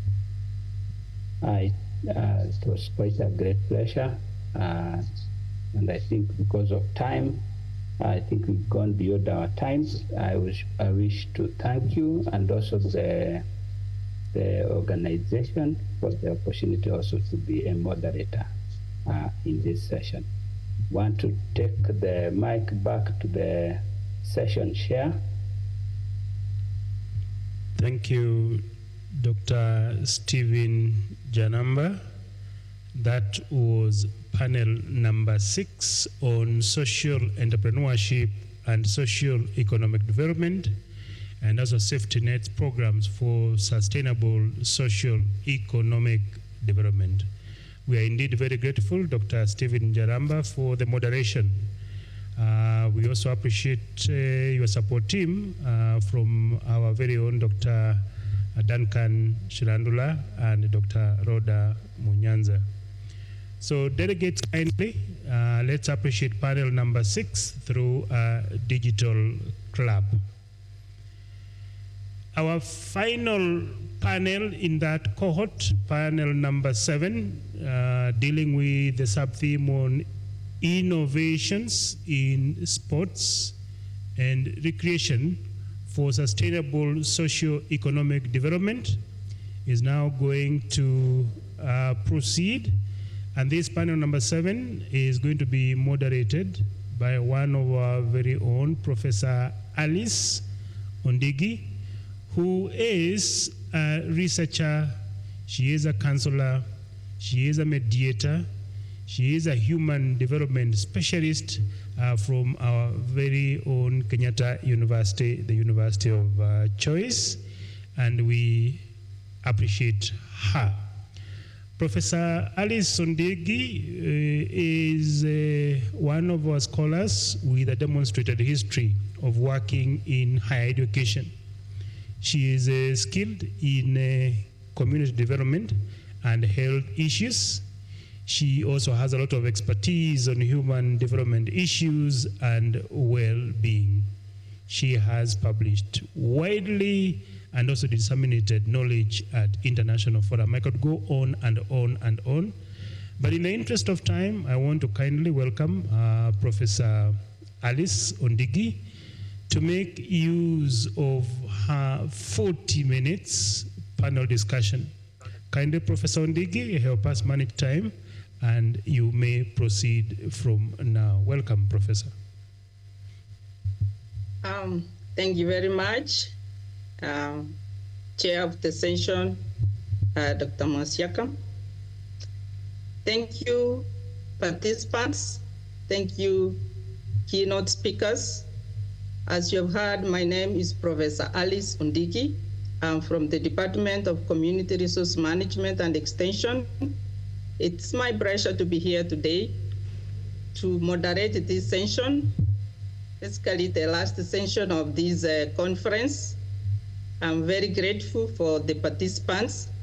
Today, this panel is about innovations in sports and recreation and sustainable socioeconomic development.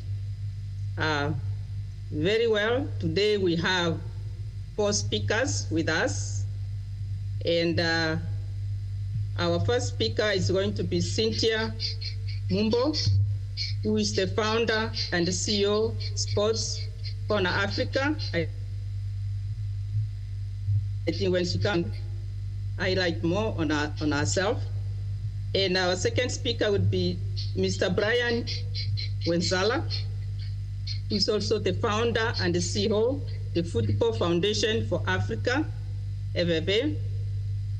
And our third speaker would be Dr. Cyprian Maro, who is the lecturer at the University of Dar es Salaam.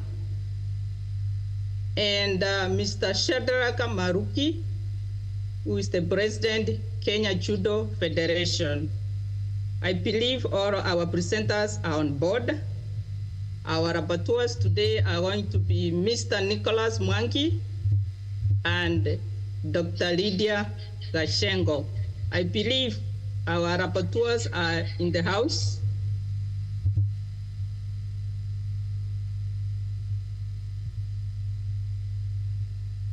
Are you there in the house? Yes, present, Professor. Very good, Lydia. How about Nicholas?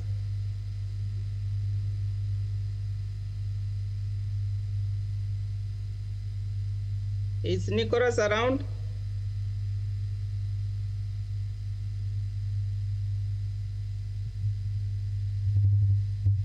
Okay, I'm sure the Secretariat will be able to assist Lydia in this session. Now, going back to our presenters, I want to welcome Ms. Cynthia Mumbo. Are you there, Madam? Hello, everybody. Yes, I'm here. Thank you very much. Welcome to this conference. We are very grateful to have you, and we are eager to hear what you have in store for us. Please go ahead.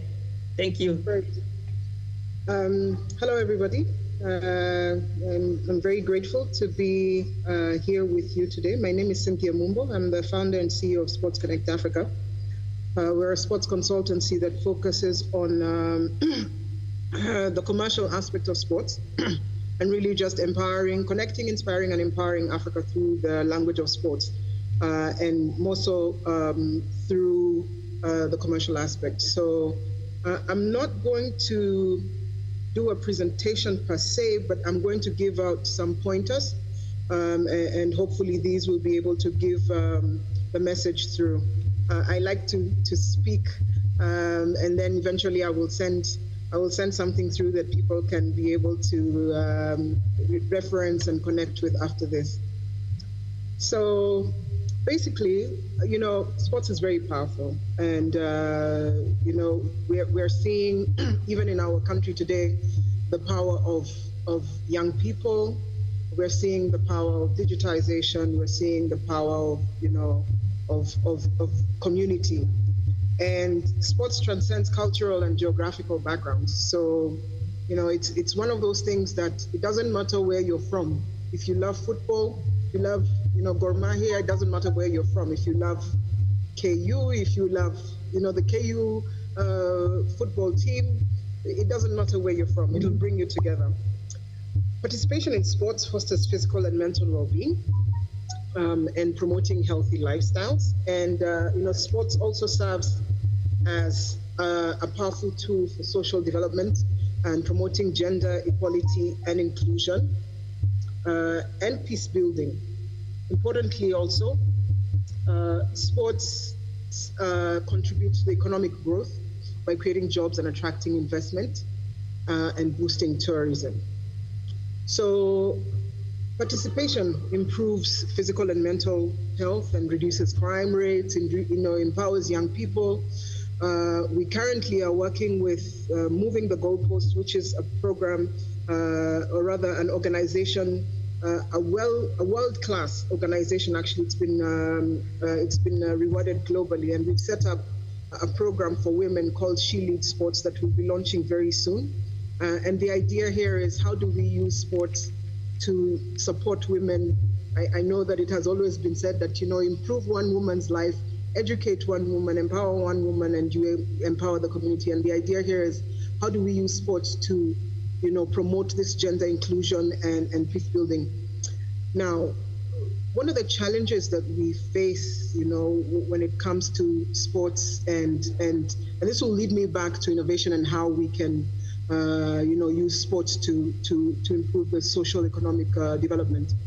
So one of the biggest problems we have is infrastructure, limited access to quality sporting infrastructure, quality, and by this we mean, good standard. Many of us, if I ask this question, and maybe those who are in attendance here can write a quick note, what did your football field look like? And when you go online and look at a community field, say in Europe, what does it look like? Underdeveloped talent management system, inadequate scouting, coaching, and training programs. We are improving, but we still have a long way to go. Limited funding, of course, insufficient resources restrict athlete training, competition participation, and infrastructure development. Poor governance, lack of transparency, accountability within sports organizations is also a big challenge.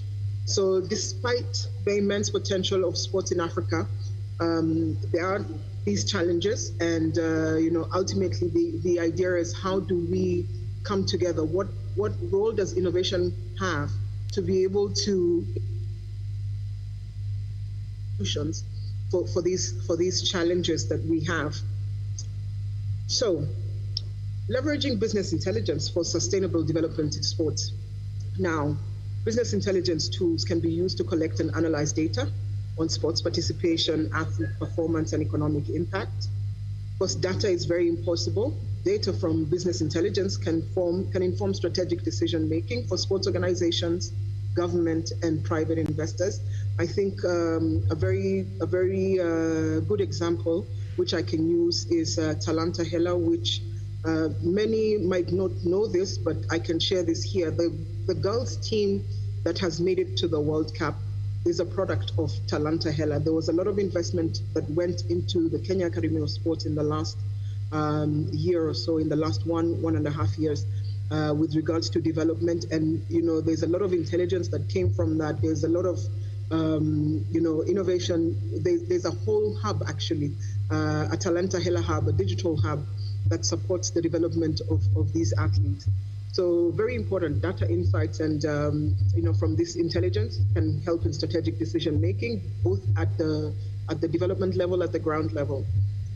Of course, business intelligence can help identify, address challenges such as lack of infrastructure. So what we are doing at Sports Connect Africa, we have a platform, we have a program called Adapt a Court, a basketball program, where we are supporting communities across the country. And what we did was create a very simple Google form where we asked the basketball community, and again, going back to data, we have a Facebook group with about 40,000 members. And what we did was create a simple form, go back to the platform, to the Facebook platform, and asked, can you please tell us where you are? Through this form, tell us who you are, where you are, what challenges you have with the basketball courts that you have. Do you have a problem with the board? Is it a problem with the flooring? Is it a problem with this and that? And now we have data of about 70 community spaces that require upgrading and require support.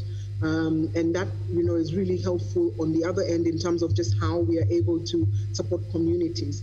So again, data-driven approaches can optimize talent scouting. I think I've talked about that with regards to Talanta Hela. So finally, innovation approaches to sports development in Kenya and in Africa, implementing technology, very important. It doesn't have to be very difficult. Like I've said, using what you have can be a very important tool to be able to collect data. So utilizing technology for data analysis, for data collection, training optimization, and of course, fan engagement. I'm a very big proponent of understanding that if you're going to commercialize anything, you must understand that there has to be, and sports for that matter, there has to be the conversation between the owners of the sport and those who watch the sport, because that is where that's where the money comes from. But you cannot, be able to create experiences for them unless you understand them and, have this conversation around fan engagement. So very important. Another thing, innovation, is creating public-private partnerships. Very, very important. I know that the government plays a very big role in sports in this country, but what role does the private sector have? What role do the NGO sector have? I know that they've done a very big job as well at the development level. The important thing here is, how do we have a creative approach of having these public-private partnerships so that we see a difference in the long run. And then promoting social entrepreneurship, very important. Our approach at Sports Connect Africa is always about connecting, inspiring, and empowering. So everything that we do and everything that we try to do at Sports Connect Africa, as much as it's commercial angle, we feel that it is very important that there's social development, there's education and job creation, that we are creating opportunities through what it is that we're doing. And finally, building capacity. So investment in training.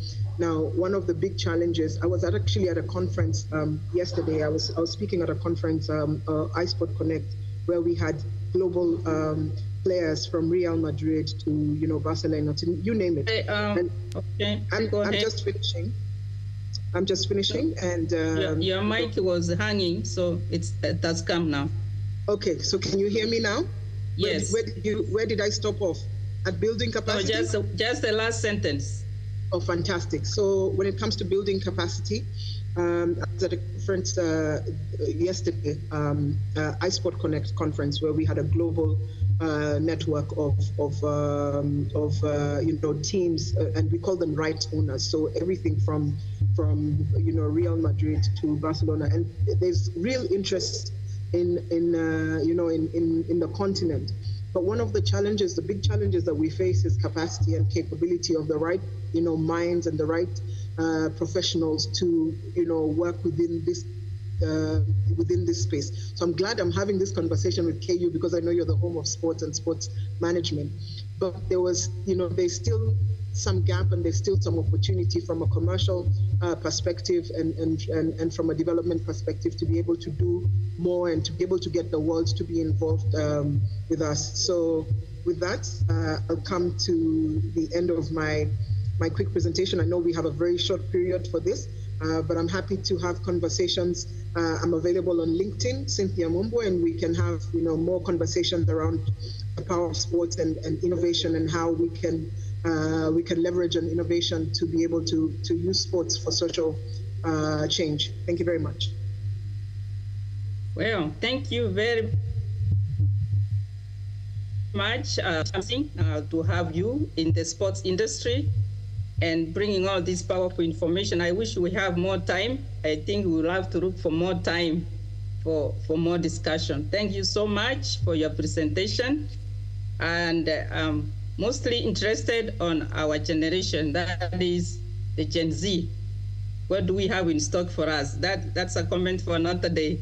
So right now, I think for the members here, please write your questions on the chat, and Cynthia will be able to answer our questions. And right now, Cynthia, I want to thank you very much for finding time to come and to shed light on the sports industry in Kenya, in Africa, around the world, for our young people and our young generation, creating jobs and many other things that you do for our young generation to elevate community and all the social networks and partnership. Thank you very much, Cynthia. We'll come back to you later in a few moments. Moving forward is our next presenter, is Mr. Brian Wensala. Are you in the house? Prof, he's having technical issues. Kindly, if you don't mind, we could move to the next one. Okay. We can move to the next one. Move to our next presenter. Yeah, we move to our next presenter. When Brian comes available, we get back to him. Dr. Cyprian Maro, are you in the house?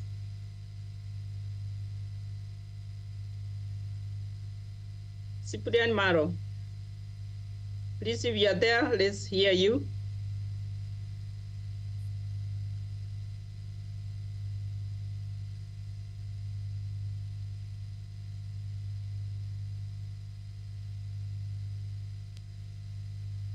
Secretariat, you can help me identify whether... Yes, hello.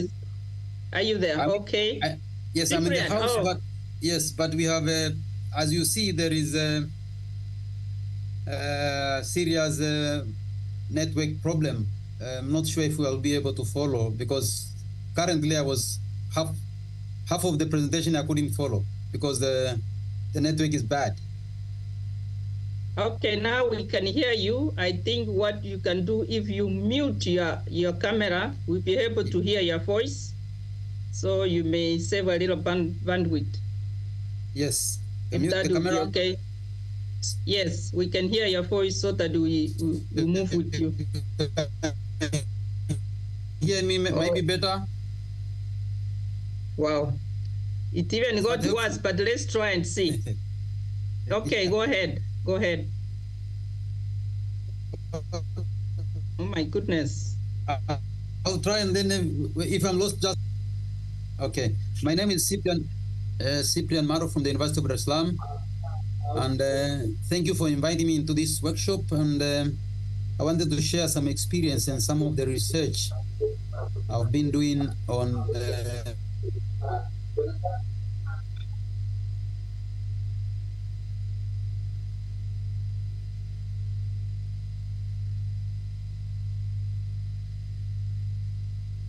I think we kind of lost him.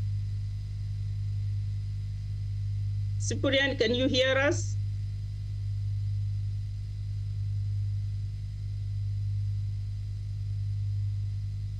Colleagues, are you able to hear me?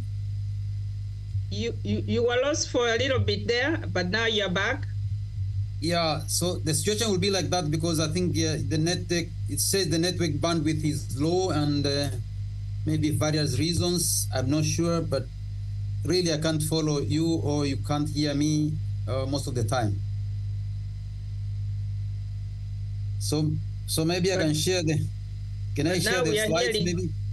Now we are hearing you. Okay.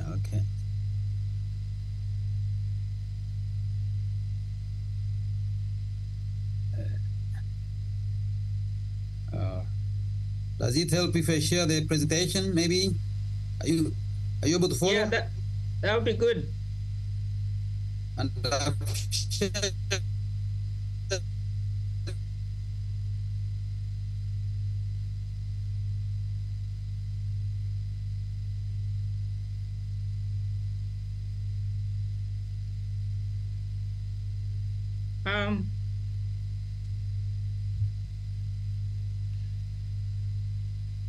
we cannot now hear you completely, Cyprian.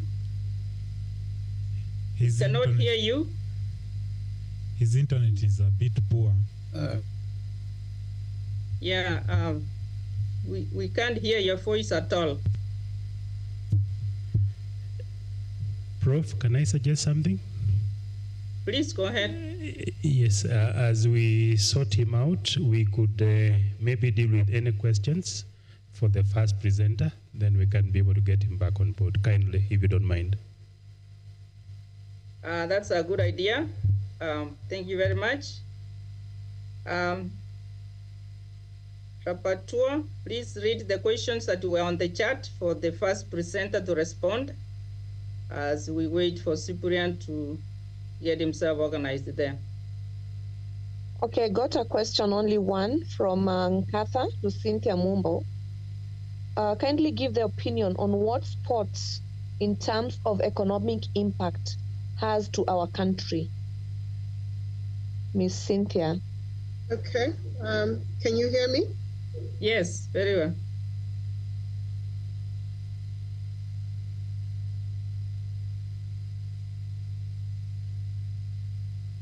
Cynthia, we heard you and you got muted again. Can you come up again?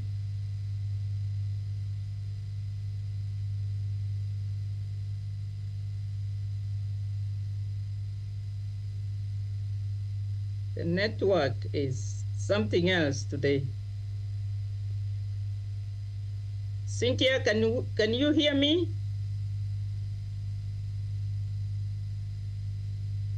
Can you respond? Okay, now I think can we move to the next presenter as we wait for the internet to make its way back. So, My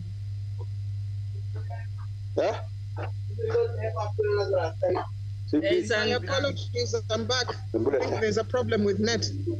Am I okay? Now I can hear you. Can you hear me now? Yes, I can hear you.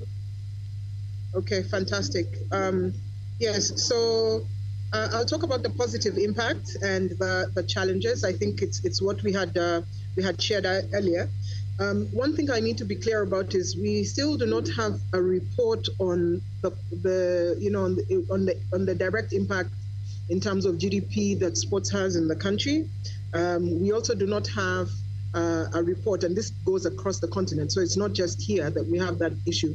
In terms of the value of sports, like the commercial value, like you would say the IT, the ICT, the value of ICT industry is so much. Or the value of agriculture is so much of the agricultural industry, and so is so much in Kenya. We still do not have that, and that actually I believe is something that is being propagated currently by the Sports Ministry and the Ministry of Finance, to be able to say what exactly is the impact of, what is the commercial impact or what is the impact of sports on the GDP. However, sports creates jobs, so there's a lot of employment that comes from industry generates employment opportunities. You talk about apparel manufacturing, you talk about event management, which is something that we do. You talk about coaching, you talk about sports tourism, and you talk about broadcast and media. So there are a lot of jobs that are created within that space, and of course, the athletes themselves. There's a major tourism boost. So we have, I believe, a major event that happens every year, which is the Safari Rally, which brings people from all over the world. We have the Nairobi City Marathon and the Nairobi Marathon, which happen every year, and these bring people from all over the world. So tourism boost. So major sports events, like marathons and international competitions, of course, attract tourists and inject revenue into the hospitality industry. Increased investment. So in 2027, Kenya, Uganda, and Tanzania will be hosting the CAF, the CAF, what do you call it? The name escapes me. The football, the Africa football games, right? And we've been hearing there's investment around infrastructure. So Nyayo is being upgraded, Kasarani is being upgraded. We know that there's a new stadium that is going to be built somewhere on Ngong Road, the Talanta Stadium. So you can imagine the kind of investment that is going on into that. I believe that the figure which was put in was about 200 million, and that is just here in Kenya. So there's that on the facilities alone, but then there's a lot of investment in training centers and in investment behind the athletes themselves. Brand building. I always say that there are two things that sell Kenya more than anything else. It is the athletes and the animals. So when it comes to soft power, diplomacy, when it comes to the power of the brand of a nation, sports is one of those, elements that are very, very critical in giving a positive national image. I don't know if there's any, bit of our nation that has given us so much of a positive image. Also, just the pride of, being Kenyan. Sometimes when I travel, I wear my Kenya jersey. And what happens is when I get to, the airports and they ask you, oh, are you a Kenyan runner? I've not run for a long time, but it gives you so much joy and so much pride to be recognized that way. The challenges, I'll talk about limited infrastructure. So I think as much as we know that is being built from a development perspective and a grassroots perspective, we still have a big opportunity and a space there. When it comes to the informal sector, much of sports operates in this informal space. So there's not much in terms of tax revenue. And of course, there's in terms of data collection, there isn't much information. So when it comes to the economic impact assessment, because so much of what sports is happens within the informal space, we are not able to move this into more detail. And then lastly is the uneven distribution of benefits. So the economic benefits from sports may not be distributed equally across the country, and generally cities, the major cities reap more than the smaller towns and the communities when it comes to sports and sports opportunities. I don't know if that answers the question, but I'm happy to take any more as we go along, and I can answer them on the side chat. Yes. Thank you. Oh, thank you very much. I think there are more questions on the chat. Maybe you can answer one more, Rapporteur. Give her one more as we move on to the next presenter.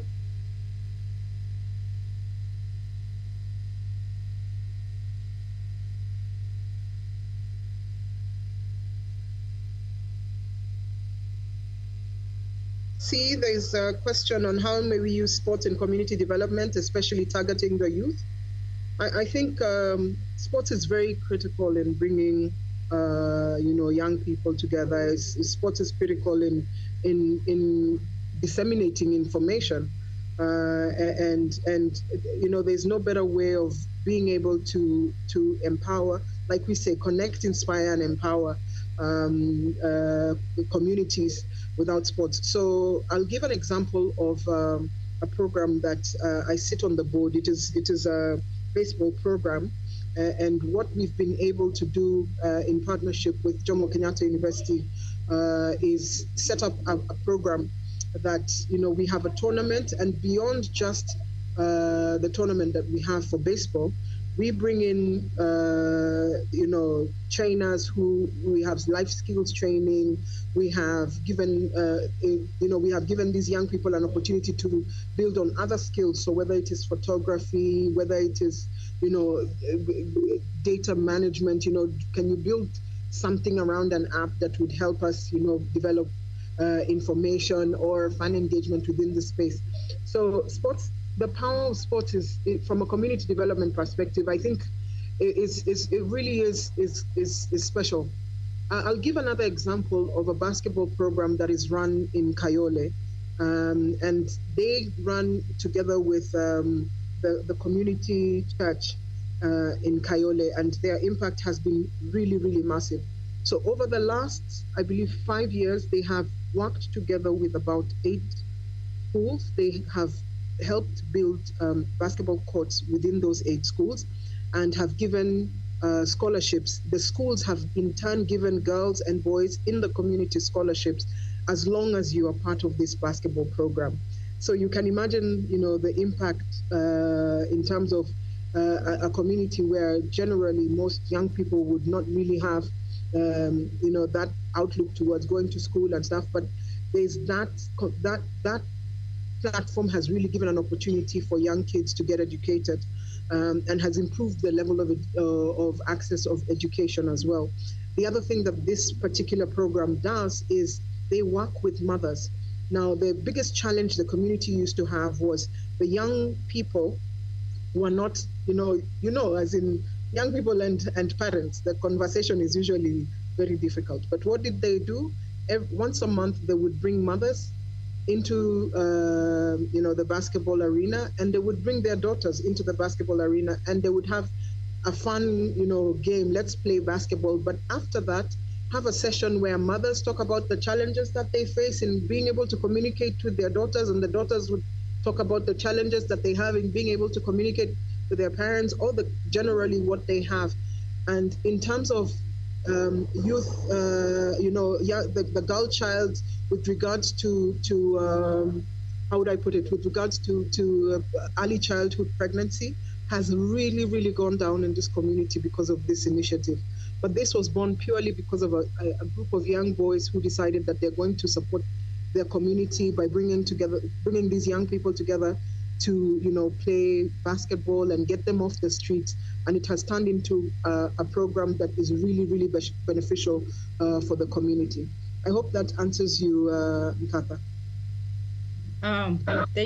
Thank you very much, Cynthia.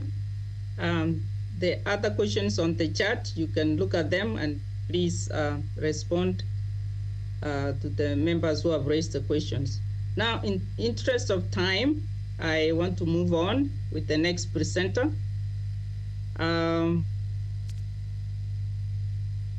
Maruki, are you in the house?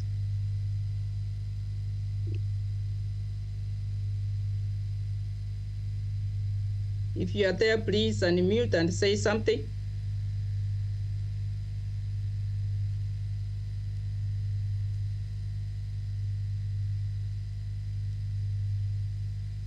Secretariat, you help me identify whether Mr. Maruki is around. Yes, Chair, we have 3 presenters from your screen. I think they are muted. They need to unmute themselves. I can see Brian, I can see Cyprian.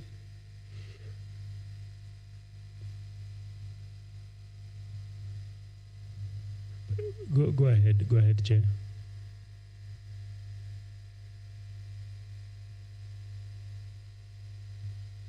Professor Ndigi, Alice? Yes. Proceed. You have 3 persons there. I can see Brian, I can see Cyprian from the screen. Yes. Cyprian Maro? Can you hear me? Yeah. Yes, I can hear a little bit and then it goes off. Can you try again and see whether we can have a little bit of your presentation?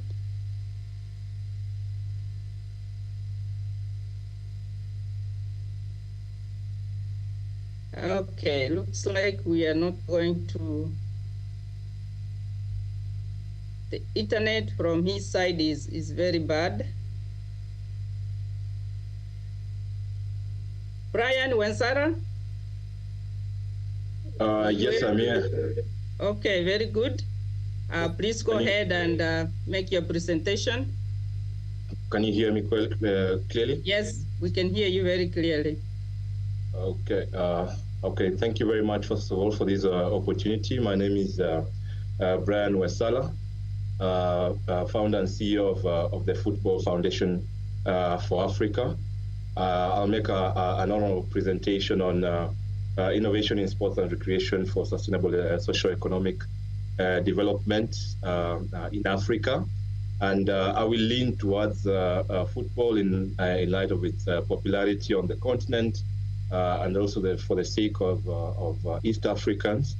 We all know that Kenya will be hosting the Africa Cup of Nations in 2027. So how do we ensure or increase our chances of accruing socio-economic benefits from hosting such competitions, and how can these have a longer-term impact on our sports ecosystem?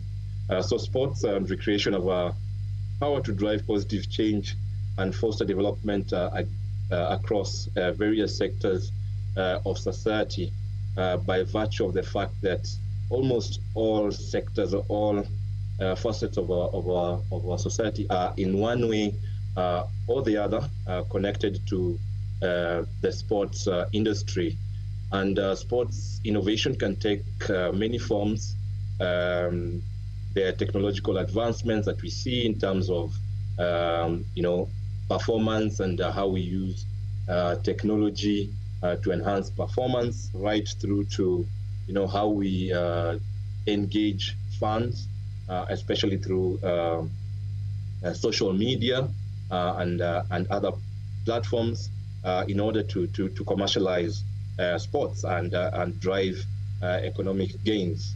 Another area where innovation is really key and we need to really pay attention to is in terms of infrastructure development, especially with these big events or mega events, as we like to call them.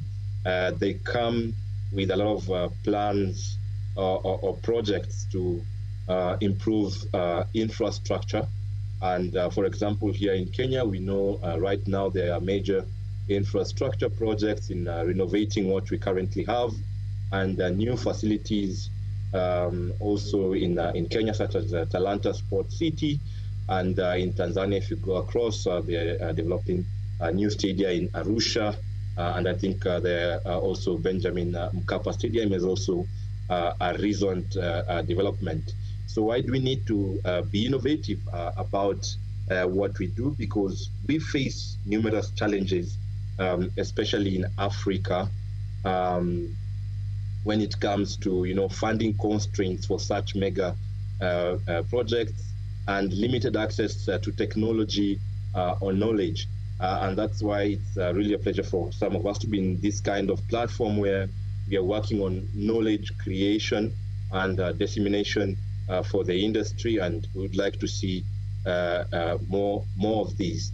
So when it comes to infrastructure development, I think a key term or something that would be regarded as a buzzword nowadays is the sustainability. And I think from an academic perspective, it is important that we look into the infrastructure developments that are going to be done to support the hosting of these events and see whether they are ecologically and economically sustainable in the long run. So in terms of their design and when it comes to their development, what kind of public-private partnerships can we put in place to make sure that these are sustainably achieved? And this is very, very important. And in terms of the long-term, impact of hosting such an event, because as you realize, right now we are working a lot to make sure that we host the event, but the long-term game is more important in terms of what do you do after hosting such a mega event, and this goes into 10 to 15-year plans that require a strong knowledge or academic underpinning to make sure that initiatives that are set in place can be developed for the long run. For example, if we are looking to host the AFCON in 2027, how will these affect even the cohesion in the East African community? How will this affect the long-term economic viability of sports in the East African community? What kind of projects are we going to develop? For example, going forward will be community sports hubs where people can continue with meaningful engagements and engaging in positive recreational activities. Will we see more investment into our school sports leagues, which are well developed in the region? I think will we see more managerial capacity developed in the region for sports management? So these are areas where I feel institutions like Kenyatta University and others can really play a crucial role to ensure that we have a sustainable legacy from hosting mega events such as the Africa Cup of Nations in 2027. I've already mentioned about technological integration from athlete performance to coaching methodology and fan engagements. So how can our tech or startup ecosystem here in Kenya, we are renowned for our investments in technology, support not just the event, but afterwards in terms of sports tech and development of the same in the region. Sustainable events management again, touching on infrastructure, but even going beyond the sports infrastructure, especially when looking at sustainability. We are looking at areas such as, waste reduction, now that we are working towards, ecologically friendly environment, energy efficiency of our stadiums. Recently, I've been part of a program where a very innovative idea was suggested. How can we harness the acoustic or sound energy that is generated by fans when they fill up a stadium to power, some parts of the facility. These are things that we should really look into and invest in. Transportation. How do people get to a stadium?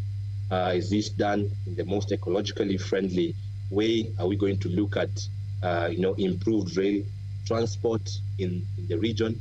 When we look at aviation, it has been a major challenge in terms of sports on the continent. And we have been in discussions where we are considering even the kind of aircraft that airlines can invest in for the short, what they call short haul, transportation within the region. And these are aircraft that are using the sustainable aviation fuel. So just to reduce the, carbon emissions that will come about when hosting these events in the region. And then we look, of course, at public-private partnerships. How will government work with the private sector, work with NGO and sporting bodies and academia to make sure that we unlock more funding for these events and the activities or initiatives for the long-term impact programs for hosting the AFCON. And in terms of case studies, I'll just mention two case studies that have come to mind, and this probably we can look into further. For example, the Rwanda Cricket Stadium, which is renowned for its design in terms of using locally available material and being energy efficient. This is very something that we should look into, because when it comes to this stadium, yes, when thinking about hosting an event, we are always forced to develop huge infrastructure whose long-term sustainability is always comes under question. What do you do with this 60,000, 70,000 seater after the AFCON? But if you look at models such as the Rwanda Cricket Stadium, probably not meant for hosting, but for the small to cater for 10 to 15,000 fans at a time, with revenue models designed into it to make sure that it is a sustainable infrastructure. So how can we use this as a blueprint or as a model for what we are going to develop post AFCON 2027 and even in the run up to this? And then I also look at AFCON 2023, recently hosted in Cameroon. In line with that, they had a very good project by Win-Win Afrique, where they developed, community facilities to encourage, quality participation in sports beyond hosting the AFCON. And we know also what AFCON was able to manage in terms of digital engagement, which is very important for commercialization. In this case, CAF did very well in setting up an excellent digital infrastructure, gaining billions of impressions or views, that as we call them in this space, and using these to, one, satisfy the partners that they had brought on board commercially, and also making such a mega competition attractive to partners. So as we look forward to 2027, how can we leverage technology to make sure that this is one of the most engaging AFCONs that we have in the long term, because also Kenya sits at a very, and the region actually, even Tanzania, a very if I can say, good space when it comes to tourism. So how do we going to link these mega events to our tourism space to make sure we attract as many visitors as possible to reap that immediate gains from hosting, but also create that long-term attractiveness of the region. So in conclusion, I can say innovation in sports and recreation can be a catalyst for indeed socioeconomic development in Africa, but we really need to have the strategies in place. We don't want to leave these things to chance, as has been the case in previous cases when we have fronted our country or countries to host these global showcases. So by embracing technology, fostering grassroots initiatives, and promoting collaboration, Africa can unlock its full potential as a powerhouse in the global sports arena. So that's my submission for now. Thank you very much for your attention. Thank you very much, Brian Wensala, for that brief and up-to-date presentation. We are very grateful for the information you have given us. And the members in the chat, please ask your questions so that Brian will be able to address. A moment like this doesn't come so easy. So once we have you here, you'll be able to answer some of the questions. I can see a question in the chat. From your experience, where are we as a country in the use of technology in supporting our national teams? And is there any impact?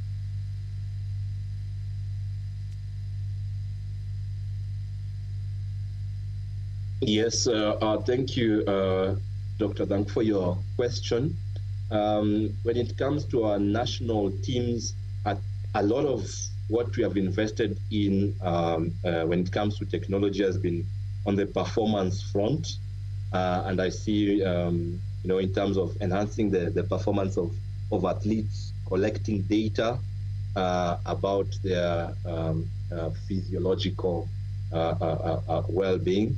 And in football specifically, you've probably seen athletes wear these vests that collect information during their training and even matches, so you're able to track their movement. There's also a lot of investment in GPS technologies.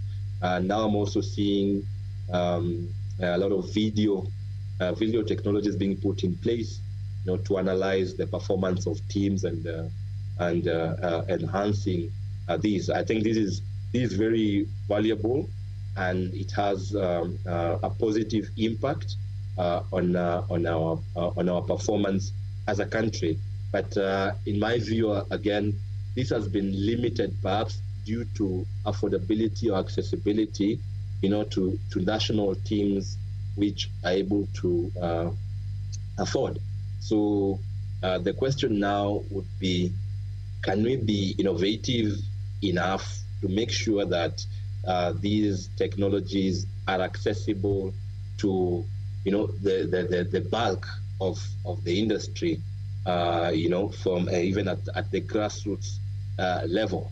And a lot of work will have to be done in terms of unlocking resources to support this, but also just with more investment or with more innovations, this technology become more accessible, more affordable.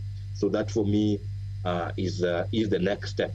Another thing I would like to say, probably we have invested a lot in the performance of a few, but another area that technology and data could really help us is in just collecting basic information that can be linked to our education and health sectors, because things such as participation rates, how engaged are our youth in sports, for example, for an average 15 to 18-year-old, are we able to say they participate in physical activity or in sports 3 times a week? Are we able to track their educational attainment, these people who are in the sports sector? Because sports, again, is for me a good connector. And by doing this, we should be able to demonstrate the need to direct more investment, into the sports sector. Because currently, especially at the grassroots level, we are really struggling to get investment.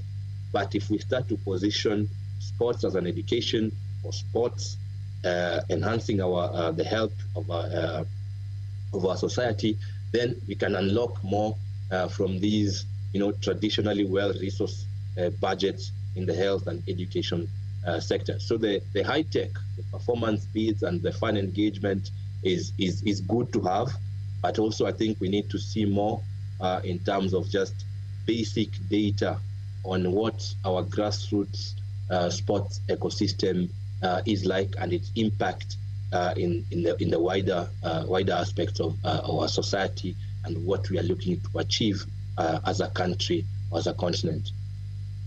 I hope I answered your question, Edna. Thank you very much, Gonzala, for that good feedback. If there is anybody, because I don't see any more questions in the chat, there is one. How can we use community resource mapping for skills? That's one question. And you can continue writing your questions on the chat. That is good. So Brian, you have given out your contacts there. I think that would be good. We take note of that.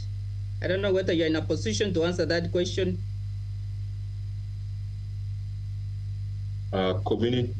Just a moment. Community resource mapping, to be frank, I'm not very conversant with that term, but sounds very popular or common in the academic sector.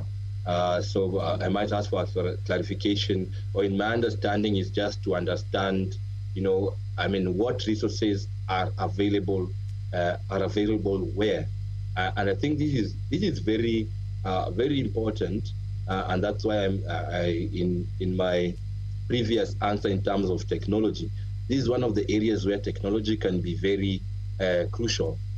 Things such as understanding the ratio of number of youths to sporting facilities, so accessibility of sporting facility.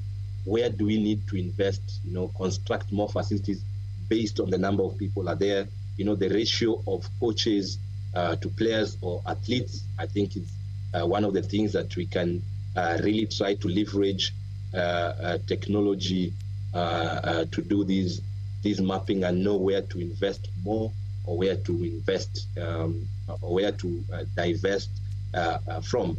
Because at the moment, I think this is not well informed. We don't have data on the resources that are available to us here and where. So this is an area that we can probably invest in. And Domi, if I've answered that, please feel free to do a follow-up question. And this is something I'm open also just to understand better what you mean by community resource mapping and how we can work to do that. For example, now at the Football Foundation for Africa, which I lead, we have the Africa Football for Development Network. So we have managed to create a platform for grassroots football communities, and we are able to reach their different coaches and administrators for capacity building initiatives. And this we are also able to track where the need is greater, be able to direct our resources there, so in a more efficient way. Thank you for that question. Thank you. I'm happy to engage further. Thank you very much for that feedback. And I think in the interest of time, the questions will be followed up with the link that you have given, and that is very good.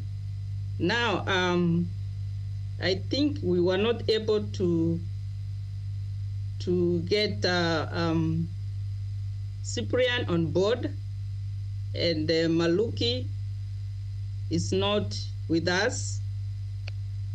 I want to wind up the session right now because of the interest of time. I want to thank you very much, Wanzara, for coming and giving you a good presentation. We will follow up with you. And there are many questions coming up. We need partnership and many other collaborations with you so that we are also on the spot where you are. Cynthia, thank you very much for finding time to come with us. And in this session of innovations in sports and recreation for sustainable economic development,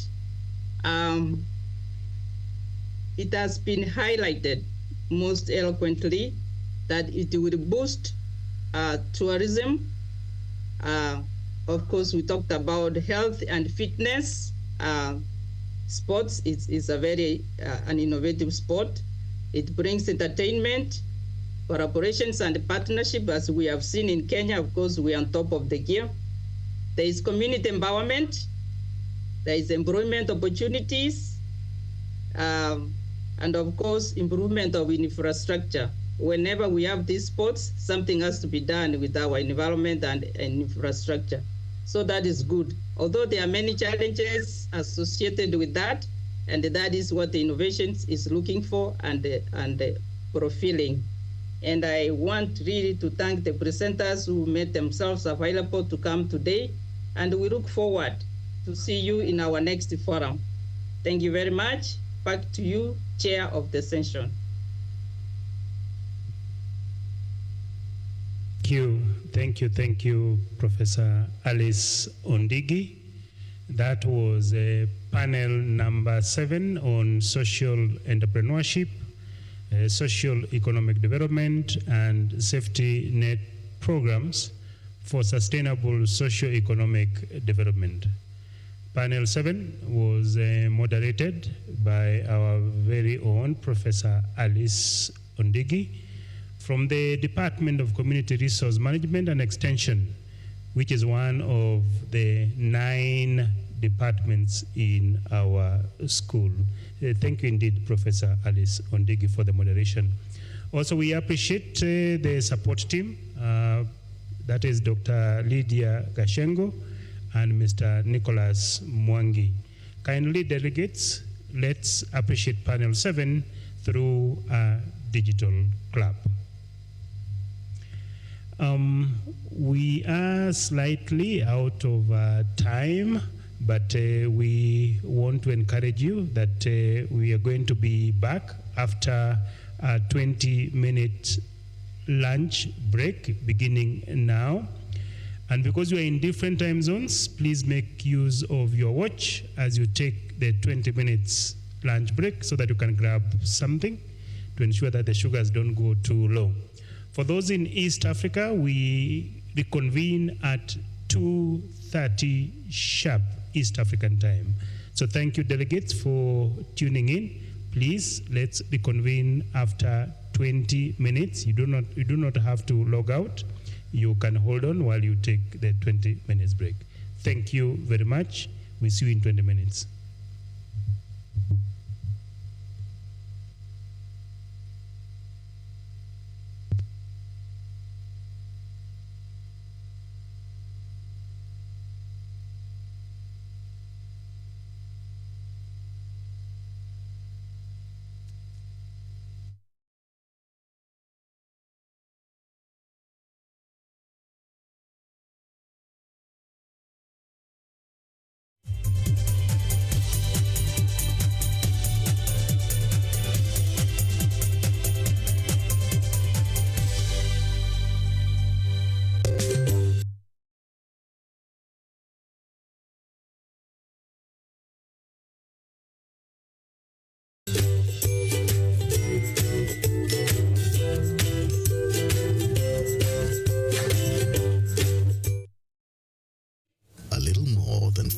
years ago, a group of cooperators came together to plant a seed.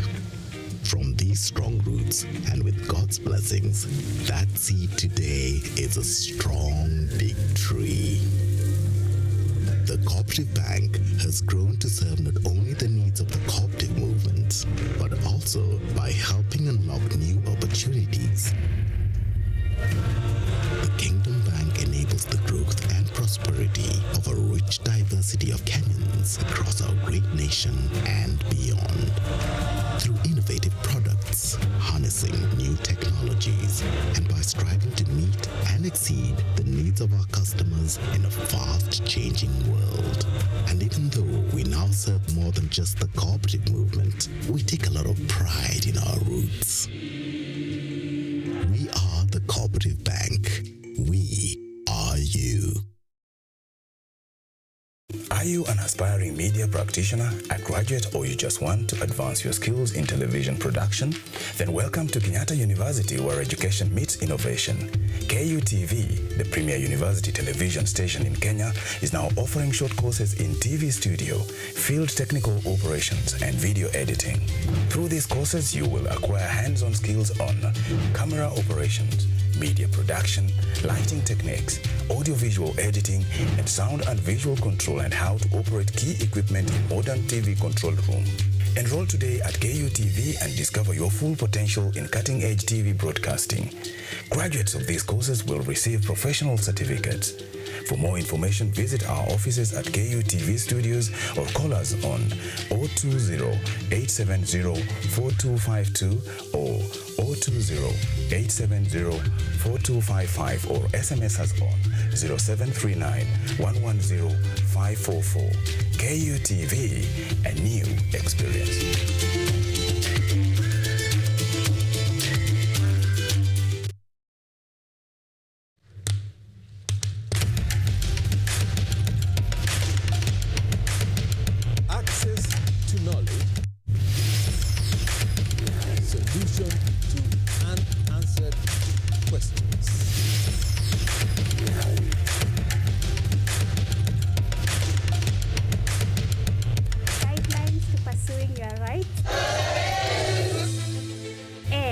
Repossessing your property, intellectual or material. This and more only on Law Matters.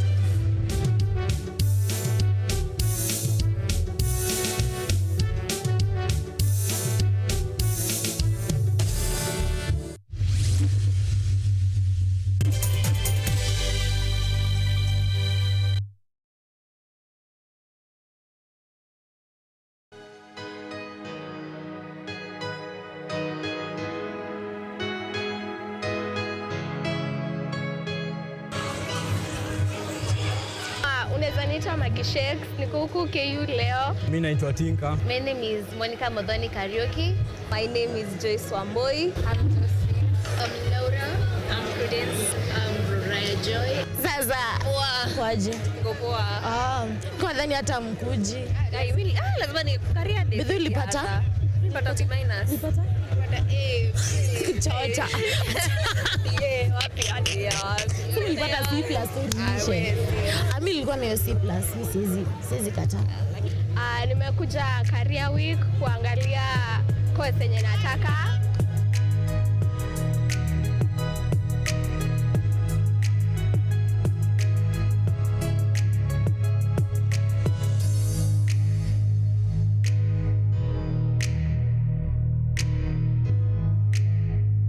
Nimekuja kutafuta courses huku, nimeenda kufanya sport administration and management. I've always wanted to do journalism and mass communication since I was young. Nataka kufanya Bachelor of Pharmacy manze. I want to pursue medicine because it's my passion. I've not decided yet. I'm taking my time to decide. And I want to do something that involves design. Career choice is fashion and design. Yeah, I chose fashion and design because that's my passion and that's what I like to do. Unachukua course gani? Katika law. Kajua law si light course. Najua, niliona mpaka vitabu kubwa lakini nilifanya. Utasoma. Lakini majua kimalizo huwezi kosa job. Ndio. Kwanza miaka kama 6. Kwanza ladies, jebediwa tunafavoriwa.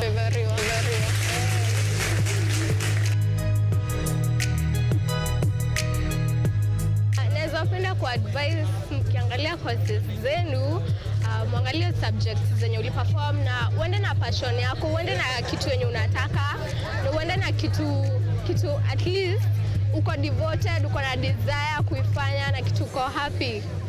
I'd like to advise the young people to choose their career based on their passion. Mi kama unadai kuchagua career, mimi naweza sema usifikirie sana kama unaangaliwa na kamera.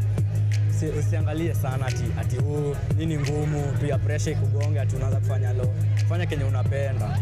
Ningependa kuadvise ukichagua career, don't look at peer pressure, just focus on what you want to do in life and follow your passion.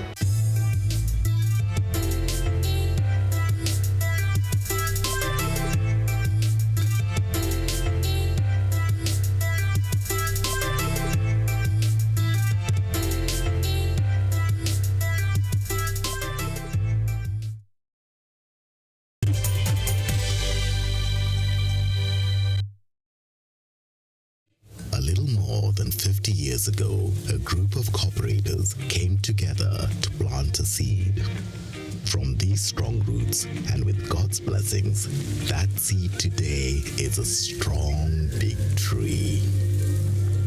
The Cooperative Bank has grown to serve not only the needs of the cooperative movement, but also by helping unlock new opportunities. The Kingdom Bank enables the growth and prosperity of a rich diversity of Kenyans across our great nation and beyond. Through innovative products, harnessing new technologies, and by striving to meet and exceed the needs of our customers in a fast-changing world. And even though we now serve more than just the cooperative movement, we take a lot of pride in our roots. We are the Cooperative Bank. We are you.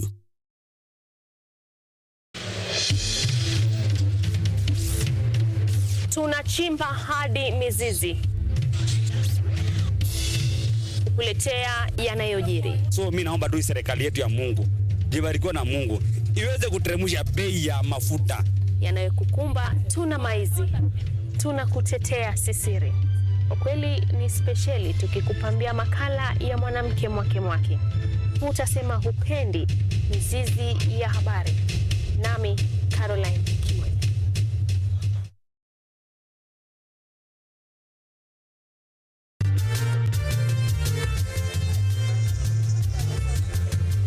Ni nguzo na uso wa jamii. Kupanda shuka, akawa tuzo. Ukakamavu wake, ukatii na kumfanya mwenye bidii. Kwa machozi na makeke, akabaini jinsi ya kuweni. Huyu ni mwanamke ngangari, kwa jinsi alivyo ng'ari. Mimi ni mwanamke mwake. Usikose kutazama kipindi cha mwanamke mwake. Nami Caroline Kimwele.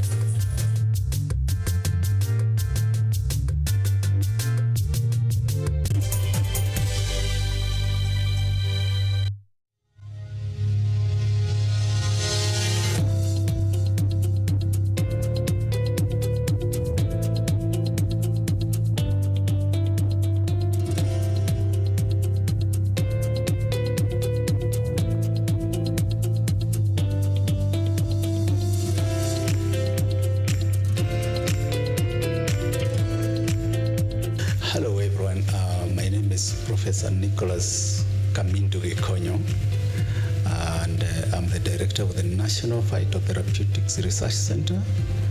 My name is Martin Kinyanjui. I work here at NPRC as an analytical chemist. I actually head the quality assurance section, and I love my work. My name is Salma Saleh Musa, and I'm an East African community student doing my master's degree here in KU. My master's is for biotechnology in the Department of Biochemistry, Biotechnology, and Microbiology. And I am currently doing my research in this lab. Okay, I'm Catherine Modoni Masharia. I work as a microbiologist in NPLC. That's my role when I'm working here in microbiology in NPLC.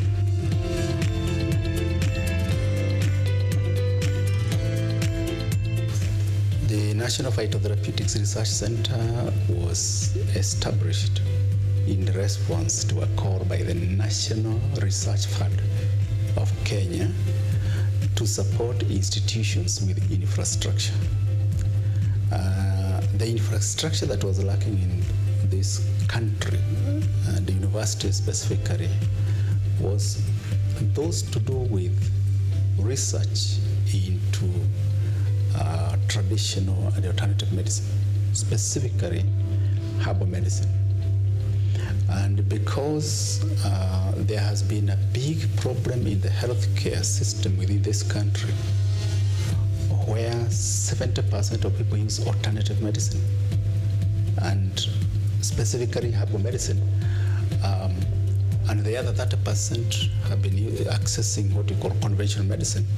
There was a problem that, yes, a very large population of this country use herbal medicine without proper regulation, and even if regulations were being thought of, the issue of standards came into being. So people have been using herbal medicines or traditional medicines without standards. So we thought, as a group of researchers of Kenyatta University, 5 or 6 of us, that is myself, who was the lead, then Professor Monda from Department of Biochemistry, Dr. Kosibe, Dr. Kisato, Engineer Ako, and Dr. Onesimus Dhuo Moloki. So we sat down and wrote a proposal and submitted it to the National Research Fund. And because it was competitive, we won that grant, and we were given the money in the year 2019 to establish this center. So this place is a very interesting area whereby we do research on herbal materials. So mostly we receive samples in terms of herbs like plant roots, plant barks and roots from researchers, both undergraduate and postgraduate, and also entrepreneurs from outside. So what we do, we use this facility to prepare the samples before we do analytical work on them. That means we do like chemical profiling to understand what these herbs contain. So ideally, we are actually getting out knowledge. I mean, we are generating knowledge from herbal materials in terms of what their plants contain and whether we can discover new medicines from these herbal materials. Yes. I'm dealing with compounds. I'm looking for compounds that will be able to further in the future be used as medicine. So in this lab, I am doing analysis of those compounds using LCMS and GCMS. I've been doing it for a while, but I'm expecting to get results in a few months to come. And my expectation is to take the compounds and further continue with research to get drugs, to get compounds that can be used as drugs for people who will not be able to sustain buying drugs, the other conventional drugs. So we'll be using the traditional methods to give them the treatments. Okay, microbiology, it's related with the identification of microorganisms. These are organisms that cause diseases when they are consumed in large numbers by the human beings. So the main purpose is to ensure that the people who are consuming our product, because we deal with herbal product, they are not contaminated with those microorganisms which can cause health effect or which can cause diseases in humans when they are consumed in large quantities. Yeah.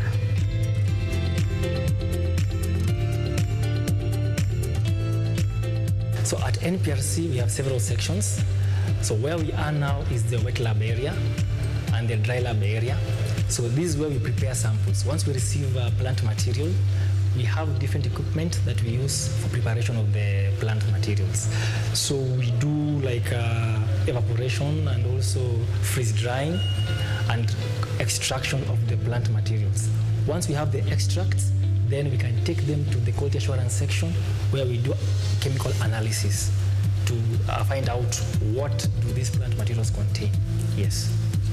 The WHO, they have set standards that when you get such contaminants in your sample, which is for human consumption, they should be within a limit that cannot harm the consumers when they take the product. So I do microbial load. This checks the quantity or the amount of the microorganisms that are on that samples.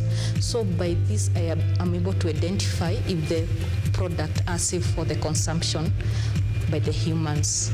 Also, you can check other contaminants which are not good for consumption by the humans. Maybe the sample is contaminated with the stones, with the soils. So it makes that the product is not pure as it is intended for the consumption. So we check for the adulteration of the sample.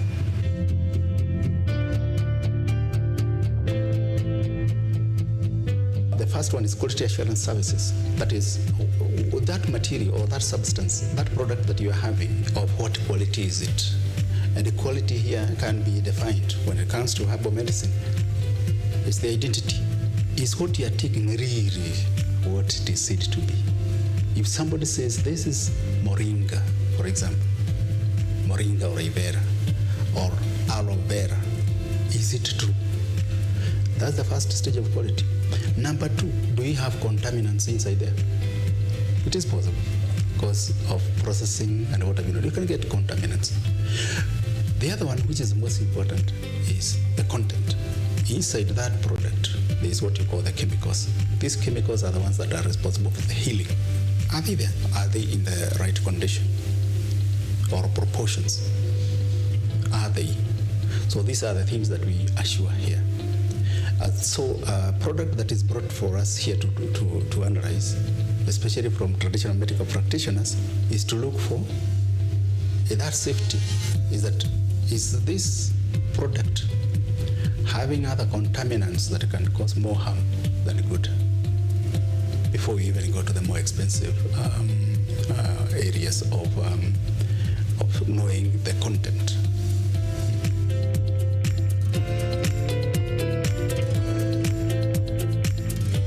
My job is important to community for their safety, because if you take that product and it has those microorganisms, instead of being helpful to you because it's a herbal product, it should aid you in the healing when you have a disease. But when you consume it, when it has high load of the microorganism, it is not going to serve the purpose. Instead, you're going to get more sick, and you can get even other diseases that you did not have before consuming the product. So that's the main role of a microbiologist in the community.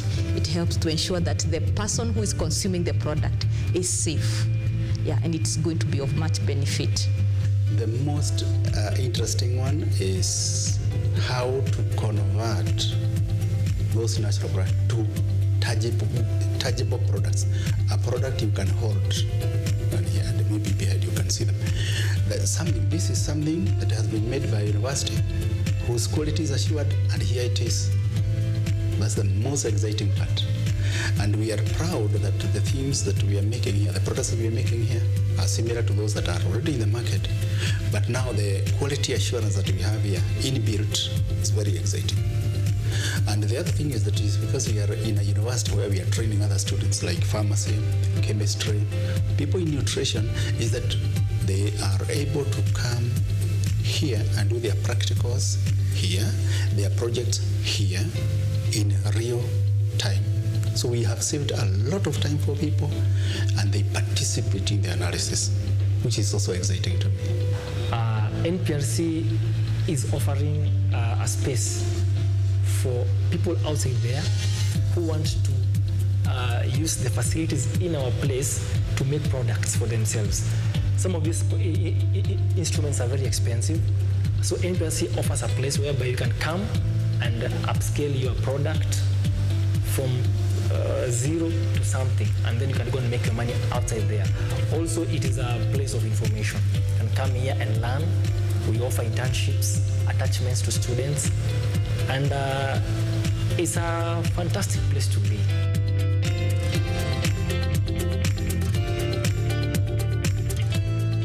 They are very nice, very helpful. My experience has been wonderful so far. The school is very good, very attentive, especially for us who are international students. They are helping us move forward with our research. The technicians are also very good. They've been teaching us, they've been helping us, because when you come into this area of research, sometimes you don't know what you're doing, and they've been teaching us slowly until we learn and we're able to do it ourselves.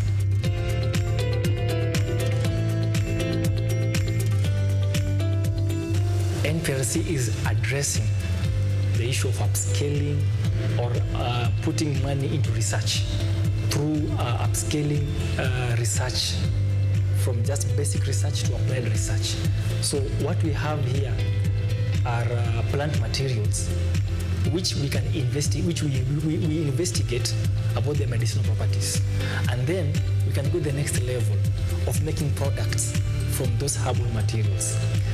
So we are playing a very major role actually in the health industry and in the health sector by providing medicines from herbal materials, and also assuring the quality of the herbal materials that come or that are used in our country. So we are actually generating money by upscaling herbal materials into finished products. Yes, and these products we actually analyze and look at the quality of these particular materials to ensure that they are good for human consumption. It comes in terms of the health as one of the sustainable goals. It's sustainable development goals. So because it is preventing the contaminants from being consumed by the consumers, so it takes care of the health of the community.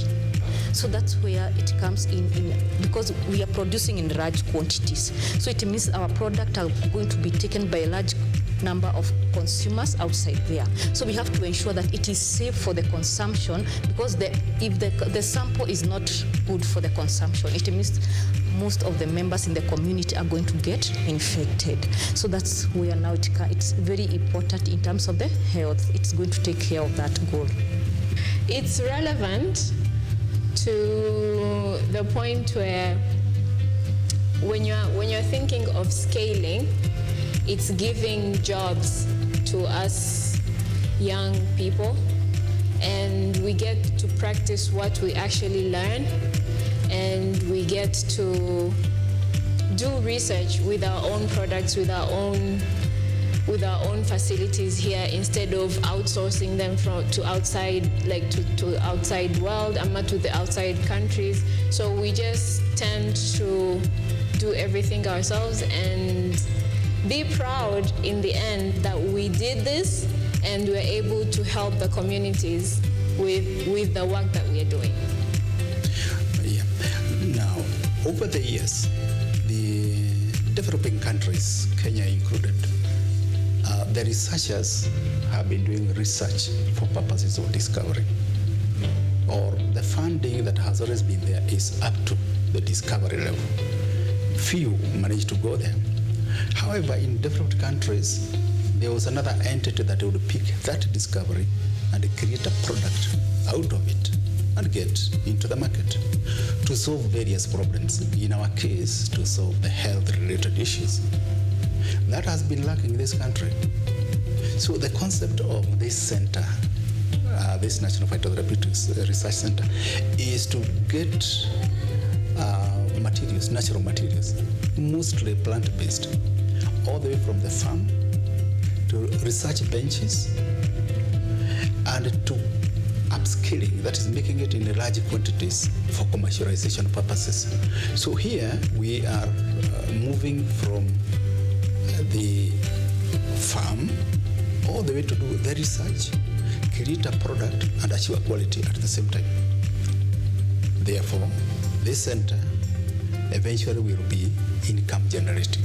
The kind of incomes you are generating right now may not be that much, but eventually that's what it will be.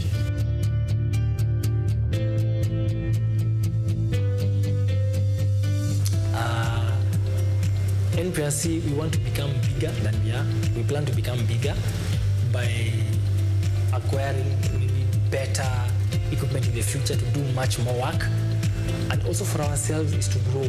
For myself, I would love to really grow within the institution, to add more, to upgrade my education, and also to excel in this area of getting good herbal medicines to the market and to make our country work. This directorate, the first thing is we want to strengthen the upscaling section so that we get our products approved by Kenya Bureau of Standards to go to the market. And that we are hoping that will happen in the next few months once we are through with that section. Then after that, we are hoping to create incomes as a result of enhanced quality assurance services through marketing of our center and our services using various means, and eventually contribute to incomes to the university by participating in the market. Of course, we know that we, as scientists, we may not be able to do it ourselves, so we are going to engage other departments, like School of Business, to reach out to the market.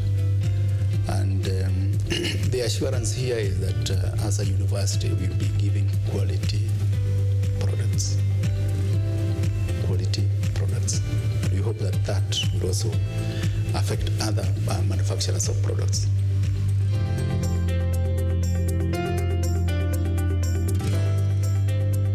It is quite interesting that since we commissioned this center 1.5 years ago, we have actually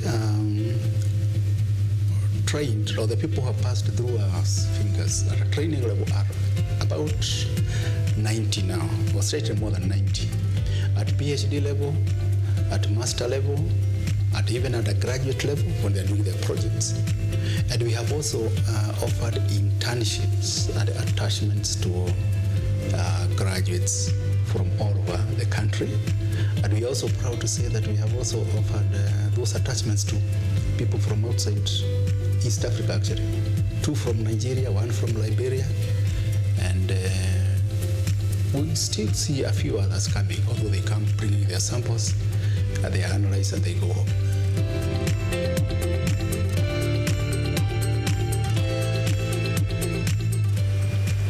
What I would wish to say, I would wish to invite most of the graduates to come and work here and come and do their research here. So I would encourage them. Also those who have finished with their education, they can just still continue to come here and be researchers and as a collaboration, and it will be helpful to the center. Don't be scared. Don't be scared to try new things. Don't be scared to venture into research, because the world right now revolves around research, and we need more researchers to be able to come up with our own things and be independent, be dependent to ourselves instead of depending on other countries. Not really. I just want to say thank you for coming and also highlighting our business here, and I will encourage that you come more and more and see what we do. So thank you so much. There is a big paradigm shift towards healthcare, and this shift started something like 20 years ago. People are going back to what you call traditional medicine. Traditional. For those people who come from the highly developed countries, in the West, the methods of medicine creation has basically been synthetic, to synthesize. And of course, after so many years, they have seen the consequences. So there is a big move in the West to come back to traditional medicine.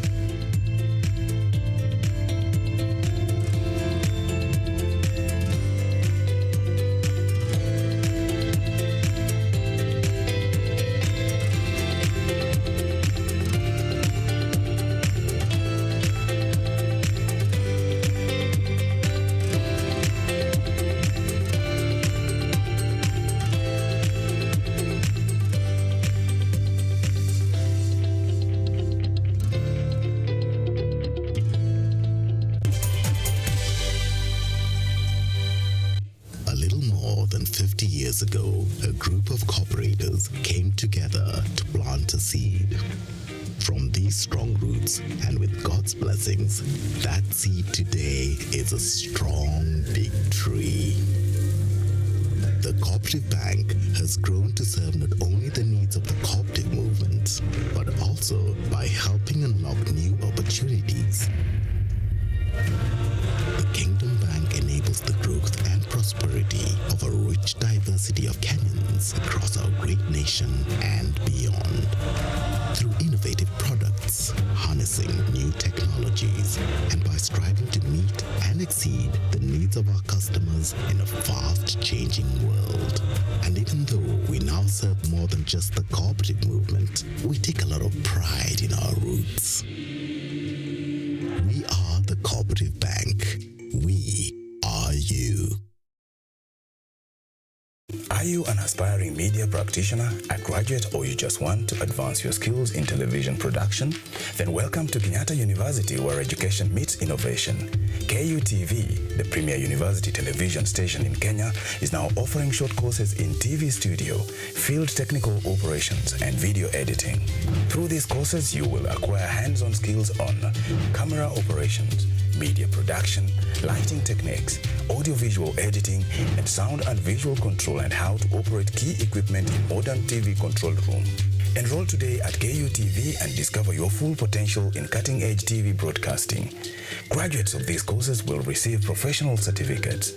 For more information, visit our offices at KUTV Studios or call us on 020-870-4252 or 020-870-4255 or SMS us on 0739-110-544. KUTV, a new experience.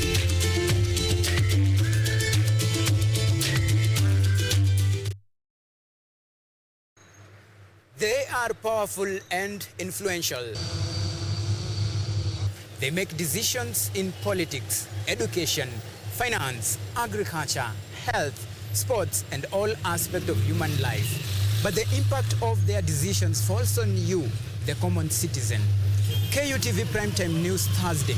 We ask bold questions and pursue answers to the core to bring you closer to the story. We couldn't have it any other way.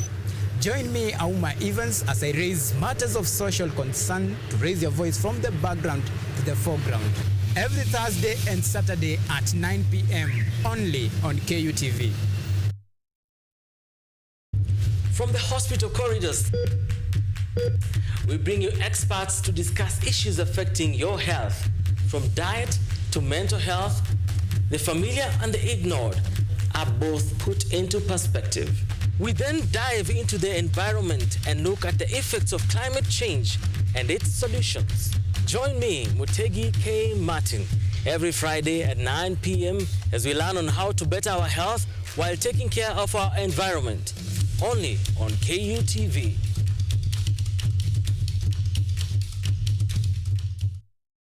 Technology, science, innovation,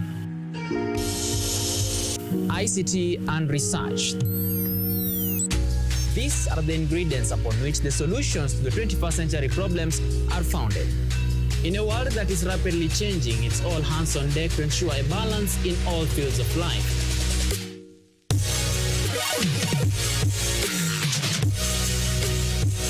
Women, young and old, are also in the front line, breaking the glass ceiling, becoming thought leaders in the larger tech space. Not forgetting other societies marginalized. And when the tech Avengers come together, we inch closer to a much safer, efficient, and sustainable world. What we view as a norm in today's advanced world was just an idea, and for nostalgic reasons, we trace back to the iconic days to bring you the retro tech. On Tech Innovation Show, we encapsulate all the pillars of the fourth industrial revolution, decoded in a language, all for one for all.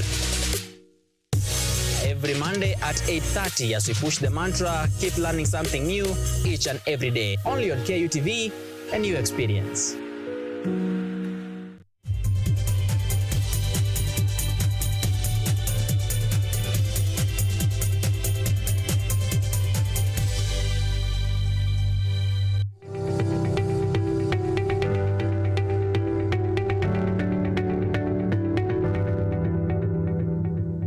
Kenyatta University harbors many beehive activities aside from its core mandate of providing quality education and training, promoting scholarship, innovation and creativity, and inculcate moral values for sustainable individual and societal development.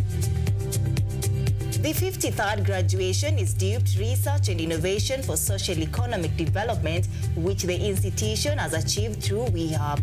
Well, there was a call for proposal from the Bill and Melinda Gates. So a team got into place, people from the gender, the economics, education, and the other related departments. They got together. They were now responding to this call. So we did a draft, and from this draft, KU happened to have been selected together with the University of Nairobi. In this project, we have 12 research concepts, which we are working with the 12 principal investigators and co-principal investigators. So in terms of teams around Kenyatta University, we are encompassing about 6 schools. GPV, it has contributed to socio-economic development because, first of all, we did a research to find out where is the prevalence, the highest prevalence of GPV. And then we actually looked at the safe houses. When the victims or the survivors have a problem, where do they go for help? And then we looked at it, what is it within those safe houses that empowers women so the women don't go back to the same situation. So basically we are looking for ways to bring in innovation that will be able to empower women so that when they go back to their homes, or maybe they find alternative venues to be able to sustain themselves. Because many women get into, stay in those relationships because of economic empowerment. They are not able to sustain themselves and they think they cannot live without their spouses. And that's why they stick here. But if you empower a woman, a survivor, in terms of decision making, freedom of movement, economic independence, they are able to be raise their self-esteem and be able to cope with life without really being subjected to abuse every time they go there. So that's why we picked on there. And we feel our project on GPV has contributed in terms of data, which we have done a report, and we have also developed policies, which we are working with the Ministry of Public Service and Gender and the corrective services so that we are able to implement or have those ministries or even governments to be able to uptake some of those policies and be able to operationalize it in a way. The zeal shown by both students and their lecturers in their area of research has attracted a long list of donors who are willing to partner with them to make their dreams in research come true. Kwa upande wangu sikuwa nimesoma, sikuwa na any certificate of education, na sasa nikawa na ile ungumu, unarea, umekuwa mama, sasa imekuwa mzigo tena, so lazima kwanza ushughulikie na watoto, so ikawa ni ngumu zaidi, nikang'ang'ana hivyo, but the time tulipatana na Catherine Life Bloom, nikasaidika sana, wakanipea course ya hairdressing, nikafanya, ikanisaidia sana kimaisha, because from there ninaweza sema mahali nimefika, nimesaidika, because nikawa sasa venye nilitoka hiyo course, nikaenda press, nikaajiriwa, nikawa napata mapato kutoka pale kwenye nilikuwa nimeajiriwa, nikafanya like 1 year nikiwa nimeajiriwa, nikaenda hako kasafari, na from there Mungu akanisaidia, nikaweza kufungua salon. Hii salon ndio hii, so tunaita Blessed Salon because tunaihesabu ni baraka kutoka kwa Mungu akitumia Life Bloom, because ni part of my life. Wamekuwa msaada kwangu. Through research, Kenyatta University, in partnership with the stakeholders, has contributed to findings that inform policy by use of qualitative and quantitative research methods. I'm very, very encouraged, even on our graduation theme this week or this year, because for the first time or in a second time in a row, we are recognizing the role of research. Africa's problem will be solved by serious research, because we as Africans, if you look at the developed world, a lot of new innovations have been put in place. For example, in food production. We are here as Africans still laboring with a hoe and a jembe, imagining that we can do that and feed the whole of Africa, feed the nation. While other countries, you look like Israel, they have mechanized their agriculture through research, they have mechanized their food production through innovations, and I think personally, we have to enhance research and innovation and advocacy so that people can know what is coming out from the higher institutions of learning. What is it that these researchers are doing? What is the role of a professor within an institution? Because I believe professors also need to leave the ivory tower. They need to leave the classroom and get to the field and get to see what Wajiko is doing and maybe use their knowledge to enhance Wajiko to get to a level whereby her labor is not in vain.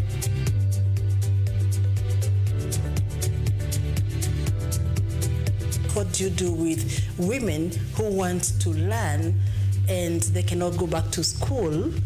They don't even have the means. They are trapped in the streets in terms of what you call the prostituted women, because if they had a different choice, they would then get off the streets. And I didn't seem to find an answer. And then one time I remember, I am a teacher, I am trained, and I know how to develop a curriculum. So from needs assessment, we began to develop curriculums. And I remember the very first one that I put together, I typed and put together, had 8 topics. Access to finances and empowerment through financial literacy has greatly improved the livelihoods of women and their households by enabling them to start and manage small projects and SMEs. If there's one thing that has really happened among the partnerships that we have had since 2004 is the partnership with Kenyatta University, the gender department, the hub, as we call it. The reason being that they came at a time that we're looking forward to celebrating 20 years of existence, 20 years of massive impact as we felt it, but it had never been measured. So Kenyatta University coming in into through this partnership, through Dr. Okemwo and Professor Gary, came in to evaluate, to assess and evaluate what it is that we have put down as our model of training, as a model of transforming the community that we're serving. And as a result, when they interviewed the women who have been through this program for the last 5 years and back, when they interviewed the staff who have been here, when they interviewed other caregivers and some of the stakeholders out there, it's like it gives us the feedback that we've been looking for. The institution's holistic approach in teaching and training has seen a huge number of Kenyatta University, both students and lecturers, venture into research that provides solutions for knowledge gap identified. Kenyatta University, transforming higher education, enhancing lives.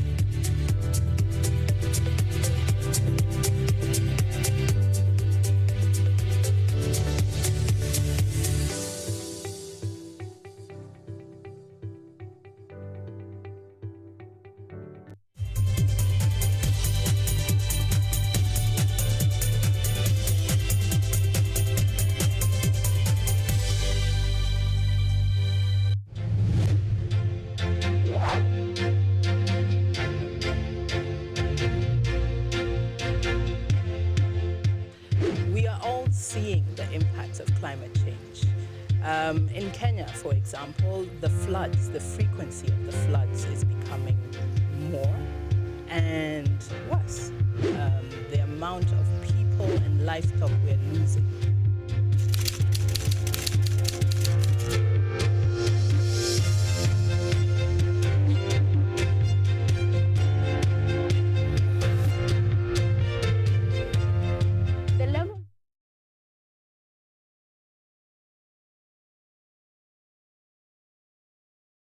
This season, hotels offer discount packages, gift cards, length of stay control, and then they liaise with companies for guests in order to survive. There is empirical evidence globally, continental in Africa or in Ghana as a whole, supporting the importance of revenue maximization strategies in maximizing revenue. The specific objectives is to examine the strategies adapted to achieve optimum room occupancy during the slack period to maximize revenue in 3 to 5 star rated hotels in certain regions in Ghana. Then the null hypothesis was formulated from the specific objective. Methodology. The study took place in Ghana, and it is based on its strategic location and then diverse economy, and making it ideal to study hotel challenges and then aiming at enhancing revenue generation, mitigating obstacles, and then boosting the economic development. The researcher used cross-sectional design for the study, and that has helped the researchers to combine both qualitative and quantitative approaches. The study targeted 67 3 to 5 star rated hotels by examining 7 key areas and 7 key departments. These departments, together with the respondent, were possibly selected based on their relevance to revenue and also to the industry. A sample size of 63 to 5 star rated hotels were selected, with Yamani 1967 mathematical formula accounting for 4.32% error margin was used to calculate the required sample size. Also, stratified sampling technique was employed. Sample sizes proportional to a number of 3 to 5 star hotels in each region. So in regions with less than 10 hotels, all were involved in the study. Purposive sampling technique was used to select 420 departmental heads, 60 hotel general managers, and then 16 policy makers. And then self-administered personnel and the interview schedule were the 2 main instruments used to collect data, and these instruments help the researcher to triangulate the research findings. The pre-testing took place in Accra in each of the hotel category, and these were exempted from the main study. And then the study was analyzed using descriptive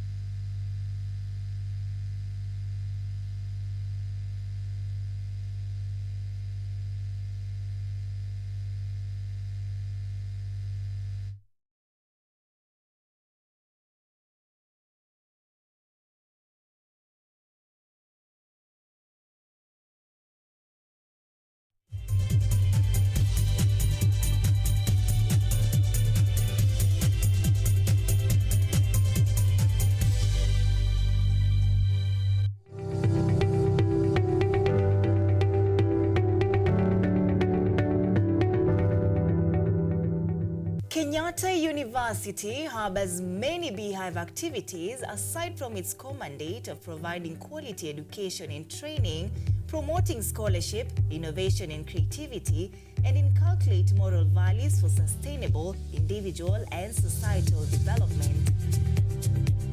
The 53rd graduation is dubbed Research and Innovation for Social Economic Development, which the institution has achieved through WeHub. Well, there was a call for proposal from the Bill and Melinda Gates. So a team got into place, people from the gender, the economics, education, and the other related departments. They got together. They were now responding to this call. So we did a draft, and from this draft, KU happened to have been selected together with the University of Nairobi. In this project, we have 12 research concepts, which we are working with the 12 principal investigators and co-principal investigators. So in terms of teams around Kenyatta University, we are encompassing about 6 schools. GPV, it has contributed to socio-economic development because, first of all, we did a research to find out where is the prevalence, the highest prevalence of GPV. And then we actually looked at the safe houses. When the victims or the survivors have a problem, where do they go for help? And then we looked at it, what is it within those safe houses that empowers women so the women don't go back to the same situation. So basically we are looking for ways to bring in innovation that will be able to empower women so that when they go back to their homes, or maybe they find alternative venues to be able to sustain themselves. Because many women get into, stay in those relationships because of economic empowerment. They are not able to sustain themselves and they think they cannot live without their spouses. And that's why they stick here. But if you empower a woman, a survivor, in terms of decision making, freedom of movement, economic independence, they are able to be raise their self-esteem and be able to cope with life without really being subjected to abuse every time they go there. So that's why we picked on there. And we feel our project on GPV has contributed in terms of data, which we have done a report, and we have also developed policies, which we are working with the Ministry of Public Service and Gender and the corrective services so that we are able to implement or have those ministries or even governments to be able to uptake some of those policies and be able to operationalize it in a way. The zeal shown by both students and their lecturers in their area of research has attracted a long list of donors who are willing to partner with them to make their dreams in research come true. Kwa upande wangu sikuwa nimesoma, sikuwa na any certificate of education. Na sasa nikawa na ile ungumu, unarea, umekuwa mama, sasa imekuwa mzigo tena, so lazima kwanza ushughulikie na watoto, so ikawa ni ngumu zaidi.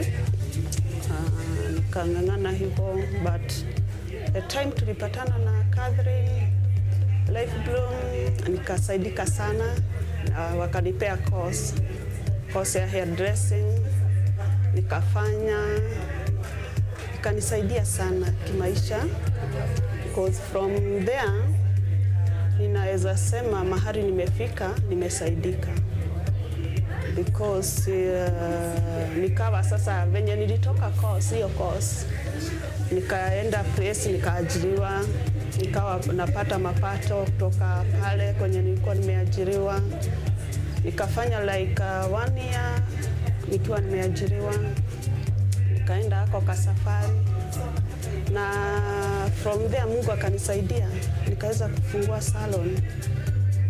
Hii salon ndio hii, so tunaita Blessed Salon because tunaihesabu ni baraka kutoka kwa Mungu akitumia Life Bloom, because ni part of my life. Wamekuwa msaada kwangu. Through research, Kenyatta University, in partnership with the stakeholders, has contributed to findings that inform policy by use of qualitative and quantitative research methods. I'm very, very encouraged, even on our graduation theme this week, or this year, because for the first time or in a second time in a row, we are recognizing the role of research. Africa's problem will be solved by serious research, because we as Africans, if you look at the developed world, a lot of new innovations have been put in place. For example, in food production. We are here as Africans still laboring with a hoe and a djembe, imagining that we can do that and feed the whole of Africa, feed the nation. When other countries, you look like Israel, they have mechanized their agriculture through research, they have mechanized their food production through innovations, and I think personally, we have to enhance research and innovation, and advocacy so that people can know what is coming out from the higher institutions of learning. What is it that these researchers are doing? What is the role of a professor within an institution? Because I believe professors also need to leave the ivory tower. They need to leave the classroom and get to the field and get to see what Wajiko is doing and maybe use their knowledge to enhance Wajiko to get to a level whereby her labor is not in vain.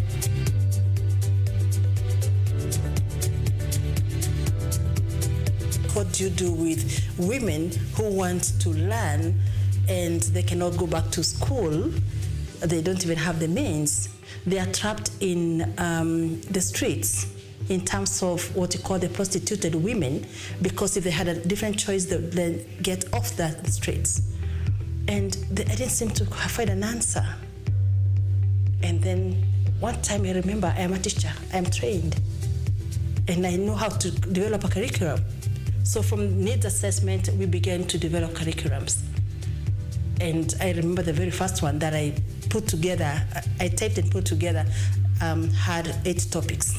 Access to finances and empowerment through financial literacy has greatly improved the livelihoods of women and their households by enabling them to start and manage small projects and SMEs. If there's one thing that has really happened among the partnerships that we have had since 2004 is the partnership with Kenyatta University, the gender department, the hub, as we call it. The reason being that they came at a time that we're looking forward to celebrating 20 years of existence, 20 years of massive impact as we felt it, but it had never been measured. So Kenyatta University coming in into through this partnership, through Dr.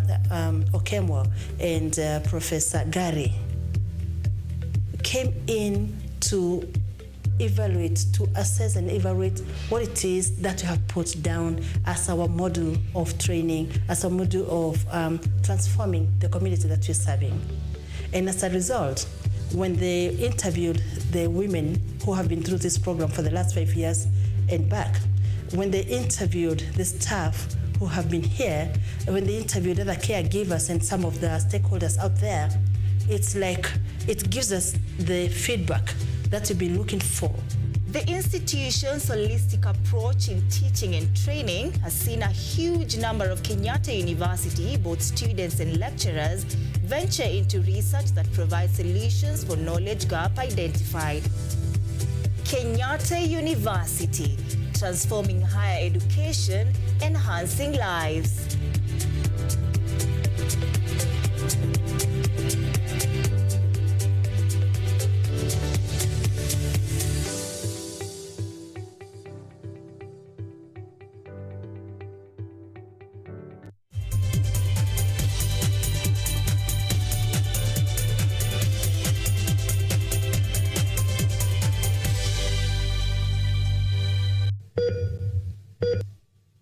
Are you healthy, or rather, do you maintain a healthy lifestyle? According to WHO, health is regarded as a state of complete physical, mental, and social well-being, and not merely the absence of disease. Welcome to Focus on Health, a show on all matters health, wellness, and lifestyle.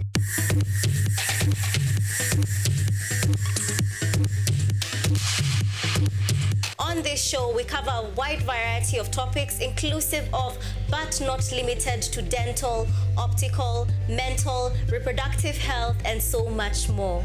Join me, Joy Bofenda, every Thursday at 7:30 p.m. on KUTV for compelling insights and discussions on all matters health. See you then. Focus on Health, your weekly dose of health and wealth information on KUTV.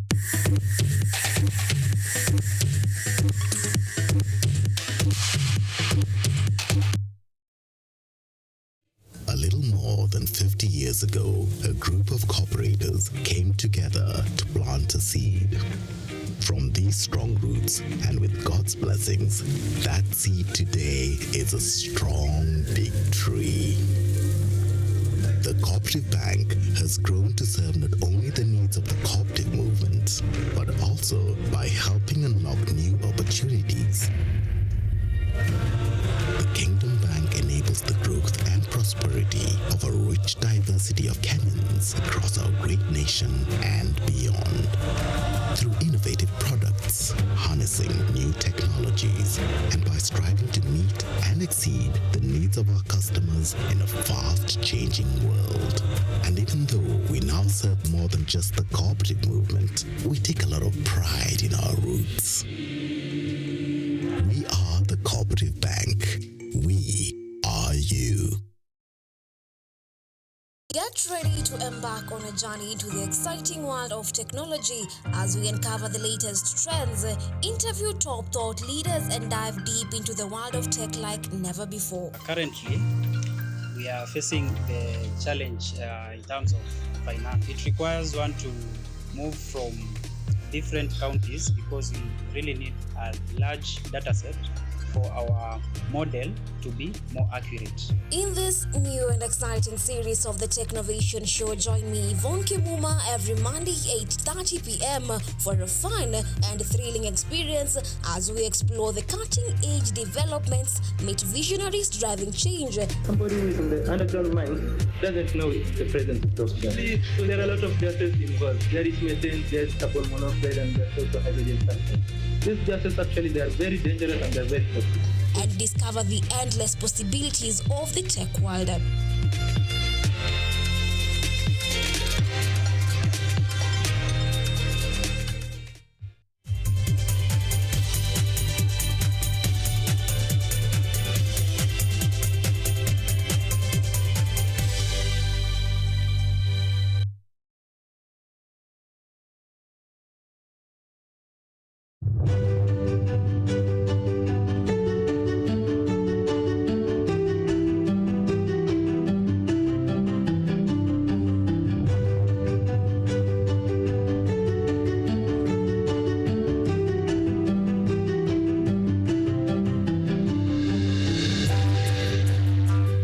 Thank you once again for choosing Kenyatta University to host the 10th African University Games under the Federation of African University Sports, FASO.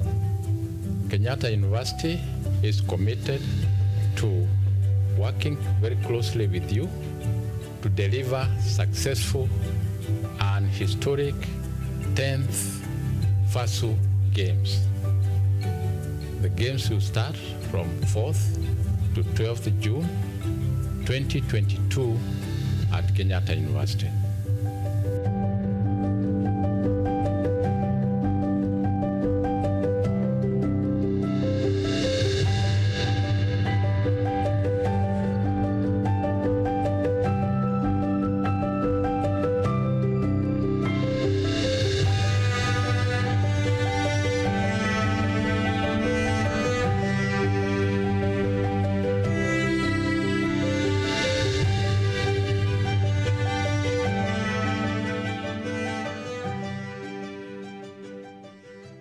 Throughout the planning period, Kenyatta University has achieved tremendous milestones in preparation for the Games. These include acquiring requisite approvals, revising the academic calendar to accommodate the Games, and achieving meaningful progress in the various action plans. At Kenyatta University, we are ready to host over 2,000 sportsmen and sportswomen from universities in the African continent who will take part in various sports disciplines during the competitions. We have adequate infrastructure for the sports activities as well as ample accommodation, catering facilities. We have made the necessary plans to ensure that KU as a host meets the requisite standards as set out by FASO. We hereby take you through a virtual tour of what KU has done in readiness for the Games, which will be held from 4th to 12th June 2022. Kenyatta University, through the local organizing committee, came up with various subcommittees with the specific terms of reference in readiness for the Games.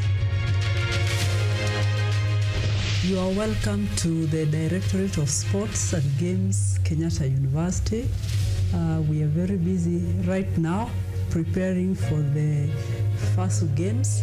It's a pleasure to have you here to give you information on our preparedness for these games. And we are proud to have been given the honor as Kenyatta University to host these games.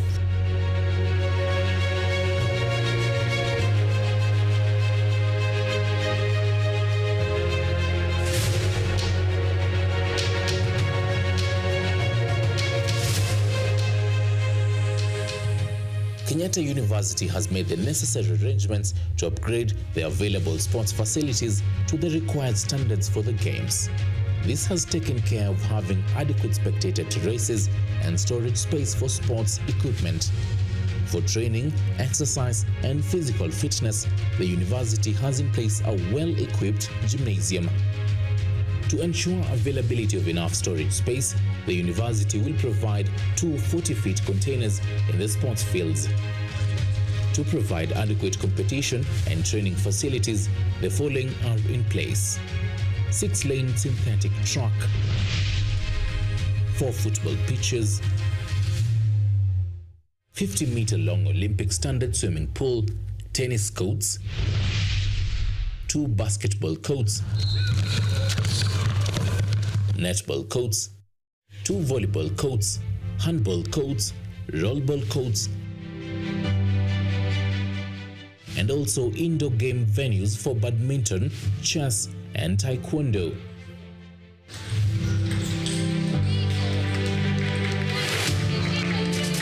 The Nyayo hostels within the university main campus will be the games village. This is a 6-block facility which will provide adequate accommodation to the 2,000 sportsmen and sportswomen. The rooms are furnished with state-of-the-art fixtures and facilities with clean, well-lit and tiled hallways.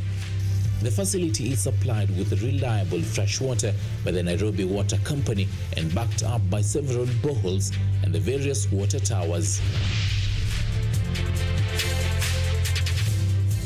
We have in place solar heating to provide warm water in all the shower cubicles. We have in place well-manicured lawns and meeting rooms for use by the sportsmen and women. Additional 101 comfortable, spacious, self-contained and with a touch of African-style accommodation will be provided at the Kenyatta University Conference Center, KUCC, located within the university. This will be provided at a reasonable fee. For guests requiring external accommodation, arrangements have been made with hotels in Nairobi which include Safari Park Hotel, Utali Hotel and Maxland Hotel in Juja. I want to welcome every one of you here. My name is Dr. Beatrice Kadongo.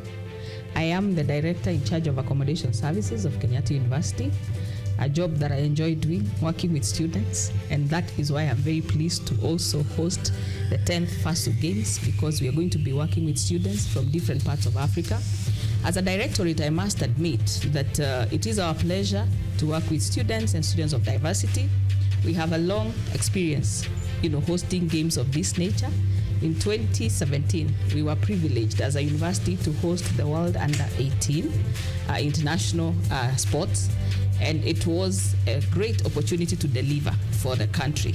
And it is because of that that we have been privileged as a university to get another chance to host the FASU Games. A standard equipped kitchen and cold rooms with adequate dining area and staff for provision of meals is in place. It is located inside the Games Village for ease of access by the sportsmen and sportswomen. Additional catering facilities for officials will be at the Kenyatta University Conference Center located within the university. The menus for the games will be selected from various countries in Africa.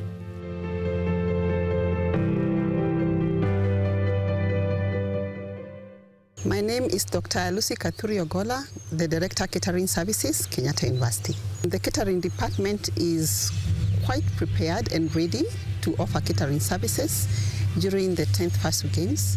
We are looking forward to hosting the 2,000 participants right here at the Nyayo Kitchen. The Nyayo Kitchen gives us a very spacious space for the dining needs for the 2,000 participants. It also gives us the correct infrastructure which has been installed for us to be able to comply with all the hygiene and COVID protocol needs with regard to catering. I take this opportunity to welcome all the participants of the 10th PASU Games to Kenyatta University, where we believe that you shall have a memorable experience with regard not only to sporting, but the entire environment, and more importantly, the quality and service of catering services. You're most welcome. Plans are in place to ensure availability of health services, suitable personnel, and ambulance services. This will also be in liaison with the county medical services and partner hospitals. The available Games Village Medical Clinic consists of a waiting bay, consultation rooms, procedure room, and pharmacy. The Anti-Doping Control Center consists of a waiting area, sample collection toilet, doping control officer rooms. I would want to welcome you to the 10th All Africa Inter-University Games to be held here in Kenyatta University. We, the health team, are ready to take care of all your health needs and medical emergencies. KU will ensure availability of lounges for VIPs, delegates, athletes, team managers, sponsors, and FASO family. This will be done in the Business Student Services Center, BSSC. The opening and closing ceremonies will be held in the University Amphitheatre, which is adjacent to BSSC. The proposed venue for the medal award ceremony is inside the Games Village, which will be done in consultation with FASU. Wi-Fi is available in some proposed sections of the catering and accommodation areas of the Games Village and other designated areas.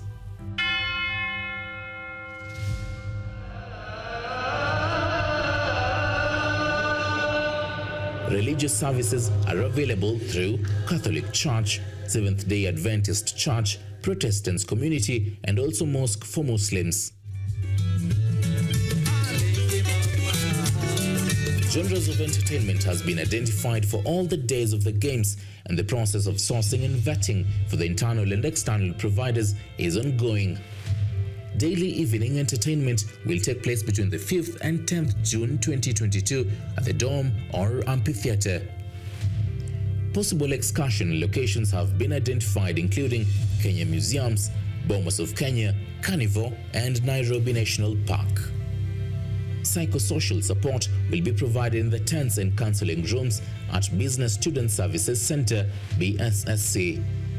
Nyayo 1 Common Room, Dome, Amphitheatre will serve as the interaction or leisure venues. Huduma Center at BSSC 7 will serve as the venue for reporting lost and found items, valuables, as well as the call or help center. The university has ensured availability of adequate security and safety for all the participants during the games.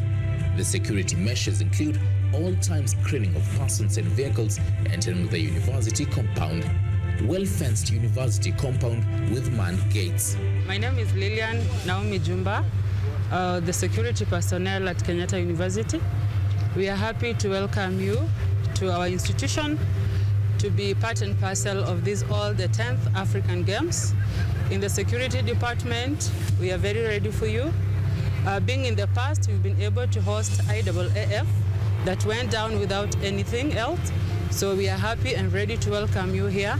We liaise with the government officials in the security department. So we are here 24/7 for each and every person that is here. And our main objective is to ensure that you are safe.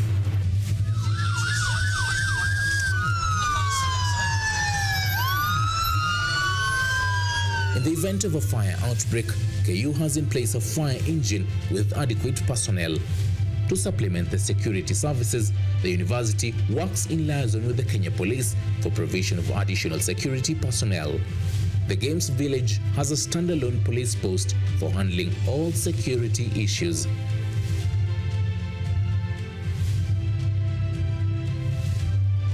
To provide suitable airport transfers and local transport services for teams and various officials, Kenyatta University vehicles will be used. The university has a fleet of the following: 12 buses including 1 51-seater and 11 62-seaters, 3 minibuses including 1 26-seater and 2 29-seater, 3 vans including 1 9-seater and 2 14-seater, 4 Toyota saloons which are 4-seaters. To ensure availability of adequate parking space for vehicles used by the participants, KU has mapped out parking space as follows: Geography Department, Graduate School, Arts Zone, Science Zone, and Graduation Square, which is the central alternative parking. My name is Celine Wabuke, the student leader representing sports in Kenyatta University. We are very happy to be holding the 10th All-African University Games here. As a student leader in Kenyatta University, I would like to invite all the other students from all Africa to the great Kenyatta University. Feel free to interact with the students in Kenyatta University. We are always loving, supportive, and we will always have volunteers who will be helping you wherever you will be maybe needing help. My name is Professor Vincent Onywera from the Department of Physical Education, Exercise and Sports Science. I would like to join the Vice Chancellor and the university community to welcome all of you to Kenyatta University for the 10th edition of the FASU Games. The FASU Games coming to Kenya, coming to Kenyatta University is a major milestone and a confirmation that Kenya is a sporting nation, that Kenyatta University is an international and world-class university, not only in teaching, in learning, in research, in community service, but also in sports excellence. As the Vice Chancellor, I take this opportunity to welcome you all to the Games and to Kenyatta University. Okay.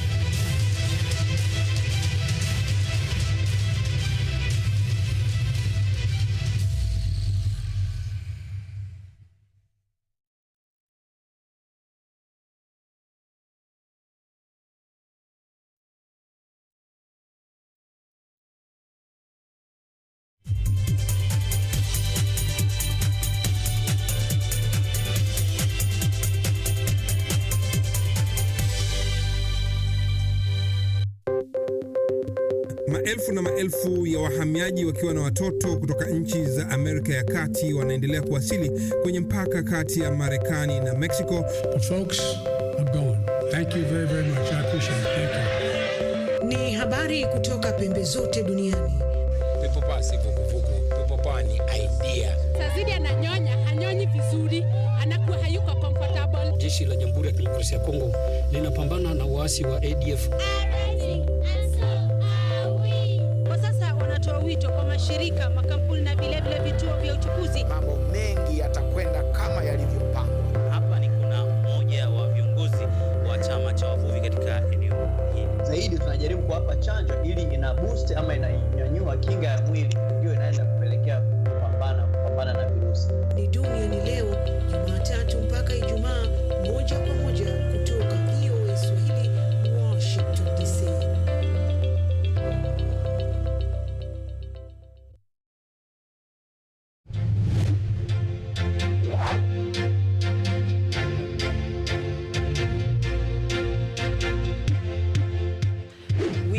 Seeing the impacts of climate change. In Kenya, for example, the floods, the frequency of the floods is becoming more and worse. The amount of people and livestock we're losing.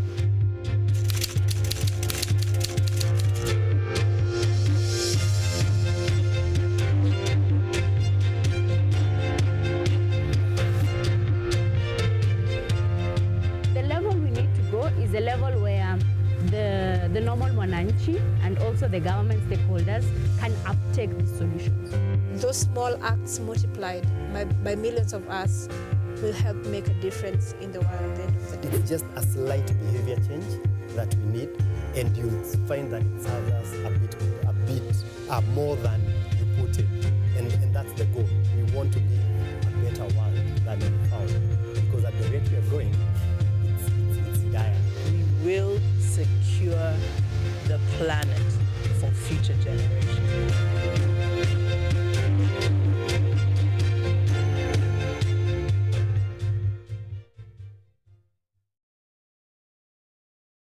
you an aspiring media practitioner, a graduate, or you just want to advance your skills in television production? Then welcome to Kenyatta University, where education meets innovation. KUTV, the premier university television station in Kenya, is now offering short courses in TV studio, field technical operations, and video editing. Through these courses, you will acquire hands-on skills on camera operations, media production, lighting techniques, audiovisual editing, and sound and visual control, and how to operate key equipment in modern TV control room. Enroll today at KUTV and discover your full potential in cutting-edge TV broadcasting. Graduates of these courses will receive professional certificates. For more information, visit our offices at KUTV Studios or call us on 020-870-4252 or 020-870-4255 or SMS us on 0739-110-544. KUTV, a new experience.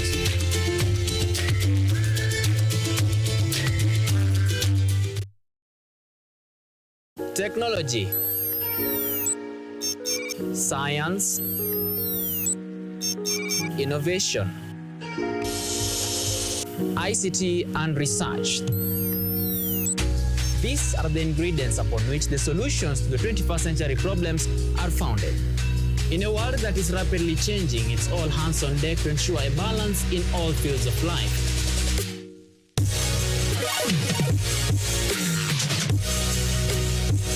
Women, young and old, are also in the front line, breaking the glass ceiling, becoming thought leaders in the larger tech space.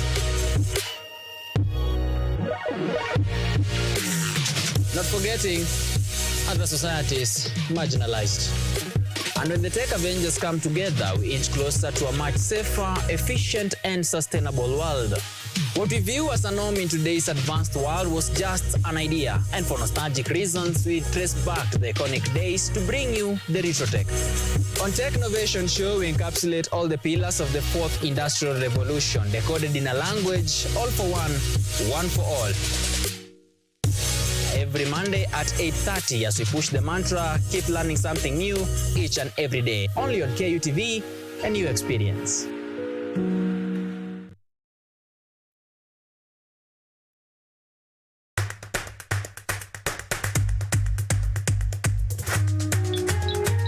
What are some of the ways through which you can develop these skills so that you are comfortably fitting into the job? You have to put yourself in positions where you are uncomfortable. Uncomfortable in the sense that you are not clear about what to do. Because I used to work a corporate job before. So when I left, I happened to visit someone's farm around this area. So this project is called the Security Breach Detector and Readiness Familiarize. It is meant to be used to detect, detonate explosives. We'll tackle all the tough issues, discuss all the weird moments, and hopefully share a few laughs along the way.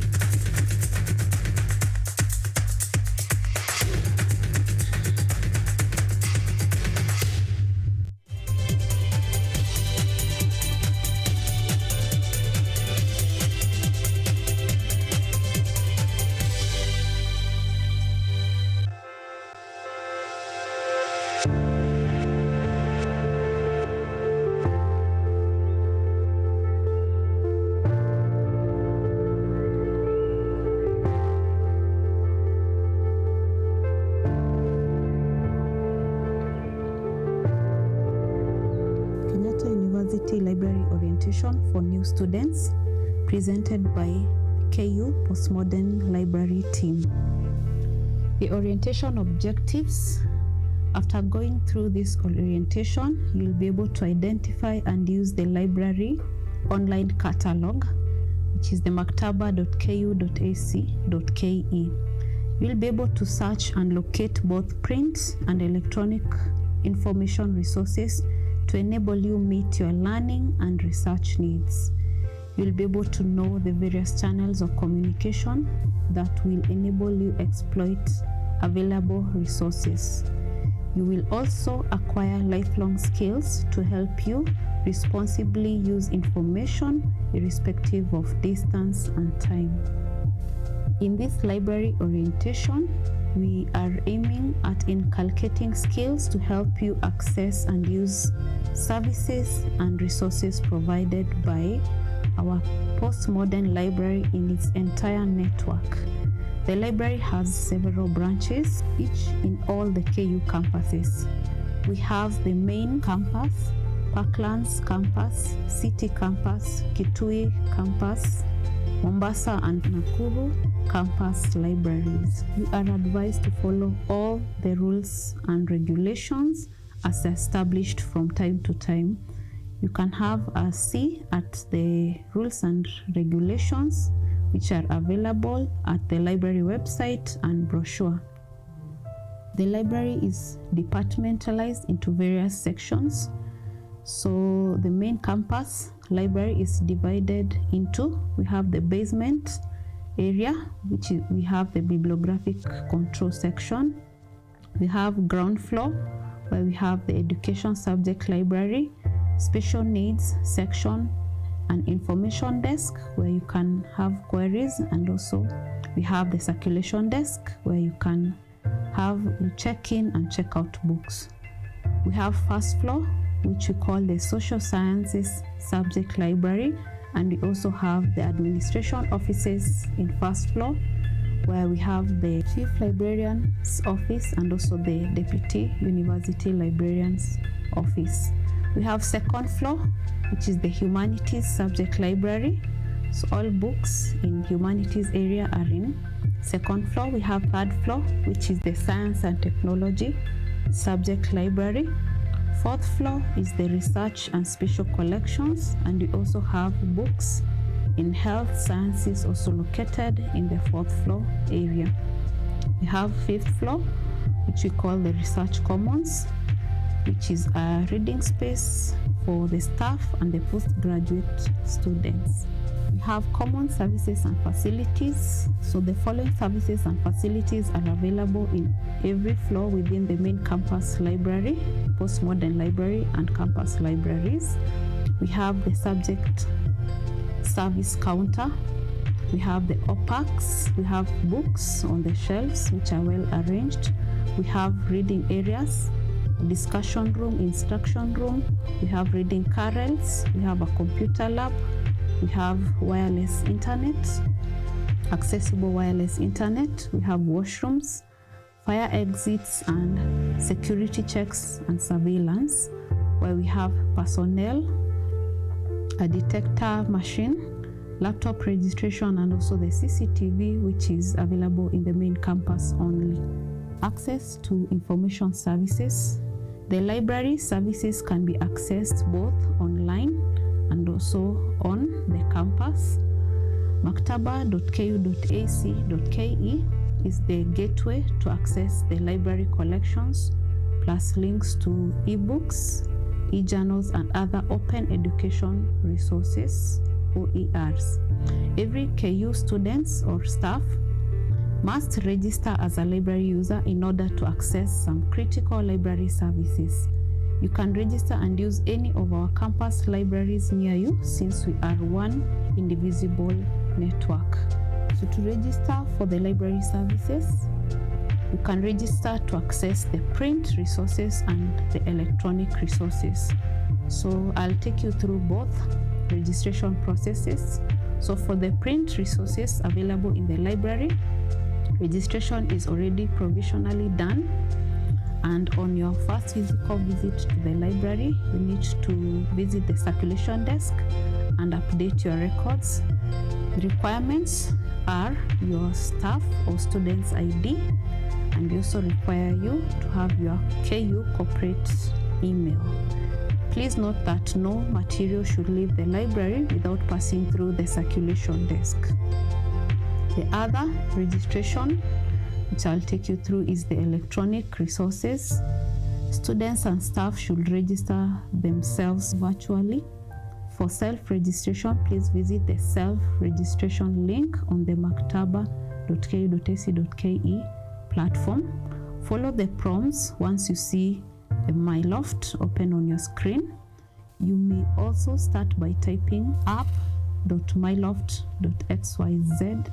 Once your registration is done, of course using your corporate email, and your corporate email normally ends with @students.ku.ac.ke for the students and at ku.ac.ke for the staff. You can then proceed to access the e-resources database of your choice.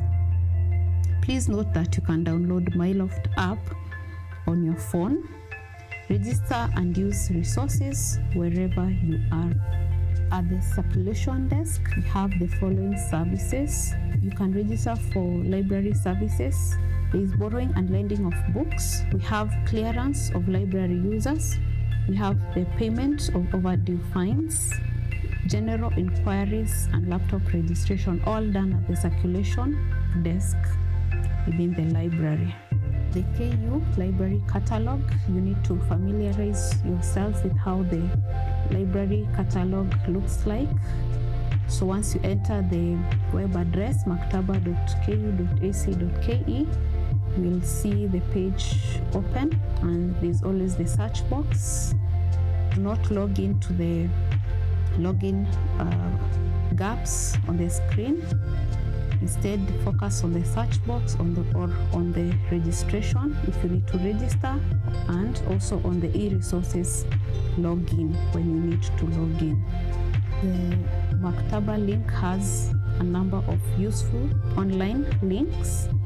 Among the links, we have the library orientation video, we have the library website, we have the library brochure, research for life databases, library policy, e-resources registration, and e-resources login. Once you successfully register to access the e-resources, we have listed a few of the online books and online journals which you have access to. So for the e-books databases, we have ProQuest / eBook Central, that is the name of the database. We have Betham Science, we have Core, we have Google Books, we have Science Direct, we have Springer, we have ProQuest, D&T, we have DOAB. For the e-journal databases, we have a few listed for you, which I'm going to read. We have EBSCO, Emerald, JSTOR, Research for Life, Taylor and Francis, African Journals Online, EBSCO Publications, and the IEEE database. When you need to register to access all those databases we've gone through, the screen that appears on your device, on your online device, should look like what we have in front of us, which is from the MyLoft software. We have some gaps which need to be filled for you to register successfully. We have a gap where you need to write your full name. You have to write again your corporate email. You need to create a password and confirm the password, and you need to check the box to agree with the terms and conditions. Click on continue, and then you'll proceed to finish the registration process. Once you register, you're going to see a screen because it will be your first time registration, but after you've been completely registered, you'll be able to see the database. The database is available for you so that you can select which database you deem useful. So we have a sample e-resources database where we have a list of all the databases we have subscribed to. So from the screen, it's alphabetically listed from Agora, Ajol till the last one. So you can explore the databases available for you. We have benefits of using the app, and the application is the MyLoft. So it is accessible on and off campus and therefore convenient for learning online. It is cost effective, which means you don't need to be within the library to access the online resources. It has an app which is downloadable on your phone to access the e-resources. The last benefit is it enables you to download PDFs and use them later when you are offline. Requirements for using the MyLoft. When you're using the browser, you need to either use Chrome browser or Edge browser to successfully access the resources without any challenges. And when you download on your phone the MyLoft app, you need to have Android 9 and above. For searching techniques, now that you've seen we have a number of databases, you need to select a particular database and you can access this. You can conduct either a basic or a simple search to access the resources from the database. You can also do an advanced search. So we also have a way where you can narrow and expand the search based on what exactly you're looking for. And to narrow and expand your search, you can either combine concepts or search phrases. You can add geographical filters, like adding Kenya, Uganda on your search phrase to filter, to narrow, or to expand your search results. You can also filter your results using the date, 2015 to 2023, for example. You can also filter the format, where you need only PDF and you need full text. So all this will help you when you are narrowing or expanding your search. Please note that you can refer to the search strategies guidelines in the library website for detailed instructions. We have another important database called the KU Institutional Repository. So the KU Institutional Repository can be searched online, and it's available publicly via its repository. This is where we have research work written by KU staff and students, and you can access full text contents of theses and dissertations. We have projects, we have research papers, conference and seminar papers. So in the repository, in the KU repository, you need no password to access the resources available there. And you can also search other existing repositories. Please note that theses and dissertations are also available through ProQuest D&T Open. It's important to use information responsibly, and that is why we always talk about citing and referencing. And you need to manage both citing and referencing. So to avoid plagiarism, you need to do proper citations using the prescribed style by your lecturers or your supervisors. Some of the referencing styles which we have are the APA, MLA, IEE, E, and more. We have free and open source software available for you, which you can automatically download, install, and they do help you when you're citing using whichever citation style, whether APA or MLA. So we have two very useful softwares. They are Zotero and Mendeley. We have the in-text citation and apt referencing to help mitigate plagiarism. We have an anti-plagiarism policy and software in place, which are also very useful to help in responsible use of information. So KU uses a text matching software called Turnitin to control quality, curb plagiarism, and encourage originality in scholarly writing. KU also has an existing plagiarism policy, and we have highlighted a few of the very important points you need to remember. The similarity index, which is not more than 16% and not less than 6%. Individual sources, which should also not be more than 1%. So all of them are supposed to be 1 and less than 1%. Turnitin logins are given to the staff or your supervisors. The supervisors can check the students' work. Inquire from your lecturer more about this requirement. We have the frequently asked questions.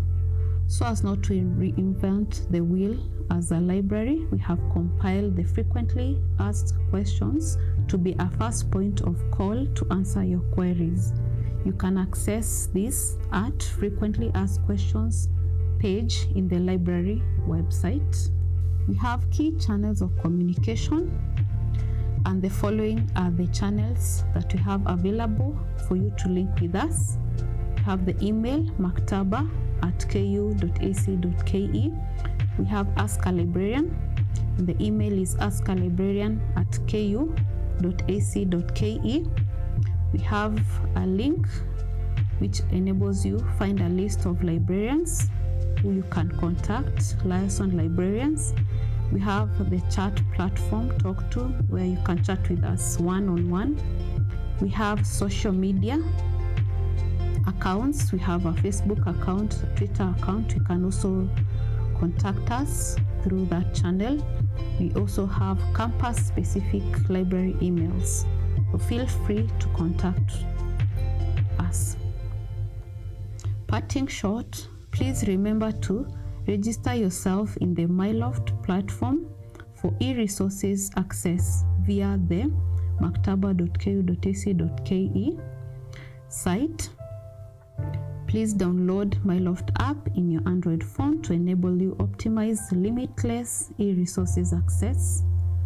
The third, remember to confirm your registration in the library by availing your corporate email and student ID to the circulation counter the next time you visit the library. Inquire from any of our library staff in case you have any information challenges. And thank you for your attention and welcome to KU for an exciting tour of study.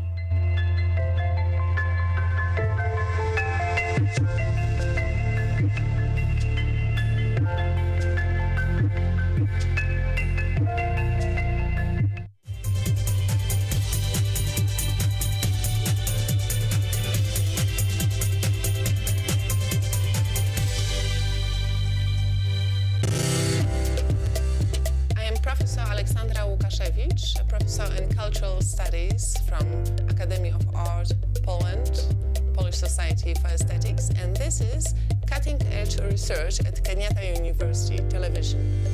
Keep watching Cutting Edge Research.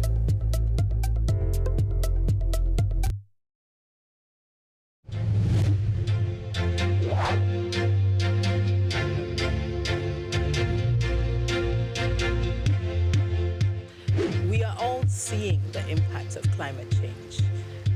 In Kenya, for example, the floods, the frequency of the floods is becoming more and worse. The amount of people and livestock we're losing.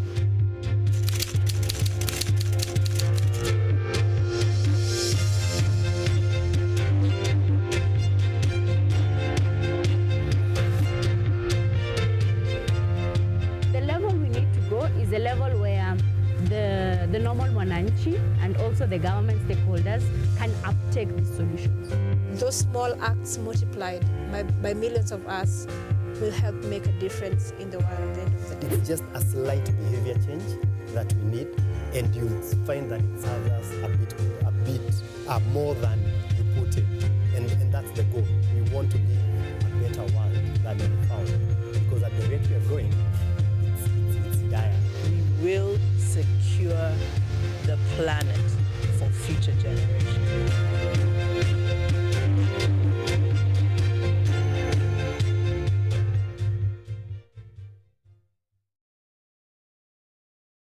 A little more than 50 years ago, a group of cooperators came together to plant a seed.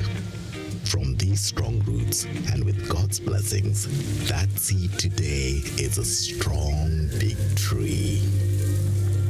The Cooperative Bank has grown to serve not only the needs of the cooperative movement, but also by helping unlock new opportunities. The Kingdom Bank enables the growth and prosperity prosperity of a rich diversity of Kenyans across our great nation and beyond. Through innovative products, harnessing new technologies, and by striving to meet and exceed the needs of our customers in a fast-changing world. And even though we now serve more than just the cooperative movement, we take a lot of pride in our roots. We are the Cooperative Bank. We are you.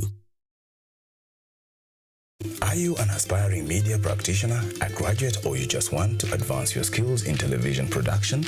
Then welcome to Kenyatta University, where education meets innovation. KUTV, the premier university television station in Kenya, is now offering short courses in TV studio, field technical operations, and video editing. Through these courses, you will acquire hands-on skills on camera operations, media production, lighting techniques, audiovisual editing, and sound and visual control, and how to operate key equipment in modern TV control room. Enroll today at KUTV and discover your full potential in cutting-edge TV broadcasting. Graduates of these courses will receive professional certificates. For more information, visit our offices at KUTV Studios or call us on 020-870-4252 or 020-870-4255 or SMS us on 0739-110-544. KUTV, a new experience.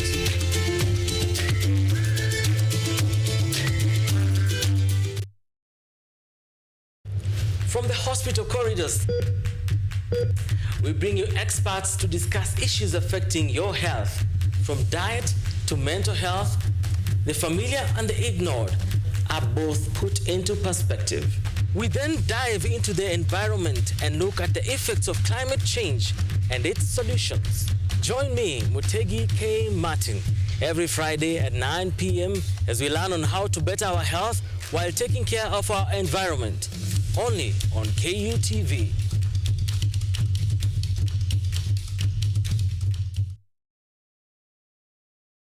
Get ready to embark on a journey into the exciting world of technology as we uncover the latest trends, interview top thought leaders, and dive deep into the world of tech like never before. Currently, we are facing the challenge in terms of finance. It requires one to move from different counties because we really need a large data set for our model to be more accurate. In this new and exciting series of the Technovation Show, join me, Yvonne Kimuma, every Monday 8:30 p.m. for a fun and thrilling experience as we explore the cutting-edge developments, meet visionaries driving change. Somebody who is in the underground mine doesn't know the presence of gas.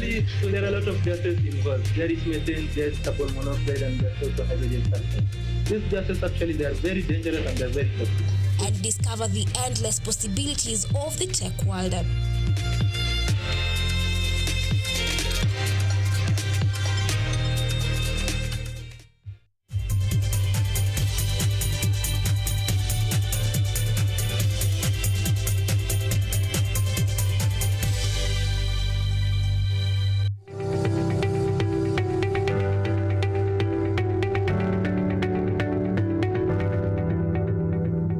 Kenyatta University harbors many beehive activities aside from its core mandate of providing quality education and training, promoting scholarship, innovation and creativity, and inculcate moral values for sustainable individual and societal development. The 53rd graduation is dubbed Research and Innovation for Social Economic Development, which the institution has achieved through WeHub. Well, there was a call for proposal from the Bill and Melinda Gates. So a team got into place, people from the gender, the economics, education, and other related departments. They got together. They were now responding to this call.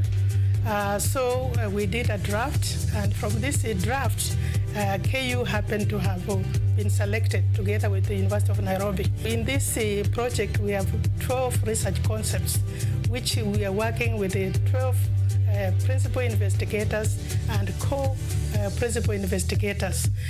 So in terms of teams around Kenyatta University, we are encompassing about 6 schools. GPV, it has contributed to socio-economic development because, first of all, we did a research to find out where is the prevalence, the highest prevalence of GPV. And then we actually looked at the safe houses. When the victims or the survivors have a problem, where do they go for help? And then we looked at it, what is it within those safe houses that empowers women so the women don't go back to the same situation. So basically we are looking for ways to bring in innovation that will be able to empower women so that when they go back to their homes or maybe they find alternative venues to be able to sustain themselves. Because many women get into, stay in those relationships because of economic empowerment. They are not able to sustain themselves and they think they cannot live without their spouses. And that's why they stick here. But if you empower a woman, a survivor, in terms of decision making, freedom of movement, economic independence, they are able to be very, raise their self-esteem and be able to cope with life without really being subjected to abuse every time they go there. So that's why we picked on there. And we feel our project on GPV has contributed in terms of data, which we have done a report, and we have also developed policies, which we are working with the Ministry of Public Service and Gender and the corrective services so that we are able to implement or have those ministries or even governments to be able to uptake some of those policies and be able to operationalize it in a way. The zeal shown by both students and their lecturers in their area of research has attracted a long list of donors who are willing to partner with them to make their dreams in research come true. Kwa upande wangu sikuwa nimesoma, sikuwa na ile certificate of education, na sasa nikawa na ile ungumu, unarea, umekuwa mama, sasa imekuwa mzigo tena, so lazima kwanza ushughulikie na watoto, so ikawa ni ngumu zaidi, nikang'ang'ana hivyo, but the time tulipatana na Catherine Life Bloom, nikasaidika sana, wakanipea course ya hairdressing, nikafanya, ikanisaidia sana kimaisha, because from there ninaweza sema mahali nimefika, nimesaidika, because nikawa sasa venye nilitoka hiyo course, nikaenda press, nikaajiriwa, nikawa napata mapato kutoka pale kwenye nilikuwa nimeajiriwa, nikafanya like 1 year nikiwa nimeajiriwa, nikaenda hako kasafari, na from there Mungu akanisaidia, nikaweza kufungua salon. Hii salon ndio hii, so tunaita Blessed Salon because tunaihesabu ni baraka kutoka kwa Mungu akitumia Life Bloom, because ni part of my life. Wamekuwa msaada kwangu. Through research, Kenyatta University, in partnership with the stakeholders, has contributed to findings that inform policy by use of qualitative and quantitative research methods. I'm very, very encouraged, even on our graduation theme this week, or this year, because for the first time or in a second time in a row, we are recognizing the role of research. Africa's problem will be solved by serious research, because we as Africans, if you look at the developed world, a lot of new innovations have been put in place. For example, in food production. We are here as Africans still laboring with a hoe and a djembe, imagining that we can do that and feed the whole of Africa, feed the nation. While other countries, you look like Israel, they have mechanized their agriculture through research, they have mechanized their food production through innovations, and I think personally, we have to enhance research and innovation and advocacy so that people can know what is coming out from the higher institutions of learning. What is it that these researchers are doing? What is the role of a professor within an institution? Because I believe Professors also need to leave the ivory tower. They need to leave the classroom and get to the field and get to see what Wajiko is doing and maybe use their knowledge to enhance Wajiko to get to a level whereby her labor is not in vain.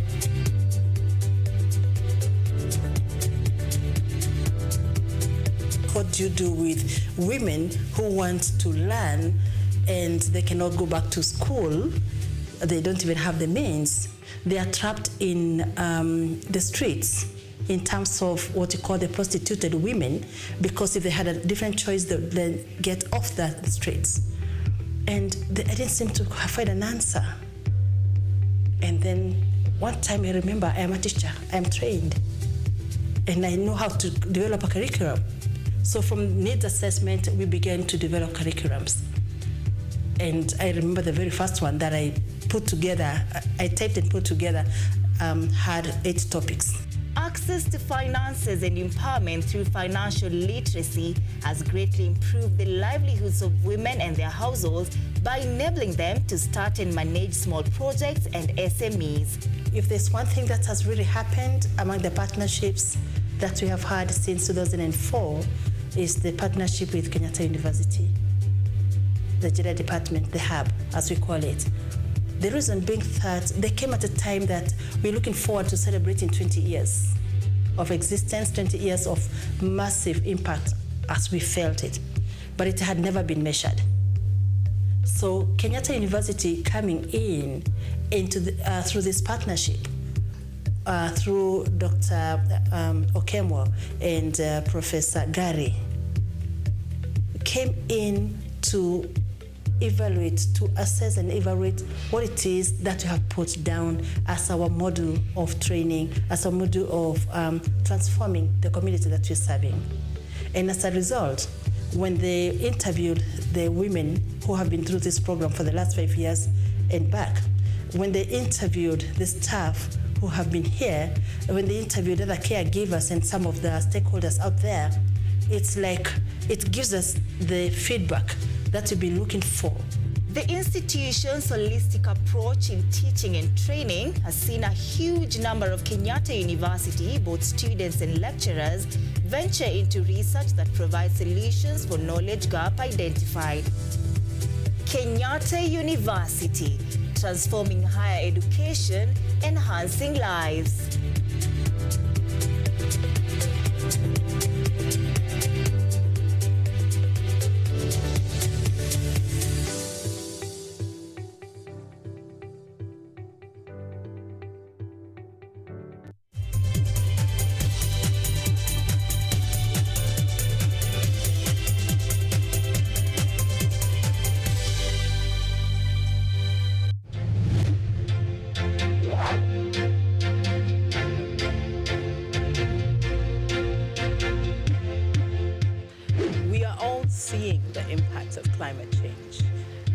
In Kenya, for example, the floods, the frequency of the floods is becoming more and worse.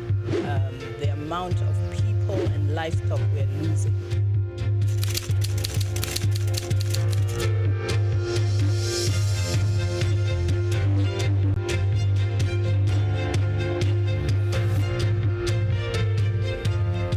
The level we need to go is a level where the normal mwananchi and also the government stakeholders can uptake these solutions. Those small acts multiplied by millions of us will help make a difference in the world at the end of the day. It's just a slight behavior change that we need, and you'll find that it serves us a bit more than you put in. And that's the goal. We want to live a better world than we found, because at the rate we are going, it's dire. We will secure the planet for future generations.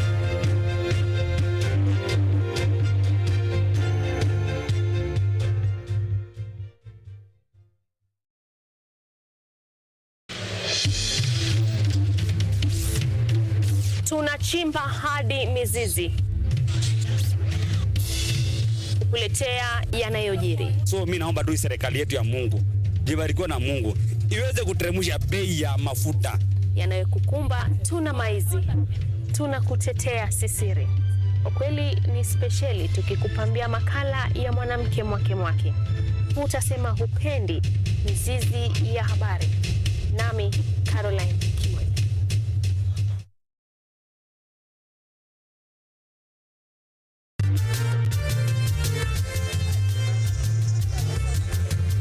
Ni nguzo na uso wa jamii. Kupanda shuka, akawa tuzo. Ukakamavu wake, ukatii na kumfanya mwenye bidii. Kwa machozi na makeke, akabaini jinsi ya kuweni. Huyu ni mwanamke ngangari, kwa jinsi alivyo ng'ari-ng'ari. Mimi ni mwanamke mwake mwake. Usikose kutazama kipindi cha mwanamke mwake mwake. Nami Caroline Kimweli.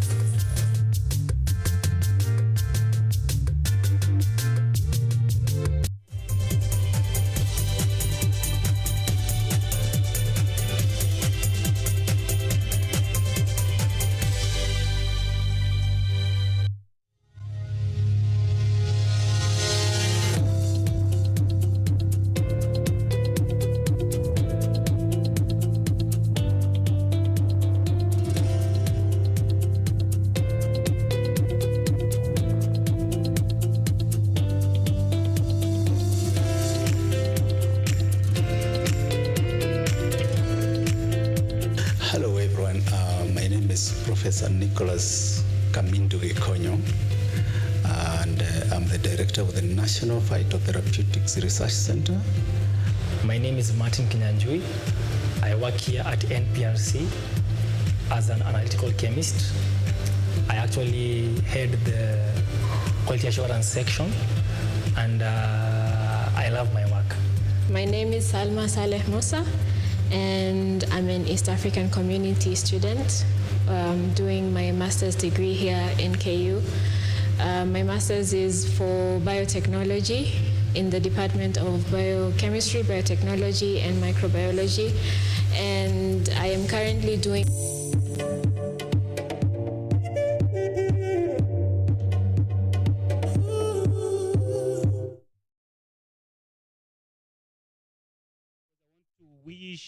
I wish to thank the multi-departmental technical team in the background behind my back here, without whom our work here and the live transmission in all our media platforms would not have been possible.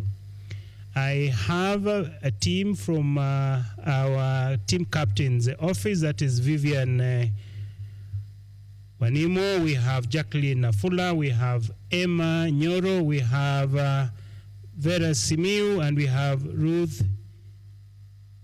Kenyingi. In the audio-visual technicians, we had Alfric Opio, we had Edward Ocheng, I also had Daniel Kituku. From the ICT team, I had Joshua Mwanzia and Cosmat Njaule. From the KUTV, we have had, and I still have them behind here, Boniface Othiambo, the producer. We have Salome Wanjiko, the camera person. Dennis Kanyeki, camera. Eric Mshila, the graphics. Patrick Maina, TV. Joel Mulwa, he was the engineer. In the website office, I had James Mugi Karanja. Please, my colleagues, receive our appreciations for a job well done. Now I want to request all of you, the delegates, to kindly switch on your video so that we can be able to take a group photo. It will not take more than 30 seconds. So please, delegates, switch on your video so that we take a group photo, which is going to be part of the records for Ibric 2024. So kindly, and then I'll request my brother Afric to take that photo. So please switch on your video so that then you're also able to see this group photo in our media platforms, all of you delegates. And please, I have my executive dean with me here. Please smile at the dean. Ibric, please take the photo, all of us. Thank you. You can even wave if you can see us as we take that photo. Ibric, are we done? Thank you. Seeing those beautiful and handsome faces of our colleagues as the delegates. So, welcome Dr. Chege so that you can make some brief remarks, and also welcome our team captain for her words of wisdom. Welcome, Dr. Chege. Thank you, Dr.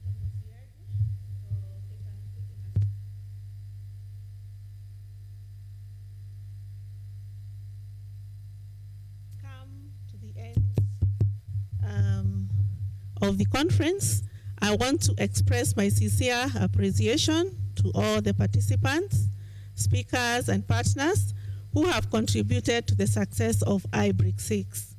Your presence, insights, and collaborative spirits have made Ibric 6 2024 a truly special forum. I especially want to thank our Ibric 6 organizing committee, whose immense support and warmth made the organizing of the conference a very light load. They met every week on Tuesdays for the last 5 months to brainstorm on how best to deliver a successful virtual conference. So allow me to briefly mention them as an honor and a way of expressing my appreciation for their immense contribution. So I'll start with Dr. Perez Onono. These are the members of the organizing committee. Dr. Perez Onono is the Dean School of Business, Economics, and Tourism. Dr. Rosemary James is the Deputy Dean, School of Business, Economics, and Tourism. We have Dr. Samuel Maina, Chairman, Department of Business Administration. Dr. Frederick Waweru, Chairman, Department of Accounting and Finance. Dr. Helen Mudhoni, Chairperson, Department of Recreation and Sports Management. Dr. Joseph Muniu, Chairman, Applied Economics. Dr. Shirandura Duncan, Chairman, Hospitality Committee. Dr. Stephen Mwathe, Chairman, Linkages Subcommittee. Dr. Erishba Murige, Chairperson, Publicity Subcommittee. Dr. Janet Mudhimi, Chairperson, Speeches Subcommittee. Dr. Shadrach Mwiraria, Chairman, Department of Economic Theory. Dr. Solomon Burunga, Chairman, Department of Community Resource Management. Dr. Afronia Budhia, Chairman, Chairperson, Econometrics. Then we have Dr. Arbat Karaoke, Chairman, Hospitality and Tourism.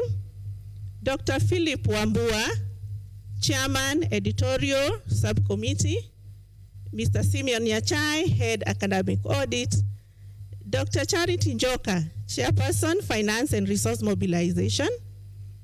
Then we had the Secretariat, Ms. Vivian Wanimol and Ms. Jacqueline Nafura. And then we had Ms. Mercy Wangai from the library who would occasionally attend our meetings to advise us. Also want to thank Dr. David Nzuki and Dr. Mwasiaji. This has been our session chairs who have moderated us for the 2 days straight.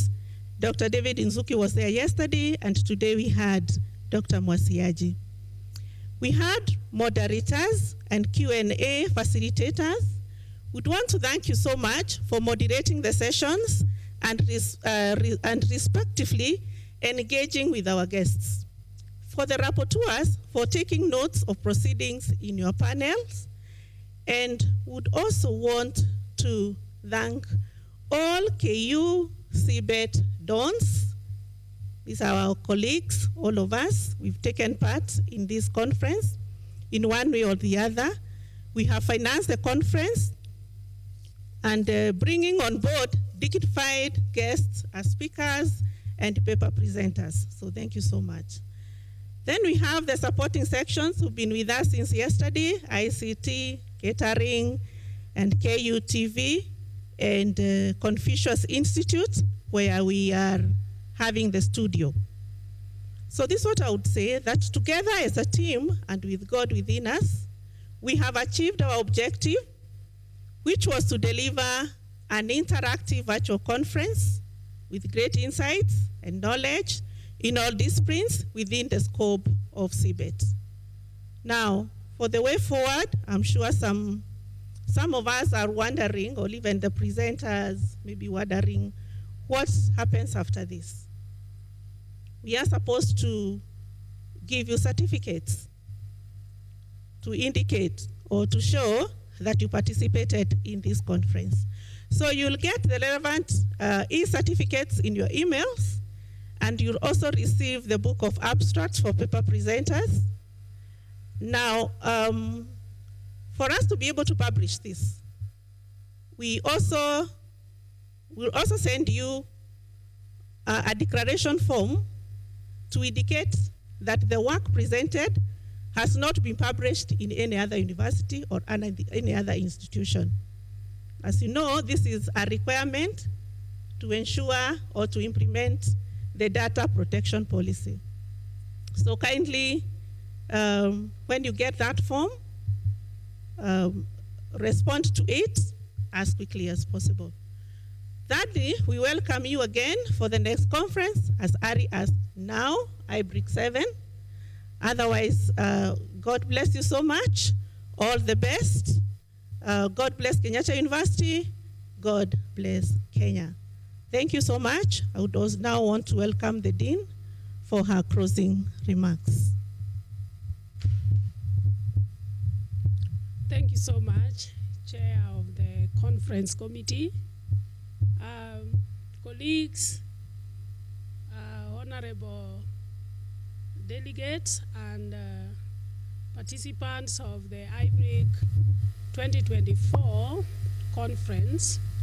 I want to take this opportunity to thank you, because where I sit, my view is that we have had a very interactive conference, a conference with a lot of learning from the speakers that spoke to us right from yesterday, and again today, and even in the paper presentation sessions.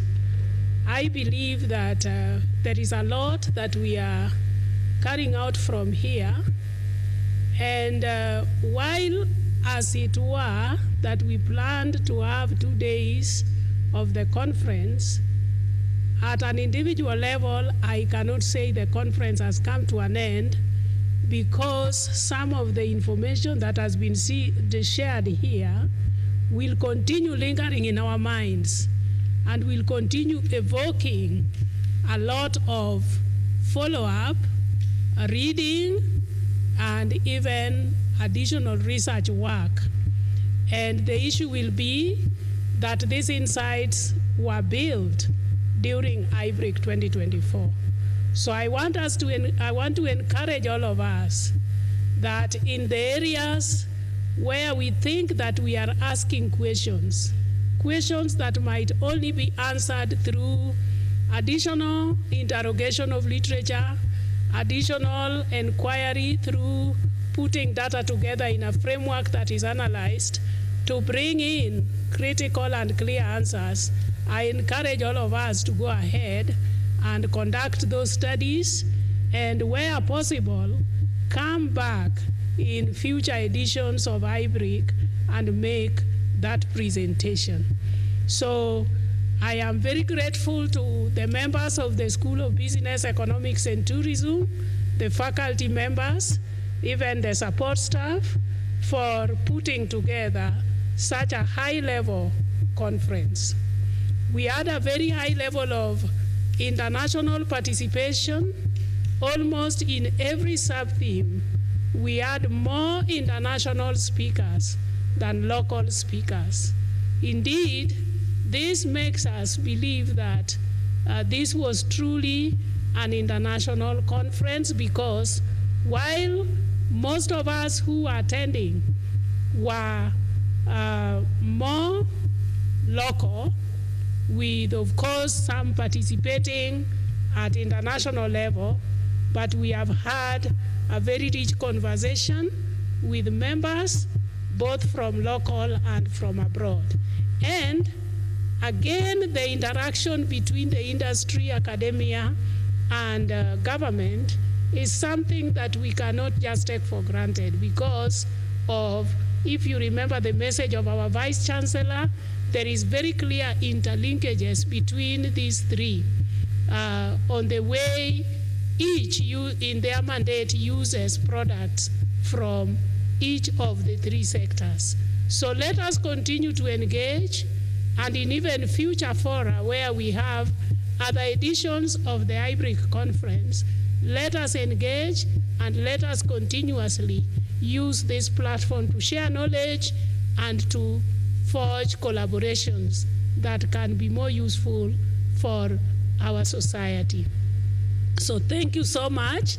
I want to say that with these remarks, I am very, very happy, and I am not challenged to say that indeed we expect that this annual conference will all give birth to another conference next year, Ibric 2025. Last year, such a time here, we said that we were definite in our minds that we were going to have Ibric 2024. We know that it is not easy to prepare and put up a conference, but it is always our pleasure that when we walk those murky waters, when we have a success like this, it is not because of our might, but because of the collaborative spirit that is working within us that enables us to reach this kind of a milestone. So let us look forward to Ibric 2025, the 7th edition of this great conference, and we believe that we will have more in a certain theme that upon discussion with various stakeholders, we will be able to settle on. So thank you so much. Let us keep the positive spirit and the fire of Ibric burning, and tell those who come after us may take it to the 50th edition, to the 100th edition, because maybe at that time we will not be there.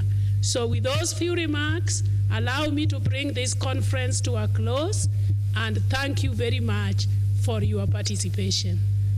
Thank you, Chair. Thank you. That was our team captain, Dr. Onono. We are very grateful and thankful for your words of wisdom, guidance, and in-person leadership that has made Ibric 2024 a success. To end today's session, I invite my colleague and brother from the Department of Business Administration, Dr. Philip Peter Wambua, to do the closing prayer. Dr. Wambua, if you can hear me, please pray for us. Thank you so much, Dr. Masiaji and participants. You can go down and pray.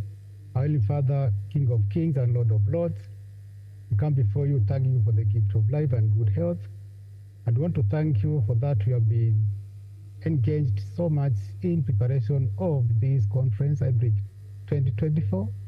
And we confirm that we slept not enough as we proceeded and tried to put pieces together. But you were able to give us that energy, that passion, and that spirit so that I could be able to put the pieces together. And for today, we don't regret the blessings which you gave us. What we requested for, Lord, as we presented and prepared for this conference, in my own opinion, I want to say that from your blessings, it in fact exceeded our expectations. And for that, Lord, we thank you. We have been gathered here, Lord, for 2 days from yesterday up to now, from across the globe and various disciplines for the 2 days. And we have listened to various stakeholders, we have listened to various scholars, to various disciplines from different orientations, and we have been able to learn a lot. And all this is because of their blessings, and we don't take it for granted. You have protected us and guided us. The knowledge, God, which has been shared here is not in vain. And for that, we request you for more energy, as we are already planning for Ibric 7th, 2025. The knowledge, again, is expected, Lord, through your pathways to be shared across the globe. Almighty living God, kindly protect and safeguard our sovereignty as a country, as a university, as a people, so that we can be able to gather again in that time which you are going to bless us for another edition of the Ibric 2025. And as we do all this, we also request to keep us networked through what you have been able to achieve today and yesterday. And also let us keep the conversation and the deliberation and the discussions on, so that can be able to bring our partners on board. We want to request you, Lord, once again, you bless all those attended, supported, and participated in this conference, because without them, we would not have had such a successful conference. Lead them into pathways of success. And now that we have come to the conclusion of this with your own blessings, we want, Lord, as we disperse and go in different ways, you protect us as a people, as a nation, as a university. And we pray that we gather here again for another session of Ibric 2025. With those, Lord, I could have requested for more, but I'm very sure and aware that that which I have not requested in this prayer, you know it. And we request you fulfill it as well. I pray all this believing in the name of the Father, the Son, and the Holy Spirit. Amen. Amen. Amen, amen, and amen. Amen. Thank you, Dr. Wambua. I'm going to request all the delegates to switch on your video and bid bye-bye to all of us. We have come to the end of Ibric 2024. Please switch on your video and wave the Dean and the Chair of the Organizing Committee bye-bye. So thank you very much, all of you. Let me see you, let me see you, let me see you.